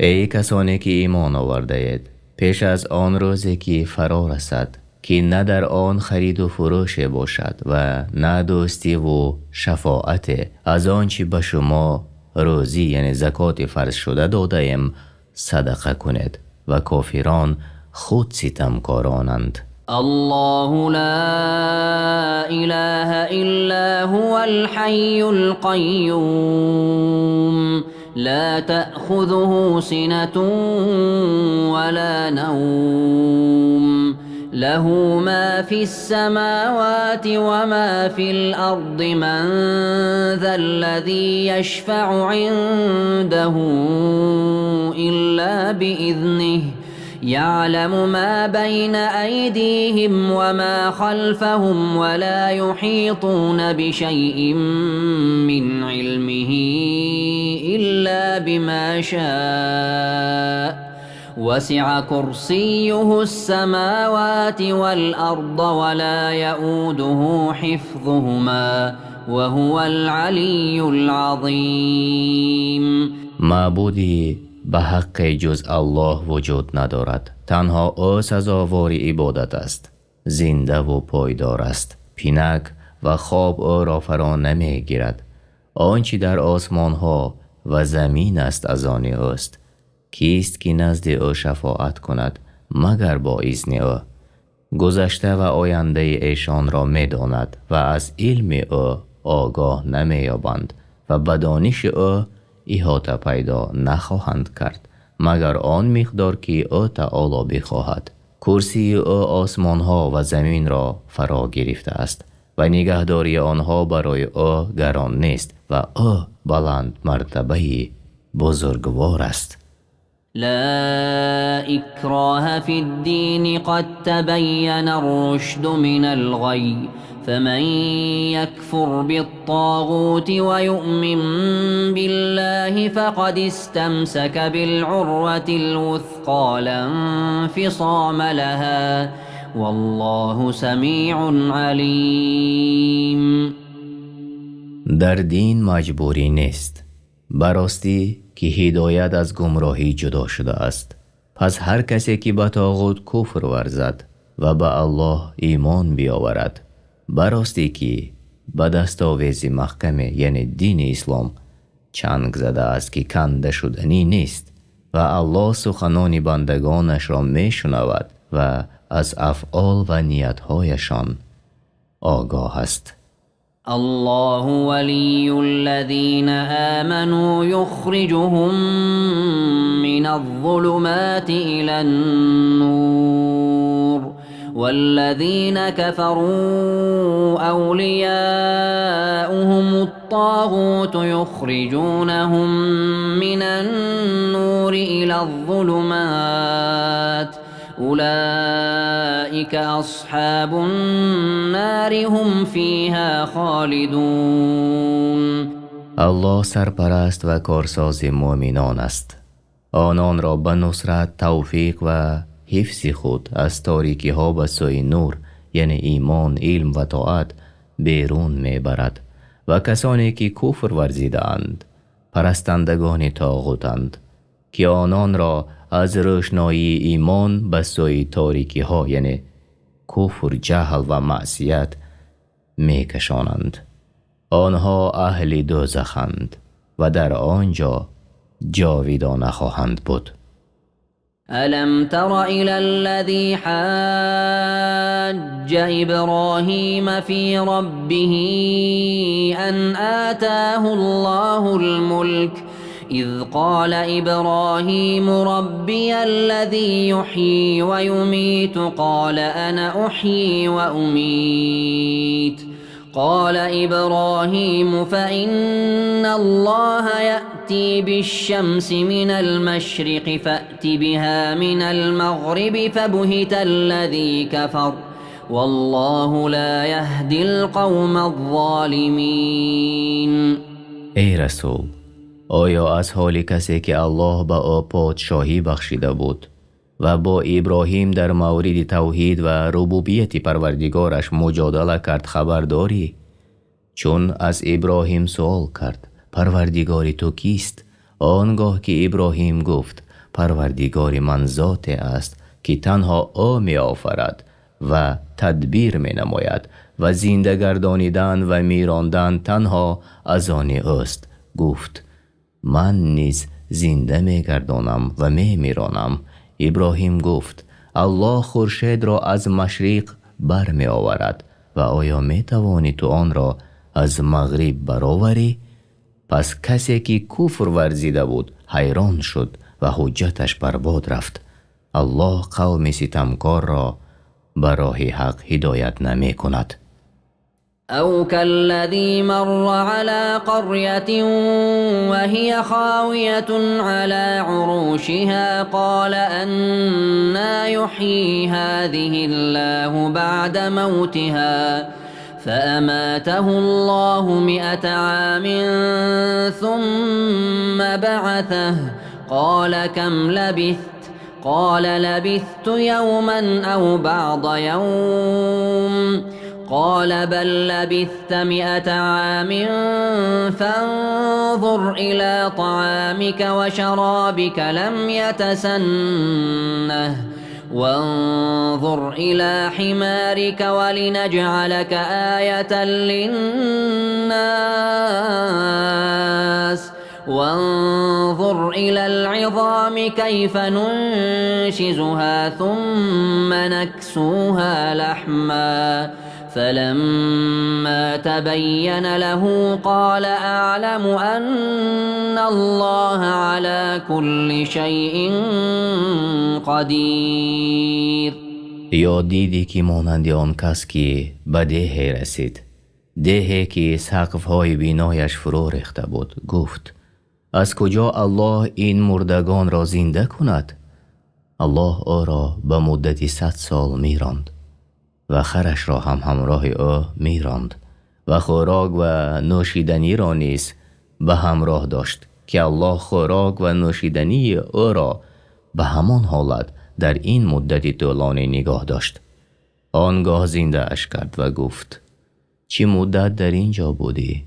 گفت 1 روز یا نصف از 1 روز در این حالت ماندم و این بر حسب گمان او بود. الله فرمود بلکه 100 سال در این حالت مانده ای و فرمود او را به خوراک و آبت بنگر که تا این مدت تغییر نیافته است و به خرت بنگر که تیکه تیکه شده و پوسیده است و استخوان‌هایش ریخته جدا شده‌اند. ما می‌خواهیم تو را برای مردمان عبرت گردانیم و بینگر که استخوان‌ها را چگونه به هم می‌پیوندیم و گوشت بر آن می‌پوشانیم. چون قدرت الله بر او آشکار شد، اقرار کرده گفت: میدانم که الله بر هر کار تواناست. تفسیر سعدی. وَإِذْ قَالَ إِبْرَاهِيمُ رَبِّ أَرِنِي كَيْفَ تُحْيِي الْمَوْتَى قَالَ أَوَلَمْ تُؤْمِنْ قَالَ بَلَى وَلَكِنْ لِيَطْمَئِنَّ قَلْبِي قال فخذ أربعة من الطير فصرهن إليك ثم اجعل على كل جبل منهن جزءا ثم ادعهن يأتينك سعيا واعلم أن الله عزيز حكيم. ابراهیم گفت: ای پروردگار من، به من بنمای که مردگان را چگونه زنده می سازی. گفت: آیا هنوز ایمان نیاورده ای؟ گفت: آره ای پروردگار، من ایمان دارم که تو بر هر چیز توانا هستی و مردگان را زنده می گردانی و بندگان را سزا و جزا می دهی، اما می خواهم دلم آرام گیرد و به حقیقت محض برسم. گفت: 4 پرنده بگیر و آنها را بکش و پاره پاره کن و با یک دیگر بیامیز و هر پاره از آنها را بر کوه بینه، پس آنها را فریاد کن. البته شتابان نزد تو می آیند. و ابراهیم هر پرنده را به نامش صدا زد و پرندگان با شتاب به سوی او آمدند و بدان که الله عزیز است، او را چیز غالب آمده نمی تواند و در گفتار، افعال، شریعت و قضا و قدرش با حکمت است. مثل الذين ينفقون أموالهم في سبيل الله كمثل حبة أنبتت 7 سنابل في كل سنبلة 100 حبة والله يضاعف لمن يشاء والله واسع عليم. مثال مؤمنانی که مالهایشان را در راه الله صرف می کنند مثل دانه است در زمین پاک کاشته شده که 7 خوشه می رایاند و در هر خوشه 100 دانه است و الله برای هر کس که بخواهد ثواب آن را چند برابر می نماید و این برای حسب ایمان و اخلاص کامل است که در قلب نفقه کننده قرار دارد و الله فراغ نعمت است و از نیت بندگانش با خبر است. یعنی از بزرگترین چیزی که نفعش به مؤمنان می رسد این صرف کردن مال در راه الله است. الذين ينفقون أموالهم في سبيل الله ثم لا يتبعون ما أنفقوا منا ولا أذى لهم أجرهم عند ربهم ولا خوف عليهم ولا هم يحزنون.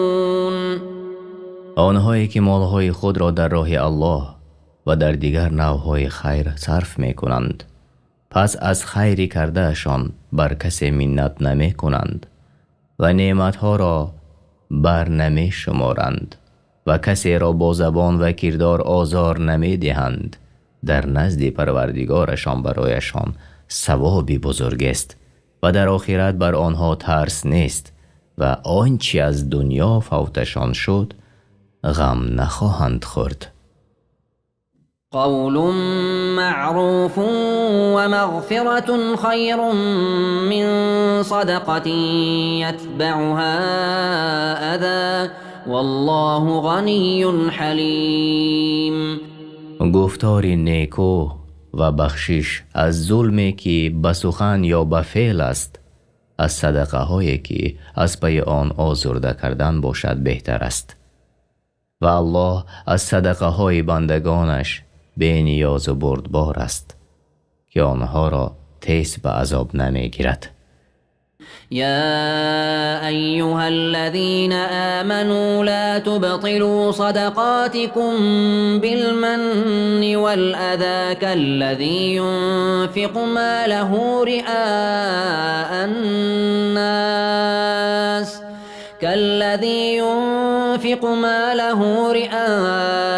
الناس ولا يؤمن بالله واليوم الآخر فمثله كمثل صفوان عليه تراب فأصابه وابل فتركه صلدا لا يقدرون على شيء مما كسبوا والله لا يهدي القوم الكافرين. ای کسانی که ایمان آورده اید، صدقات خود را با منت نهادن و آزار رسانیدن باطل نکنید. همچنین کسی که مالش را به مقصد خودنمایی به مردم نفقه می کند تا که مردم او را مدح و ثنا گویند و به الله و روز آخرت ایمان ندارد، پس او مثل سنگ صاف و بزرگ است که بر روی آن خاک است و بارانی سخت بر آن باریده و آن خاک را از روی سنگ شسته برد. ریاکاران نیز از آنچه به دست آوردند در نزد الله بر نفقه کرده خود چیزی را از ثواب نمی‌یابند و فایده نگرفتند. الله کافران را به سوی حق هدایت نمی کند. تفسیر سعدی. ومثل الذين ينفقون أموالهم ابتغاء مرضات الله وتثبيتا من أنفسهم كمثل جنة بربوة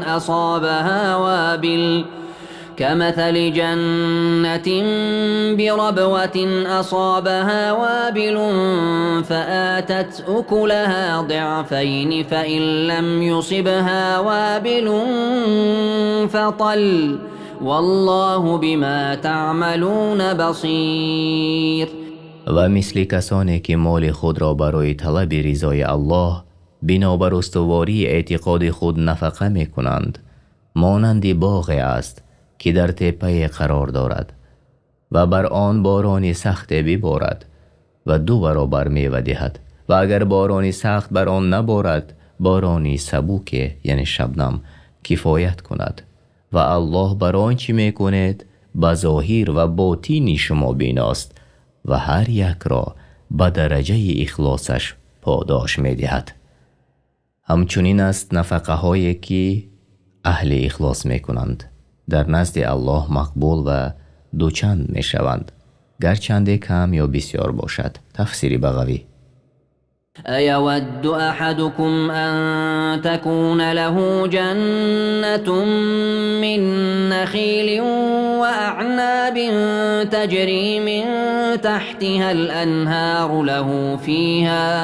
له فيها من كل الثمرات وأصابه الكبر وله ذرية ضعفاء فأصابها إعصار فيه نار فاحترقت كذلك يبين الله لكم الآيات لعلكم تتفكرون.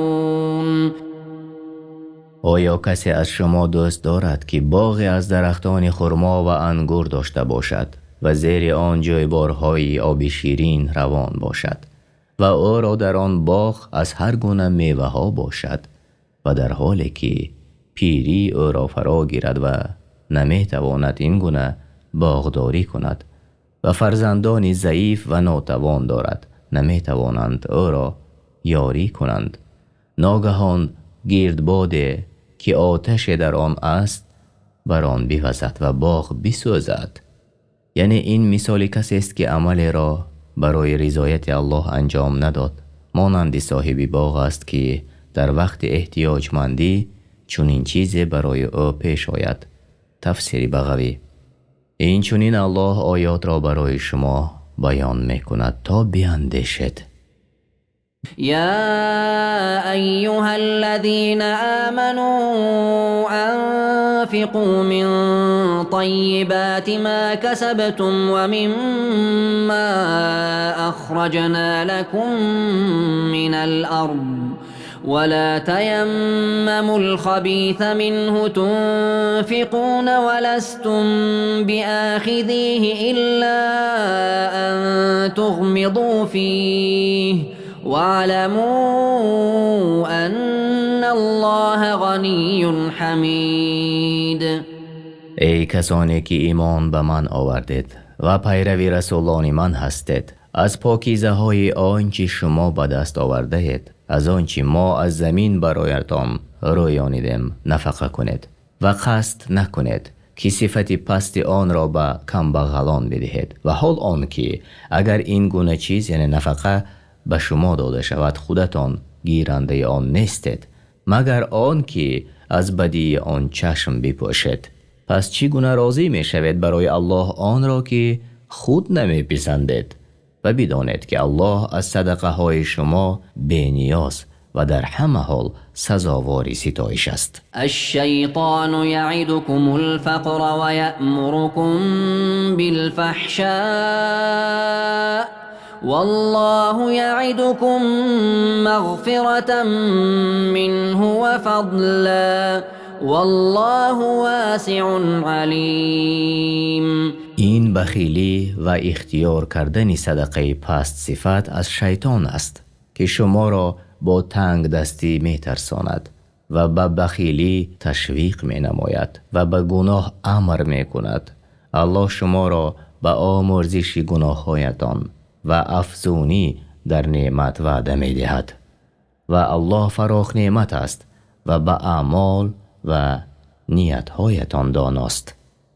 یؤتی الحکمت من یشاء و من یؤت الحکمت فقد اوتی خیرا کثیرا و ما یذکر الا اولو الالباب. حکمت را به کسی که خواهد می بخشد و هر کس که حکمت به او داده شود براستی که خیر بسیاری به او داده شده است و هیچ کار جز با حکمت انجام نمی یابد و جز خیرتمندان کسی پند نمی گیرند. حکمت یعنی علم مفید، معرفت درست و اندیشه سالم و درستکاری در گفتار و کردار. تفسیر بغوی. وما أنفقتم من نفقة أو نذرتم من نذر فإن الله يعلمه وما للظالمين من أنصار.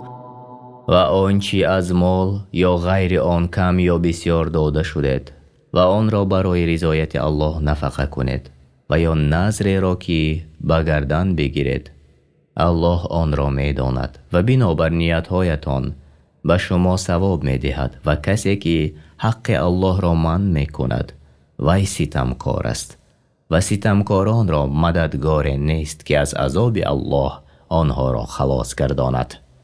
إن تبدوا الصدقات فنعما هي وإن تخفوها وتؤتوها الفقراء فهو خير لكم ويكفر عنكم من سيئاتكم والله بما تعملون خبير.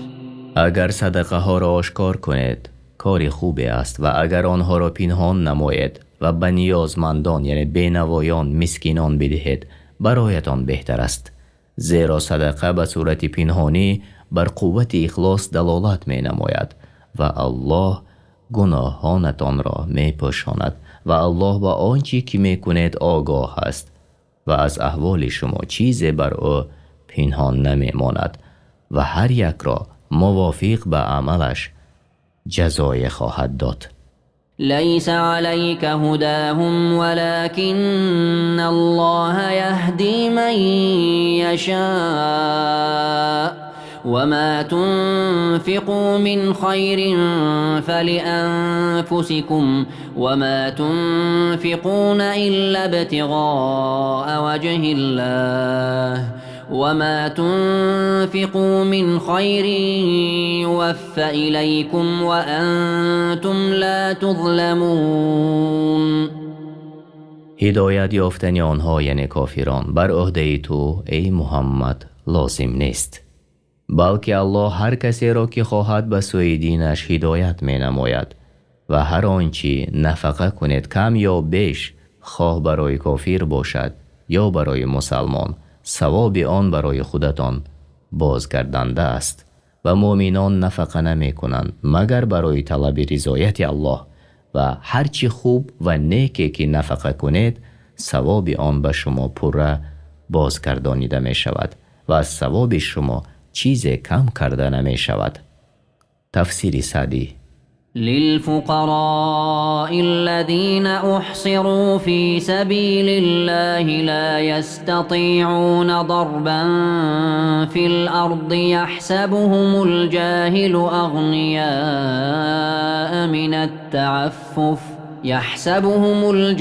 أغنياء من التعفف تعرفهم بسيماهم لا يسألون الناس إلحافا وما تنفقوا من خير فإن الله به عليم. یعنی این صدقات برای کمبغلان مسلمان است که در راه الله باز ماندند و نمی توانند در زمین سفر کنند و شخص نادان آنها را به سبب طمع نکردنشان توانگر می پندارد.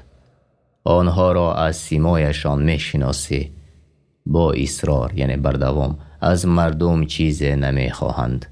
اگر در پرسیدن مجبور شوند بسیار تولا نمی کنند و هرچی در راه الله از خوبی نفقه کنید الله به آن دانا است و روز قیامت مکافاتتان را پر خواهد گرفت. الذين ينفقون أموالهم بالليل والنهار سرا وعلانية فلهم أجرهم عند ربهم ولا خوف عليهم ولا هم يحزنون. کسانی که شب و روز پنهان و آشکارا مال خود را برای رضایت الله نفقه می کنند پاداششان نزد پروردگارشان است و نه ترس در آخرت بر آنهاست و در دنیا از آنچه که از آنها فوت شد اندوهگین نمی شوند. در نفقه کردن بر کمبغلان کرامت و عزت است و پاکی مال ثروتمندان است و با یکدیگر مدد کردن به نیکویی و تقوا است. این گونه فضل و بزرگی را بنده در رضایت الله می تواند یافت، نه در صدقه کردن به قهر یا مجبوری.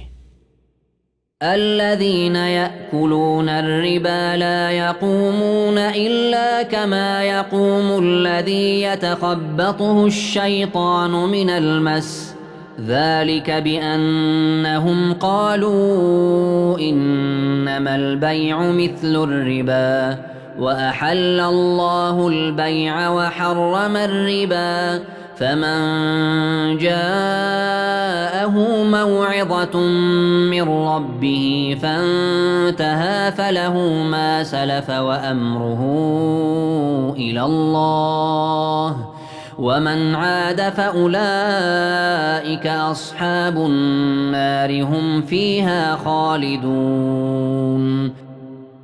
کسانی که ریبا یعنی سود میخورند از قبر بر نمیخیزند مگر مانند کسی که شیطان او را دچار دیوانگی کرده است. این بدان جهت است که آنها گفتند خرید و فروش عیناً مانند ریبا است. الله آنها را دروغ برآورد و بیان کرد. او خرید و فروش را حلال نموده و ریبا را حرام کرده است، زیرا در خرید و فروش برای هر فرد و جماعت منفعت است و در ریبا زیان و هلاکی است. پس کسی که پند از جانب پروردگارش به او رسید و از ریبا خوری دست کشید و توبه کرد آنچی در گذشته به دست آورده است از آن او می باشد و کار او با الله است. و هر کس که به ریباخوری باز گردد پس آنها اهل آتشند و در آنجا جاویدانه خواهند بود. يمحق الله الربا ويربي الصدقات والله لا يحب كل كفار أثيم. الله برکت ریبا را نابود می سازد و صدقات را افزایش می دهد و ثواب صدقه کنندگان را دوچند می گرداند و در مالهایشان برکت عطا می فرماید. الله حلال شمارنده خوردن ریبا و هر ناسپاس گناهکار را دوست ندارد. إن الذين آمنوا وعملوا الصالحات وأقاموا الصلاة وآتوا الزكاة لهم أجرهم عند ربهم ولا خوف عليهم ولا هم يحزنون. آنان که ایمان آوردند و کارهای نیکو کردند و نماز را چنان که الله و رسول فرمودند برپا داشتند و زکات مالشان را دادند، برایشان ثوابی بزرگ است در نزد پروردگارشان و آنها در آخرت بیم ندارند و در دنیا بر آن چیزی که نصیبه دنیایی آنها فوت شد غمگین نمی شوند. يا أيها الذين آمنوا اتقوا الله وذروا ما بقي من الربا إن كنتم مؤمنين. سپس مؤمنان را خطاب کرد و به آنها فرمود: ای کسانی که ایمان به الله آوردید و پیروی رسول او هستید، از او بترسید و پس مانده معامله های ربایی را که پیشتر انجام داده اید ترک کنید اگر شما مؤمنی حقیقی باشید. تفسیر ابن کثیر.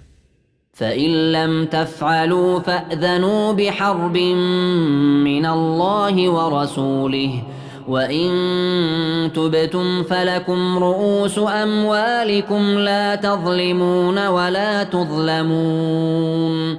و اگر از معامله ربایی دست نکشیدید پس شما به مبارزه با الله و پیامبرش برخاسته اید. یعنی و این بیانگر عاجزی و قباحت بد ربا است که به جنگ با الله و پیامبرش فراخوانده است. یا در ترجمه دیگر اگر ترک نکردید پس به جنگ از طرف الله و پیامبر او خبردار باشید. و اگر توبه کردید از ربا پس اصل مالهایتان از آن شما است و شما ستم نمی کنید شخصی را که قرض داده اید تا که زیاده از قرضتان بگیرید و بر شما ستم کرده نمی شود از طرف قرض گرفته شده به گرفتن اصل مالتان.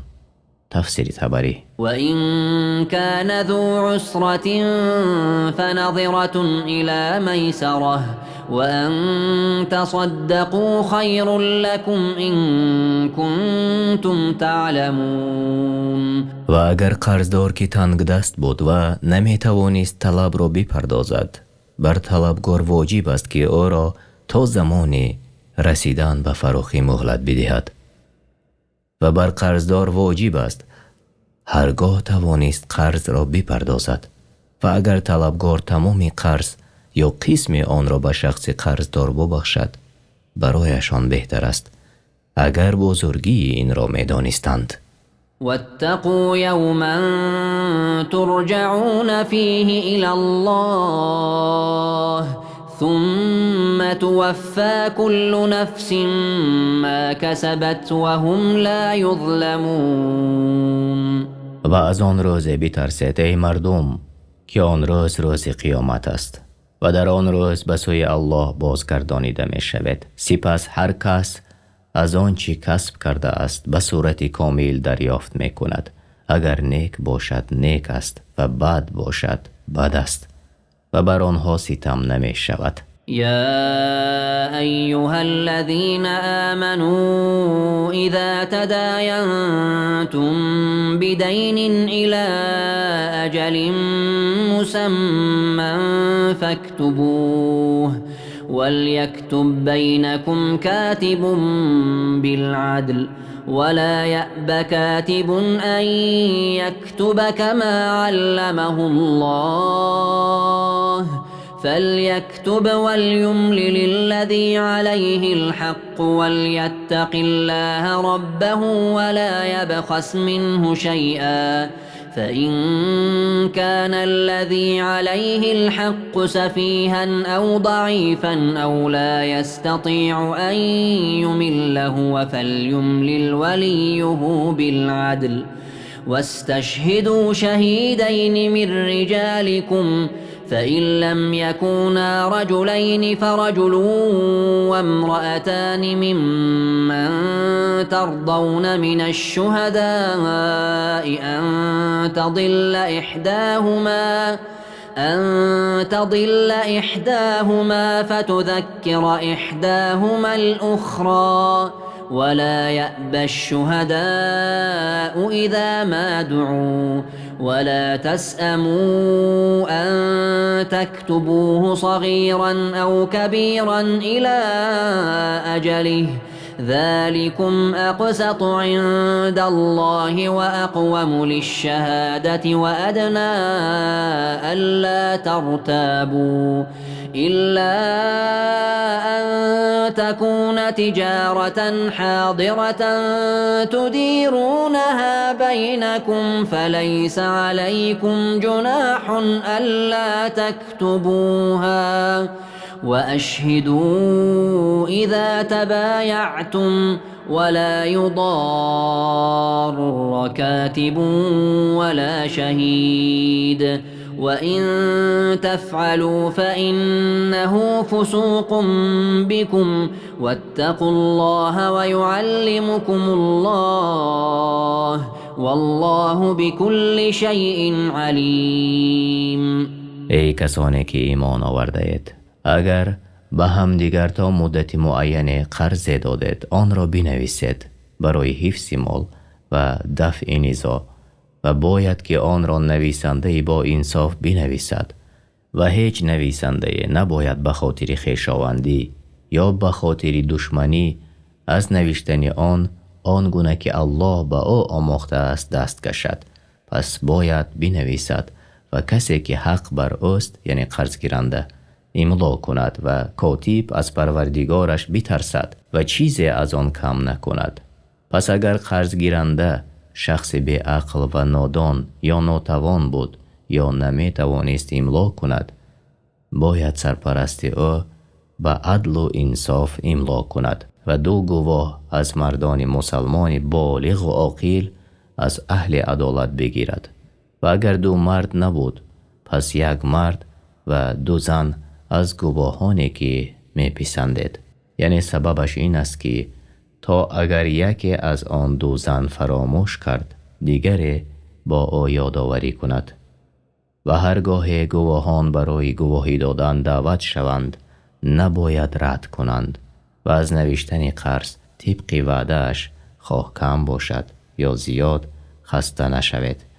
این نوشتن با انصافترین حکم است نزد الله و درستترین راه برای گواهی دادن و قریبتر از آن است که دچار شک نشوید، مگر این که سودای نقدی باشد که در میان خود دست به دست می کنید.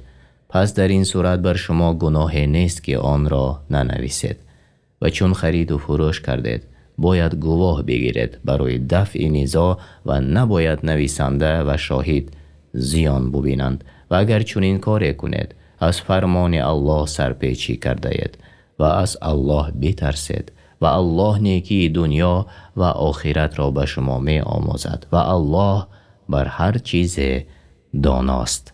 وَإِن كُنتُمْ عَلَى سَفَرٍ وَلَمْ تَجِدُوا كَاتِبًا فَرِهَانٌ مَّقْبُوضَةٌ فَإِنْ أَمِنَ بَعْضُكُمْ بَعْضًا فَلْيُؤَدِّ الَّذِي ائْتُمِنَ أَمَانَتَهُ وَلْيَتَّقِ اللَّهَ رَبَّهُ وَلَا تَكْتُمُوا الشَّهَادَةَ ومن يكتمها فإنه آثم قلبه والله بما تعملون علیم. و اگر در سفر بودید و نویسنده نیافتید یا نویسنده وجود داشت، کاغذ یا قلم وجود نبود، پس باید چیزی به عوض نوشتن به گرو گرفته شود. و اگر کسی از شما دیگری را امین دانست، هیچ باکی نیست در ننوشتن و گواه نآوردنتان. پس آن کس که امین دانسته شد باید که امانت خود را ادا کند و از پروردگارش بترسد و گواهی را پنهان نکند. و هر کس که آن را پنهان کند دلش گناهگار است و الله به اسرار شما آگاه است و به آنچه میکنید داناست. لله ما في السماوات وما في الأرض وإن تبدوا ما في أنفسكم أو تخفوه يحاسبكم به الله فيغفر لمن يشاء ويعذب من يشاء والله على كل شيء قدیر. آنچه در آسمان ها و زمین است از آن الله است و اگر آنچه را در دل دارید آشکار کنید یا آن را پنهان نمایید، الله شما را بر آن حساب می کند. پس هر کس را که بخواهد می بخشد و هر کس را که بخواهد عذاب می دهد و الله بر هر چیز تواناست. یعنی الله با فضل و رحمت خود بندگانش را اکرام نموده است و آنچه در دلها نگاه می دارند تا آن را انجام ندهند یا به زبان نیاورند به حساب نمی گیرد. آمن الرسول بما أنزل إليه من ربه والمؤمنون كل آمن بالله وملائكته وكتبه ورسله لا نفرق بين أحد من رسله وقالوا سمعنا وأطعنا غفرانك ربنا وإليك المصير. پیامبر محمد صلی الله علیه و سلم به آنچه از جانب پروردگارش به آن نازل شد ایمان آورد و مؤمنان نیز همه به الله که او پروردگار و سزاوار عبادت و او را نامها و صفتهایی است که لایق به ذات و بزرگی او هستند و فرشتگان و کتابها و پیامبرانش ایمان آوردند و گفتند بین هیچ یک پیامبران او فرق نمی گذاریم و گفتند شنیدیم کلامت را و اطاعت کردیم امرت را. پروردگارا آمرزش تو را می خواهیم و بازگشت به سوی توست. لا يكلف الله نفسا إلا وسعها لها ما كسبت وعليها ما اكتسبت ربنا لا تؤاخذنا إن نسينا أو أخطأنا ربنا ولا تحمل علينا إصرا كما حملته على الذين من قبلنا ربنا ولا تحملنا ما لا طاقة لنا به واعف عنا واغفر لنا وارحمنا أنت مولانا فانصرنا على القوم الكافرين. دین الله آسان است و در آن مشقت نیست. الله هیچ کس را جز به اندازه تواناییش وظیفه دار نمی کند. هر کاری نیکی که انجام دهد به فایده خود کرده و هر کاری بدی که انجام دهد به زیان خود کرده است. پروردگارا اگر چیزی را از فرموده هایت فراموش کردیم یا در آن چیزهایی که من نمودی خطا کردیم ما را به عقوبت نگیر. پروردگارا باریگران که ما طاقت برداشت آن را نداریم بر ما نگذار، آنچنان که بر کسانی که پیش از ما تو را نافرمانی کرده بودند. پروردگارا آنچه تاب و طاقتش را نداریم بر دوش ما نگذار و از ما درگذر و ما را بیامرز و بر ما رحم کن، تو الله ما هستی. پس ما را بر قومی که دینی تو را انکار کرده اند و پیامبرت را دروغ برآوردند پیروز گردان. شما ترجمه معنای سوره بقره یعنی گاو را شنیدید. از قرآن کریم و ترجمه معنای آن در روش تفسیر میسر به زبان تاجیکی. اگر ترجمان و یا ما در کجای به خطا راه داده باشیم، طلب دعا میکنیم که الله تعالی ما را بیامرزد.